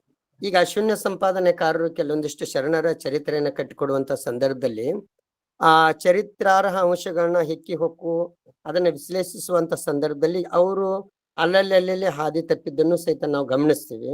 ಹಾಗಾಗಿ ಈ ಒಟ್ಟಾರೆ ತಮ್ಮ ಶರಣರ ತತ್ವ ದರ್ಶನವನ್ನು ಓದುವಂತ ಸಂದರ್ಭದಲ್ಲಿ ತಪ್ಪು ಒಪ್ಪುಗಳನ್ನ ಅಭ್ಯಾಸ ಮಾಡುವಂತ ಸಂದರ್ಭದಲ್ಲಿ ನಾವು ವಚನ ತತ್ವಕ್ಕೆನೆ, ವಚನಗಳಿಗೆನೆ ಹೆಚ್ಚು ಪ್ರಾಮುಖ್ಯತೆಯನ್ನ ನೀಡಬೇಕು ಅನ್ನೋದು ಮನದಟ್ಟಾಯ್ತು. ಜೊತೆಗೆ ಚಾರಿತ್ರಾಕ ಅಂಶಗಳನ್ನ ನಮಗೆ ನಿಖರವಾಗಿ ಇದೇ ತರ ಇದೆ ಅಂತ ಹೇಳಿಕೆ ನಿಖರವಾಗಿರ್ತಕ್ಕಂಥ ಆಧಾರ ಇಲ್ಲದೆ ಇರೋದ್ರಿಂದ ವಚನಾಸಕ್ತರು ಕೇವಲ ವಚನಗಳ ಮೇಲೆ ಹೆಚ್ಚು ಬೆಳಕನ್ನು ಚೆಲ್ಲಬೇಕು, ಅದನ್ನ ವಿಸ್ತೃತವಾಗಿ ಅಧ್ಯಯನ ಮಾಡ್ಬೇಕು ಅನ್ನೋದು ನಮ್ಮ ಆಶಯ. ಜೊತೆಗೆ ಇಂಥದ್ದು ಶರಣರ ತಪ್ಪು ಒಪ್ಪು ಏನಿದೆ ಇವತ್ತೇನು ಉಪನ್ಯಾಸ ಆಯ್ತಲ್ಲ, ಇದು ತಮ್ಮ ಹತ್ರ ಇರ್ತಕ್ಕಂಥದ್ದನ್ನ ತಾವು ಸಿದ್ಧಪಡಿಸಿಕೊಂಡಿರ್ತಕ್ಕಂಥ ಈ ಲೇಖನವನ್ನ PDF ಹಾಕ್ರಿ ಸರ್. ಆಮೇಲೆ ಜೊತೆಗೆ ಆಮೇಲೆ ಇದನ್ನ ನಾವೊಂದು ಪುಸ್ತಕ ಯಾಕೆ ಬರಬಾರ್ದು ಸರ್? ಅದನ್ನ ಇಲ್ಲಿ ಮಿಸ್ಟೇಕ್ ಮಾಡಿದ್ದಾರೆ, ಇಲ್ಲಿ ತಪ್ಪು ಮಾಡಿದ್ದಾರೆ ಅಂತ ಎತ್ತಿ ತೋರ್ಸ್ತಕ್ಕಂಥ ಕೆಲಸ ಆಗ್ಬೇಕು. ಆಮೇಲೆ ಈ ಪರಿಷ್ಕರಣೆ ಮಾಡ್ತಕ್ಕಂಥ ಒಬ್ಬರು 14 ಸಂಪುಟಗಳು ಏನದಾವು, ಆ 14 ಸಂಪುಟಗಳನ್ನ 4 ಜನ ಪ್ರಜ್ಞಾವಂತರು ನಿಜ ವಚನ ಆಸಕ್ತರು ಹಂಚಿಕೊಂಡ್ರೆ ಅದರಲ್ಲಿ ಏನೇನು ಮಿಸ್ಟೇಕ್ ಇದಾವನ್ನ ಅವನ್ನೆಲ್ಲ ತೆಗೆದ್ಬಿಟ್ಟು ಅದನ್ನ ನಾವೆಲ್ಲ ಪರಿಷ್ಕರಣೆ ಮಾಡಿ ಮತ್ತೊಂದ್ಸಲ ಪ್ರಿಂಟ್ ಮಾಡ್ಬೋದು. ಯಾಕಂದ್ರೆ ಸಮಾಜ ಬಹಳ ದೊಡ್ಡದಿದೆ. ಅದಕ್ಕಾಗಿ ನಾವೆಲ್ಲರೂ ಸೇರಿ ಒಂದೊಂದು ತಾಲೂಕದಿಂದ 1 ಲಕ್ಷ ರೂಪಾಯಿ, ಒಂದೊಂದು ತಾಲೂಕದಿಂದ 2 ಲಕ್ಷ ರೂಪಾಯಿ ಹಾಕಿದ್ರು ಹೊಸ ಸಂಪುಟಗಳೇ ನಿರ್ಮಾಣ ಆಗ್ಬಿಡ್ತಾವು. ಅದಕ್ಕೆ ನಾವೆಲ್ಲರೂ ಸಹಿತ ಅಂತ ಒಂದು ಕೈಂಕರ್ಯಕ್ಕೆ ನಾವೆಲ್ಲರೂ ಕಟಿಬದ್ಧರಾಗಿ ದುಡಿಬೇಕಾದ ಈ ಹಿಂದೆಂದಿಗಿಂತೂ ಈಗಿನ ಅವಶ್ಯಕತೆ ಬಹಳ ಇದೆ ಅಂತ ನನಗೆ ಅನಿಸ್ತದೆ ಸರ್. ಆ ವಿಷಯದಲ್ಲಿ ಆಮೇಲೆ ಇನ್ನೊಂದು ಹೇಳಿದ್ರಿ, ಇಂತಿತ್ತ ಎಷ್ಟು ಈ ಕಾಲಘಟ್ಟದಲ್ಲಿ ಎಷ್ಟೆಷ್ಟು ಮಿಸ್ಟೇಕ್ಗಳು ಮಾಡ್ಕೋತ ಬಂದಿದ್ದಾರೆ ಅಂತ ಹೇಳಿದ್ರಿ. ಅದಕ್ಕಾಗಿ ಪಾಂಡವರು ಚಿತ್ರದಲ್ಲಿ ಕುಚ್ಚಿ ಒಂದು ಮಾತು ಹೇಳ್ತಿರ್ತಾರೆ, ಇಂಥವ್ರು ಬರ್ತಿರ್ತಾರೆ, ಇಂಥವ್ರನ್ನ ಓಡಿಸ್ತಾನೆ ಇರಿ ನೀವು, ಇಂಥವ್ರು ಬರ್ತಿರ್ತಾರೆ, ಇಂಥವ್ರು ಓಡಿಸ್ತಾ ಇರಿ ಅಂತ ಹೇಳಿ ಒಂದ್ ಸಂದೇಶ ಕೊಡ್ತಾಳೆ. ಹಾಗಾಗಿ ನಮ್ಮ ಪರಿಸ್ಥಿತಿನೂ ಅದಕ್ಕೇನು ಭಿನ್ನವಾಗಿಲ್ಲ ಅಂತ ನಾನು ಭಾವಿಸ್ತೀನಿ. ಯಾಕಂದ್ರೆ ಕಾಲಕ್ಕೆ ನಾನು ನೋಡ್ತಾ ಇದ್ದೀನಿ, ನಾನು ಇತ್ತೀಚೆಗೆ ಬಂದಿರೋದು ಇದನ್ನ ವಚನ ಅಧ್ಯಯನ ಮಾಡ್ಲಿಕ್ಕೆ 2012-13 ಇತ್ತೀಚಿನ ಕೂಸು ನಾನು. ಆದ್ರೆ ಕಾಲಘಟ್ಟದಲ್ಲಿ ನೋಡಿದಾಗ ಪ್ರತಿ 10 ವರ್ಷಕ್ಕೊಂದು ಸಲ ಅವಘಡಗಳು, ಪ್ರತಿ 10 ವರ್ಷಕ್ಕೊಂದ ಯಾರಾದ್ರೂ ಏನಾದ್ರೂ ಒಂದು ಕೈ ಆಡಿಸಿ ಅದನ್ನ ಇದ್ದಿರ್ತಕ್ಕಂಥ ಕೆಡಿಸ್ತಕ್ಕಂಥ ಒಂದು ಕುಲಗೆಡಿಸ್ತಕ್ಕಂಥ ಒಂದು ಮತಿಹೀನನಾಗಿ ವರ್ತಿಸ್ತಕ್ಕಂಥ ಒಂದು ದುಷ್ಟ ಮನಸ್ಸುಗಳು ಹುಟ್ಕೊಳ್ತಾ ಇರೋದು ಖೇದಕರ ಸಂಗತಿ. ಇದಕ್ಕೇನು ವ್ಯವಸ್ಥೆ ಅಂತ ನಂದೊಂದು ಪ್ರಶ್ನೆ ಸರ್. ಧನ್ಯವಾದ ಸರ್. BS ಗದಗಿಮಠ ಅವರ ಮಗ ಶ್ರೀ ಪುಲಕೇಶಿ ಗದಗಿಮಠ ಅವರು ಹ್ಯಾಂಡಲ್ ಮಾಡಿದ್ದಾರೆ ಸರ್. ಮಾತಾಡಿ sir. Pulakeshi Gadagimath sir, unmute ಮಾಡ್ಕೊಂಡು ಮಾತಾಡಿ ಸರ್.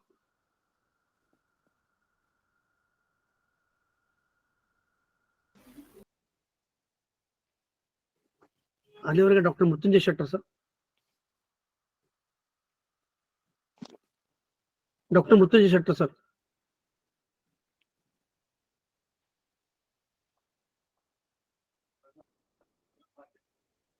ಮುತ್ತುರಾಜ್ ಅವರು, ಹೆಬ್ಬಾಳ್ ಅವರು ಅನ್ಮ್ಯೂಟ್ ಮಾಡ್ಕೊಳ್ಳಿ ಸರ್.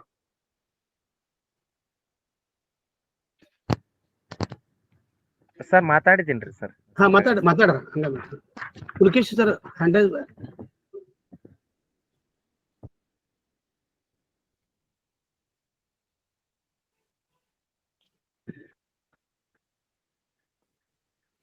ಯಾರಾದ್ರೂ ಪುಲಕೇಶಿ ಸರ್ ಅನ್ಮ್ಯೂಟ್ ಮಾಡ್ಕೊಳ್ಳಿಕ್ ಆಗ್ತಾ ಇಲ್ವಾ?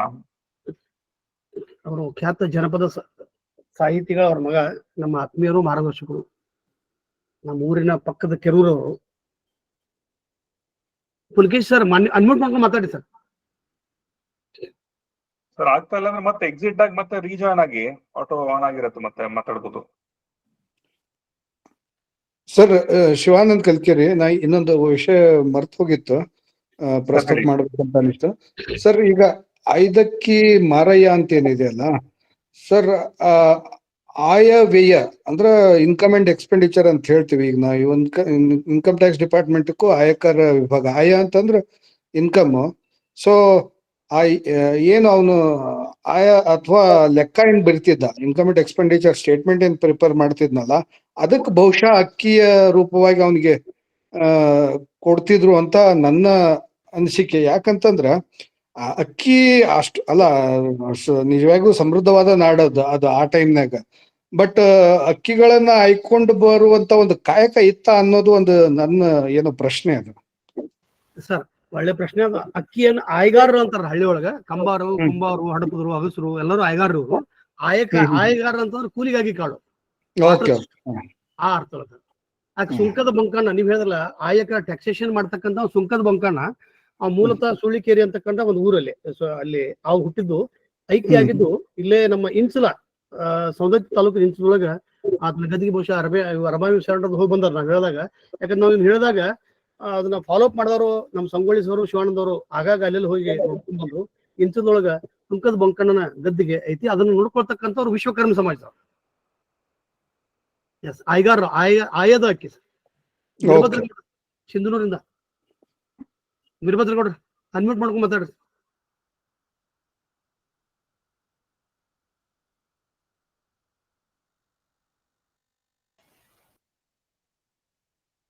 ಶಾರದಾ ಮೇಡಮ್ ಇದಾರ, ಡಾಕ್ಟರ್ ಶಾರದಾ ಪಾಟೀಲ್.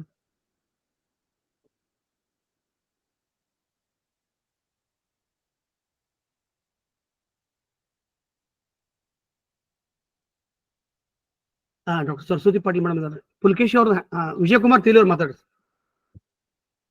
ಆಮೇಲೆ ಡಾಕ್ಟರ್ ಸರಸ್ವತಿ ಪಾಟೀಲ್ ಮಾತಾಡ್ತಾರೆ. ವಿಜಯಕುಮಾರ್ ಮಾತಾಡಿ. ಹಾ ಸರ್, ಎಲ್ರಿಗೂ ಶರಣಾರ್ಥಿ. ಪಟ್ಟಣ್ ಸರ್, ಇಲ್ಲಿವರೆಗೆ ನೀವು ಏನು ತೋಡ್ಕೊಂಡ್ರಿ ನಿಮ್ಮ ಮನಸ್ಸಿನಲ್ಲಿ ಇದ್ದದ್ದನ್ನ ಎಲ್ಲರೂ ಒಪ್ಕೋತೀವಿ.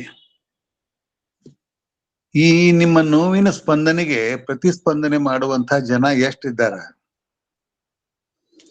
ನಾನು ಇವತ್ತು ಈ ಗೂಗಲ್ ಮೀಟ್ ಅನ್ನು ಅಟೆಂಡ್ ಮಾಡೋಕ್ಕಿಂತಲೂ ಮೊದಲ ಸಹಜ ವಚನಗಳನ್ನು ನೋಡ್ತಾ ಇದ್ದೆ. ಈ ಕರ್ನಾಟಕ ಸರ್ಕಾರ ಪುಸ್ತಕ ಪ್ರಾಧಿಕಾರದ ವತಿಯಿಂದ ಮಹಾಸಂಪುಟ 1 ಬಸವ ಯುಗದ ಮಹಾಸಂಪುಟದ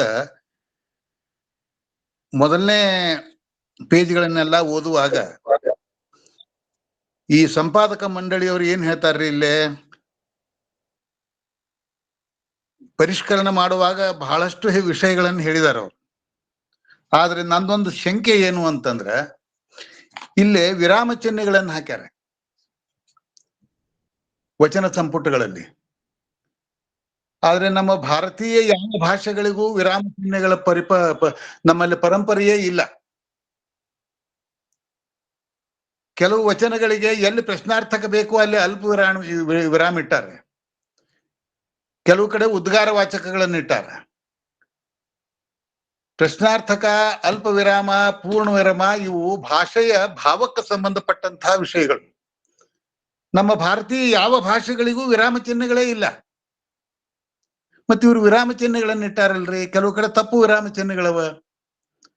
ಎಲ್ಲಾ ವಿಶ್ವವಿದ್ಯಾಲಯ ಮಟ್ಟದ ಪಂಡಿತರೇ ಇವನ್ನೆಲ್ಲ ಮಾಡ್ಯಾರಲ್ಲ. ಆಮೇಲೆ ಅತಿ ಅಗತ್ಯತೆಯ ಒಂದು ವಿಷಯವನ್ನ ನಾನು ಹೇಳ್ತೀನಿ. ಎಷ್ಟು ಜನ ಒಪ್ಕೋತಿರೋ ಬಿಡ್ತಿರೋ ಅದು ನಿಮಗೆ ಬಿಟ್ಟು ಕೊಟ್ಟದ್ದು. ವಚನಗಳನ್ನಾಗಲಿ ಅಥವಾ ವಚನಗಳಲ್ಲಿ ಬರುವಂತಹ ಹಲವಾರು ಸಮಸ್ಯೆಗಳನ್ನಾಗಲಿ ಪರಿಷ್ಕರಣೆ, ಹೊಸ ಆವಿಷ್ಕಾರ ಮಾಡಬೇಕಾಗಿತ್ತು ಅಂತಂದ್ರೆ ವಚನಗಳ ಓದು ಮೊದಲನೇದ್ದು. ವಚನಗಳನ್ನು ಸರಿಯಾಗಿ ಓದಿದ ನಂತರ ವಚನಗಳ ಅರ್ಥ ಆಗೋದು.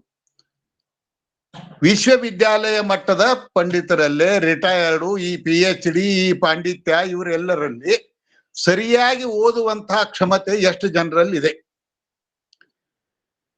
ನಮ್ಮ ಕನ್ನಡ ವರ್ಣಮಾಲೆಯ ಧ್ವನಿಗಳ ಬಗ್ಗೆ ಎಷ್ಟು ಜನರು ಎಚ್ಚರದಿಂದಿದ್ದಾರೆ? ಇವತ್ತು ನಾವು ಸ್ಪೀಚ್ಗಳನ್ನು ಕೇಳ್ತೀವಲ್ರಿ, ಎಷ್ಟು ಜನರಲ್ಲಿದೆ? ನಮ್ಮಲ್ಲಿ ಸರಿಯಾಗಿ ಕನ್ನಡ ವರ್ಣಮಾಲೆಗಳನ್ನ ಸರಿಯಾಗಿ ಉಚ್ಚಾರಣೆ ಮಾಡಿ, ಪದಗಳನ್ನ ಸರಿಯಾಗಿ ಉಚ್ಚಾರಣೆಗಳನ್ನು ಮಾಡಿ, ವಚನಗಳನ್ನ ಸರಿಯಾಗಿ ಓದಿದಾಗ ಅದರ ಭಾವ, ವಚನ, ಅದರ ಅರ್ಥ, ಅದು ಅದರದ ಎಲ್ಲಾ ಅರ್ಥಗಳ ಆಗ್ತಾವ. ಇಲ್ಲಿ ನಾವು ದಿನ ನೋಡ್ತೀವಲ್ರಿ, ಎಷ್ಟು ಜನ ಸರಿಯಾಗಿ ಓದ್ತಾರೆ, ಎಷ್ಟು ಜನ ಸರಿಯಾಗಿ ಮಾತಾಡ್ತಾರೆ ರೀ? ಈ ನಮ್ಮ ಭಾಷೆಯ ಸಂವಹನದ ಬಗ್ಗೆ ಎಷ್ಟು ಜನರಿಗೆ ಪ್ರಜ್ಞೆ ಇದೆ? ಇನ್ನು ವಚನಗಳನ್ನು ಪರಿಷ್ಕರಣೆ ಮಾಡಬೇಕು, ಹೊಸ ಆವಿಷ್ಕಾರ ಆಗಬೇಕು, ವಚನಗಳನ್ನು ತಿದ್ದಬೇಕು ಅಂದಾಗ ಮೊದಲು ವಚನಗಳ ಓದು. ಓದಿಗಿಂತಲೂ ಮೊದಲ ಇನ್ನೂ ಇಬ್ರು ಮೂರು ಜನ ಇದ್ದಾರೆ. ವಿಜಯಕುಮಾರ್ ಸರ್, ಸಂಕ್ಷಿಪ್ತ ಮಾಡಿ. Thank you sir. Pulakeshi sir hand raise ಮಾಡಿದ್ರು, ಮಾತಾಡ್ತಾರ? Pulakeshi Gadgimath sir, K B Mahadevappa sir ಮಾತಾಡಿ. ಮಾತಾಡಿ. ಹ್ಯಾಂಡ್ ರೈಸ್ ಮಾಡಿದ್ದಾರೆ ಮಹದೇವಪ್ಪ KB. ಈಗ ವಿಜಯಕುಮಾರ್ ಅವರು ವಿಷಯ ಹೇಳ್ತಾ ಹೊರಟ್ರೆ, ಈಗ ಕಾರ್ ಓಡಿಸೋನಿಗೆ ಕಾರದ ತಯಾರಿಕೆಯ ತಂತ್ರಜ್ಞಾನ ಇರಬೇಕು ಅನ್ನುವಂತ ಮಾತನ್ನು ಹೇಳ್ದಂಗೆ ಆಗ್ತದೆ. ವಿದ್ವಾಂಸರು ಮಾಡಬೇಕಾದ ಕೆಲಸವನ್ನ ಸಾಮಾನ್ಯರು ಮಾಡಬೇಕು. ಅದಕ್ಕೆ ಅದಕ್ಕೆ ಕಲಬುರ್ಗಿಯವ್ರು ಹೇಳೋದು ಮಾತೇನಂದ್ರೆ, ವಚನಗಳನ್ನ ದಿಟ್ಟಿಸಿ ನೋಡಿ ಎನ್ನುವಂತ ಮಾತನ್ನು ಹೇಳ್ತಾರೆ. ಅಂದ್ರೆ ದಿಟ್ಟಿಸಿ ನೋಡುವಂತ ಪ್ರಕ್ರಿಯೆಯನ್ನ ಸಾಮಾನ್ಯರಿಗೆ ಒದಗಿಸ್ಕೊಡ್ಬೇಕೇ ಹೊರತು ಅದನ್ನ ಪೂರ್ವ ನಿಶ್ಚಯ ಮಾಡಿ ಹೇಳುವಂಥದ್ದಾಗ್ಲಿ, ಅದರ ಟೆಕ್ನಿಕ್ಯಾಲಿಟೀಸ್ ಅನ್ನ ಸಾಮಾನ್ಯರ ಹತ್ರಕ್ಕೆ ತೆಗೆದುಕೊಂಡು ಹೋಗೋದಕ್ಕೆ ಆಗೋದಿಲ್ಲ ಅನ್ನುವುದು ಈಗಾಗಲೇ ಸಾಬೀತಾಗಿರುವಂಥದ್ದು. ಸಾಮಾನ್ಯರೇ ಎಲ್ಲ ಕಾಲದಲ್ಲೂ ಕೂಡ ನಿಮ್ಮ ರೀತಿಯ ಉಚ್ಚಾರಣೆ ಮಾಡಬೇಕು ಅಂತಂದ್ರೆ ಸಂಸ್ಕೃತವನ್ನು ಓದಿ ಉಚ್ಚಾರಣೆ ಮಾಡೋದು ಬೇರೆ ಇರ್ತದೆ, ಸಂಸ್ಕೃತವನ್ನು ಕಲಿಯದೆ ಉಚ್ಚಾರಣೆ ಮಾಡುವಂತ ವಿಧಾನವೂ ಕೂಡ ಬೇರೆ ಬೇರೆ ಇರ್ತದೆ ಅನ್ನುವಂಥದ್ದು. ಇಲ್ಲಿ ದಿಟ್ಟಿಸಿ ನೋಡ್ಬೇಕಾಗ್ತದೆ ವಚನಗಳನ್ನ ಅನ್ನೋದ್ರಲ್ಲಿ ತುಂಬಾ ವಿಶೇಷವಾದ ಅರ್ಥಗಳನ್ನ ಕಲಬುರ್ಗಿ ಅವರು ಕೊಟ್ಟಿದ್ದಾರೆ ಅಂತ ಅರ್ಥ.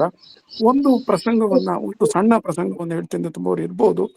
ನೆರೆಮನೆಯವರ ದುಃಖಕ್ಕೆ ಅಳುವವರ ಮೆಚ್ಚ ಅನ್ನುವಂತ ಮಾತಿಗೆ ನನ್ನ ಸ್ನೇಹಿತರು ಆಳುವವರ ಮೆಚ್ಚ ಅನ್ನುವಂತ ಮಾತನ್ನ ಸೇರಿಸಿದ್ರು.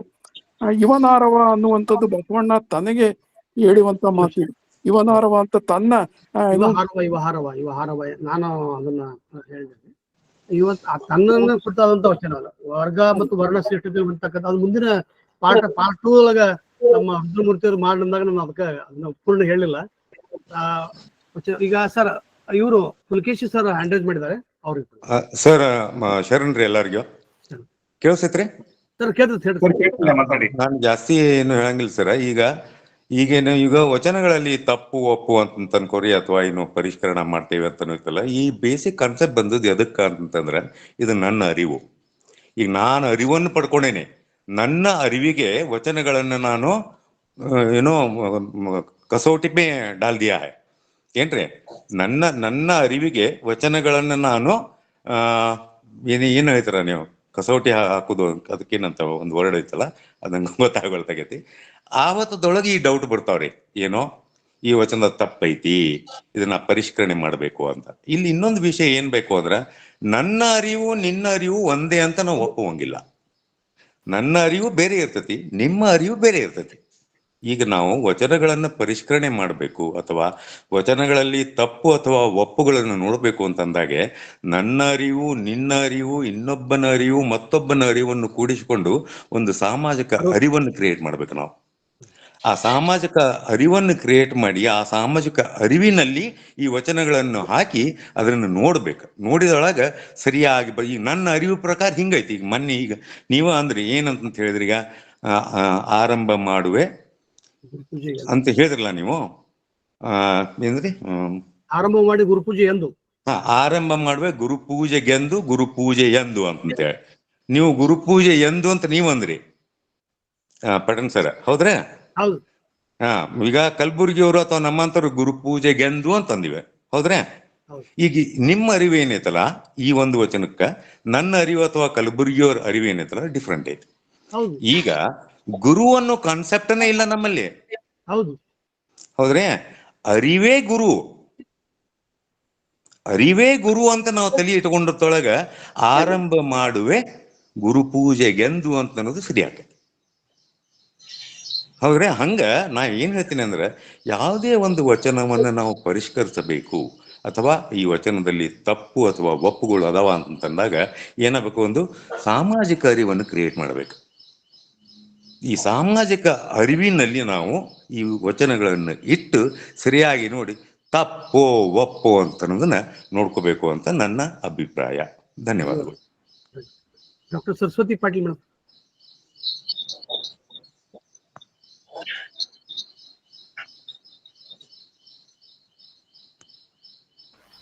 Doctor Saraswati Patil madam.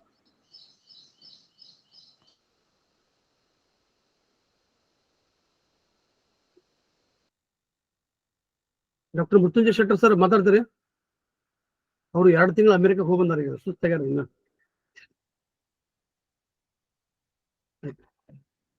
Rudramurthy sir next word.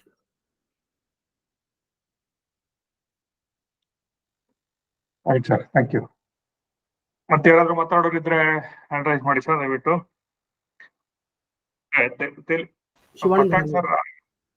Pattan sir ನೋವಿನಂತೆ ನಮಗೆ ಬಸವಾದಿ ಶರಣರ ಆಶಯವನ್ನ ಅವರ ಮೂಲ ಆಶಯವಾಗಿ ಸಾಮಾಜೀಕರಣಗೊಳಿಸ್ಲಿಕ್ಕೆ ಆಗ್ತಾ ಇಲ್ಲ ಅನ್ನೋದು ಅಷ್ಟೇ ನೋವಿನ ಸಂಗತಿ. ನಾನು ಮೊದಲೇ ಒಂದ್ 5-6 ವರ್ಷದಿಂದ ಅವ್ರ ಹತ್ರ ಮಾತಾಡಿದಾಗ್ಲೂ ಅಷ್ಟೇ ಉತ್ಕೃಷ್ಟತೆ, ಅಷ್ಟೇ ಕಳವಳ ಅವರು ವ್ಯಕ್ತಪಡಿಸ್ತಾನೆ ಇದ್ದಾರೆ.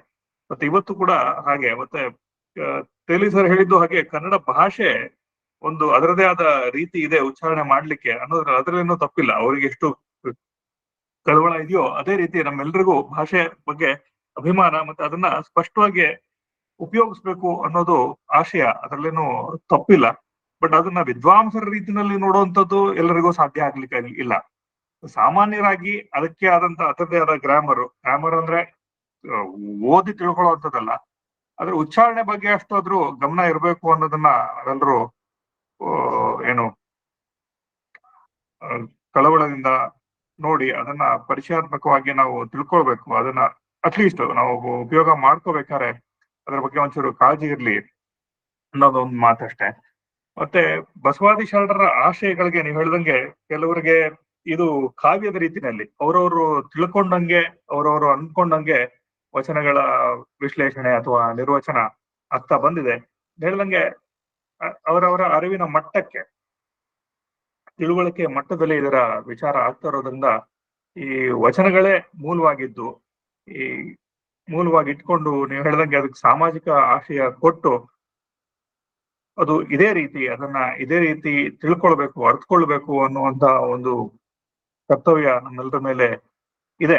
ಸಾಮಾಜಿಕ ಅರಿವು ನಿಟ್ಟಿನಲ್ಲಿ ಈ ವಚನಗಳ ಅಧ್ಯಯನ ಆಗ್ಬೇಕು, ವಚನಗಳ ತಿಳುವಳಿಕೆ ಎಲ್ಲರಿಗೂ ವ್ಯಕ್ತಪಡಿಸುವಂತ ಮಾಡುವಂತ ಕೆಲಸ ಆಗ್ಬೇಕು ಅನ್ನೋದು ನಮ್ಮ ಈ ಚಿಂತನೆಯ ಆಶಯ ಕೂಡ. ನಾವು ವಚನಗಳ ವಿಶ್ಲೇಷಣೆಗಿಂತ ಈ ಶರಣರ ಇತಿಹಾಸ ಅಥವಾ ಶರಣರ ರೋಚಕ ಕಥೆಗಳು, ಪುರಾಣೀಕೃತವಾಗಿ ರೋಚಕ ಕಥೆಗಳು, ಪವಾಡಗಳ ಮೇಲೆ ಹಲವಾರು ನಂಬಿಕೆಗಳು ಬೆಳೀತಾ ಬಂದಿದೆ. ಅದು ತಪ್ಪು ಅಂತಲ್ಲ. ಸಮಾಜದಲ್ಲಿ ಅದ್ರ ಬಗ್ಗೆ ಅದು ಅಟ್ರಾಕ್ಟ್ ಮಾಡುವಷ್ಟು ಮೂಲ ಆಶಯಗಳು ಅಟ್ರಾಕ್ಟ್ ಮಾಡಲ್ಲ ಜನಸಾಮಾನ್ಯರನ್ನ. ಹಾಗಾಗಿ ಬಸವ ತತ್ವ ಅಥವಾ ಬಸವ ಚಿಂತನೆಯನ್ನ ಅದರ ಮೂಲ ಆಶಯದಲ್ಲಿ ಕಟ್ಕೋಬೇಕಂದ್ರೆ ಗಟ್ಟಿತನದ ವೈಚಾರಿಕತೆ ಬೇಕು, ವೈಚಾರಿಕ ಚಿಂತನೆ ಬೇಕು. ಬಸವಾದಿ ಶರಣರ ಮೂಲ ಚಿಂತನೆ ವೈಚಾರಿಕತೆ ಮೇಲೆ ನಿಂತಿರೋದ್ರಿಂದ ನಾವೆಲ್ಲರೂ ಶರಣರಾಗಿ ಬಸವಣ್ಣನವರ ಚಿಂತನೆಗಳ ಪಾಲಕರಾಗಿ ಅಥವಾ ಬಸವಣ್ಣ ಚಿಂತನೆಗಳ ಕಾಳಜಿ ಇರುವಂತವರಾಗಿ ಮೂಲ ಆಶಯದ ಮಟ್ಟದಲ್ಲಿ ತಿಳ್ಕೊಳ್ಬೇಕು ಅನ್ನೋದಷ್ಟೇ ನಮ್ಮ ವೇದಿಕೆಯ ಆಶಯ. ಅದಕ್ಕಾಗಿ ಹಲವಾರು ಪ್ರಯತ್ನಗಳು, ಹಲವಾರು ಉಪನ್ಯಾಸಗಳು, ಹಲವಾರು ಈ ರೀತಿ ಸಂವಾದಗಳನ್ನ ನಾವು ನಡ್ಸ್ಕೊಳ್ತಾನೆ ಬಂದಿದ್ದೀವಿ. ಎದ್ದಿನಂತೆ ಇವತ್ತು ಒಂದು ಪರಿಪೂರ್ಣ ಸಂವಾದವಾಗಿ ಈ ಕಾರ್ಯಕ್ರಮ ಮೂಡಿ ಬಂದಿದೆ. ಅದಕ್ಕಾಗಿ ಕೈ ಜೋಡಿಸಿದ ಎಲ್ಲ ಶರಣು ಬಂಧುಗಳಿಗೆ ಶರಣು ಸಮರ್ಪಿಸ್ತಾ, ಇಂದಿನ ದತ್ತಿ ದಾನಿಗಳಾದ ಕಲ್ಕೇರಿ ಸರ್ ಅವರು, ಮತ್ತೆ ಹಲವಾರು ಗದಿಗೆ ಮಠ ಸರ್ ಆಗ್ಲಿ, ವಿಜಯಕುಮಾರ್ ತೇಲಿ ಸರ್ ಆಗ್ಲಿ, ಶಿವಾನಂದ ರಭಾವಿ ಅವರಾಗ್ಲಿ, ಮಹದೇವಪ್ಪ ಸರ್ ಆಗ್ಲಿ, ತಮ್ಮ ಮೌಲಿಕ ಚಿಂತನೆಗಳನ್ನ ಈ ಕಾರ್ಯಕ್ರಮಕ್ಕೆ ಕೊಟ್ಟಿದ್ದೀರಿ.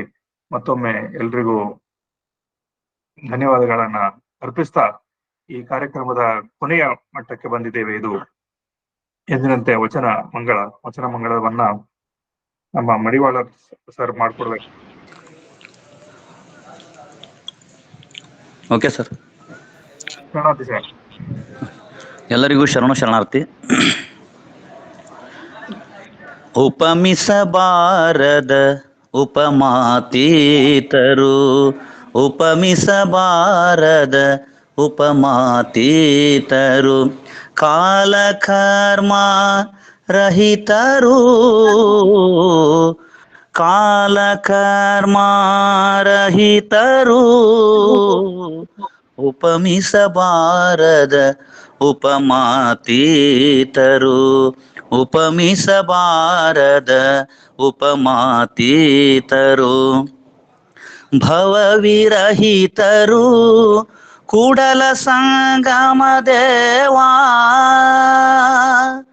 ಭವವಿರಹಿತರು ಕೂಡಲ ಸಂಗಮ ದೇವಾ ನಿಮ್ಮ ಶರಣರು ನಿಮ್ಮ ಶರಣರು ನಿಮ್ಮ ಶರಣರು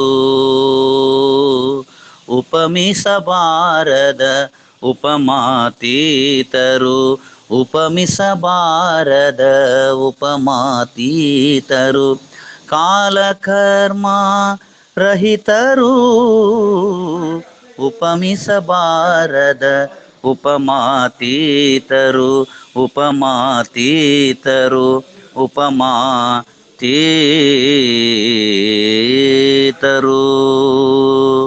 ಶರಣು ಶರಣಾರ್ಥಿ. ಎಲ್ಲರಿಗೂ ಧನ್ಯವಾದಗಳು.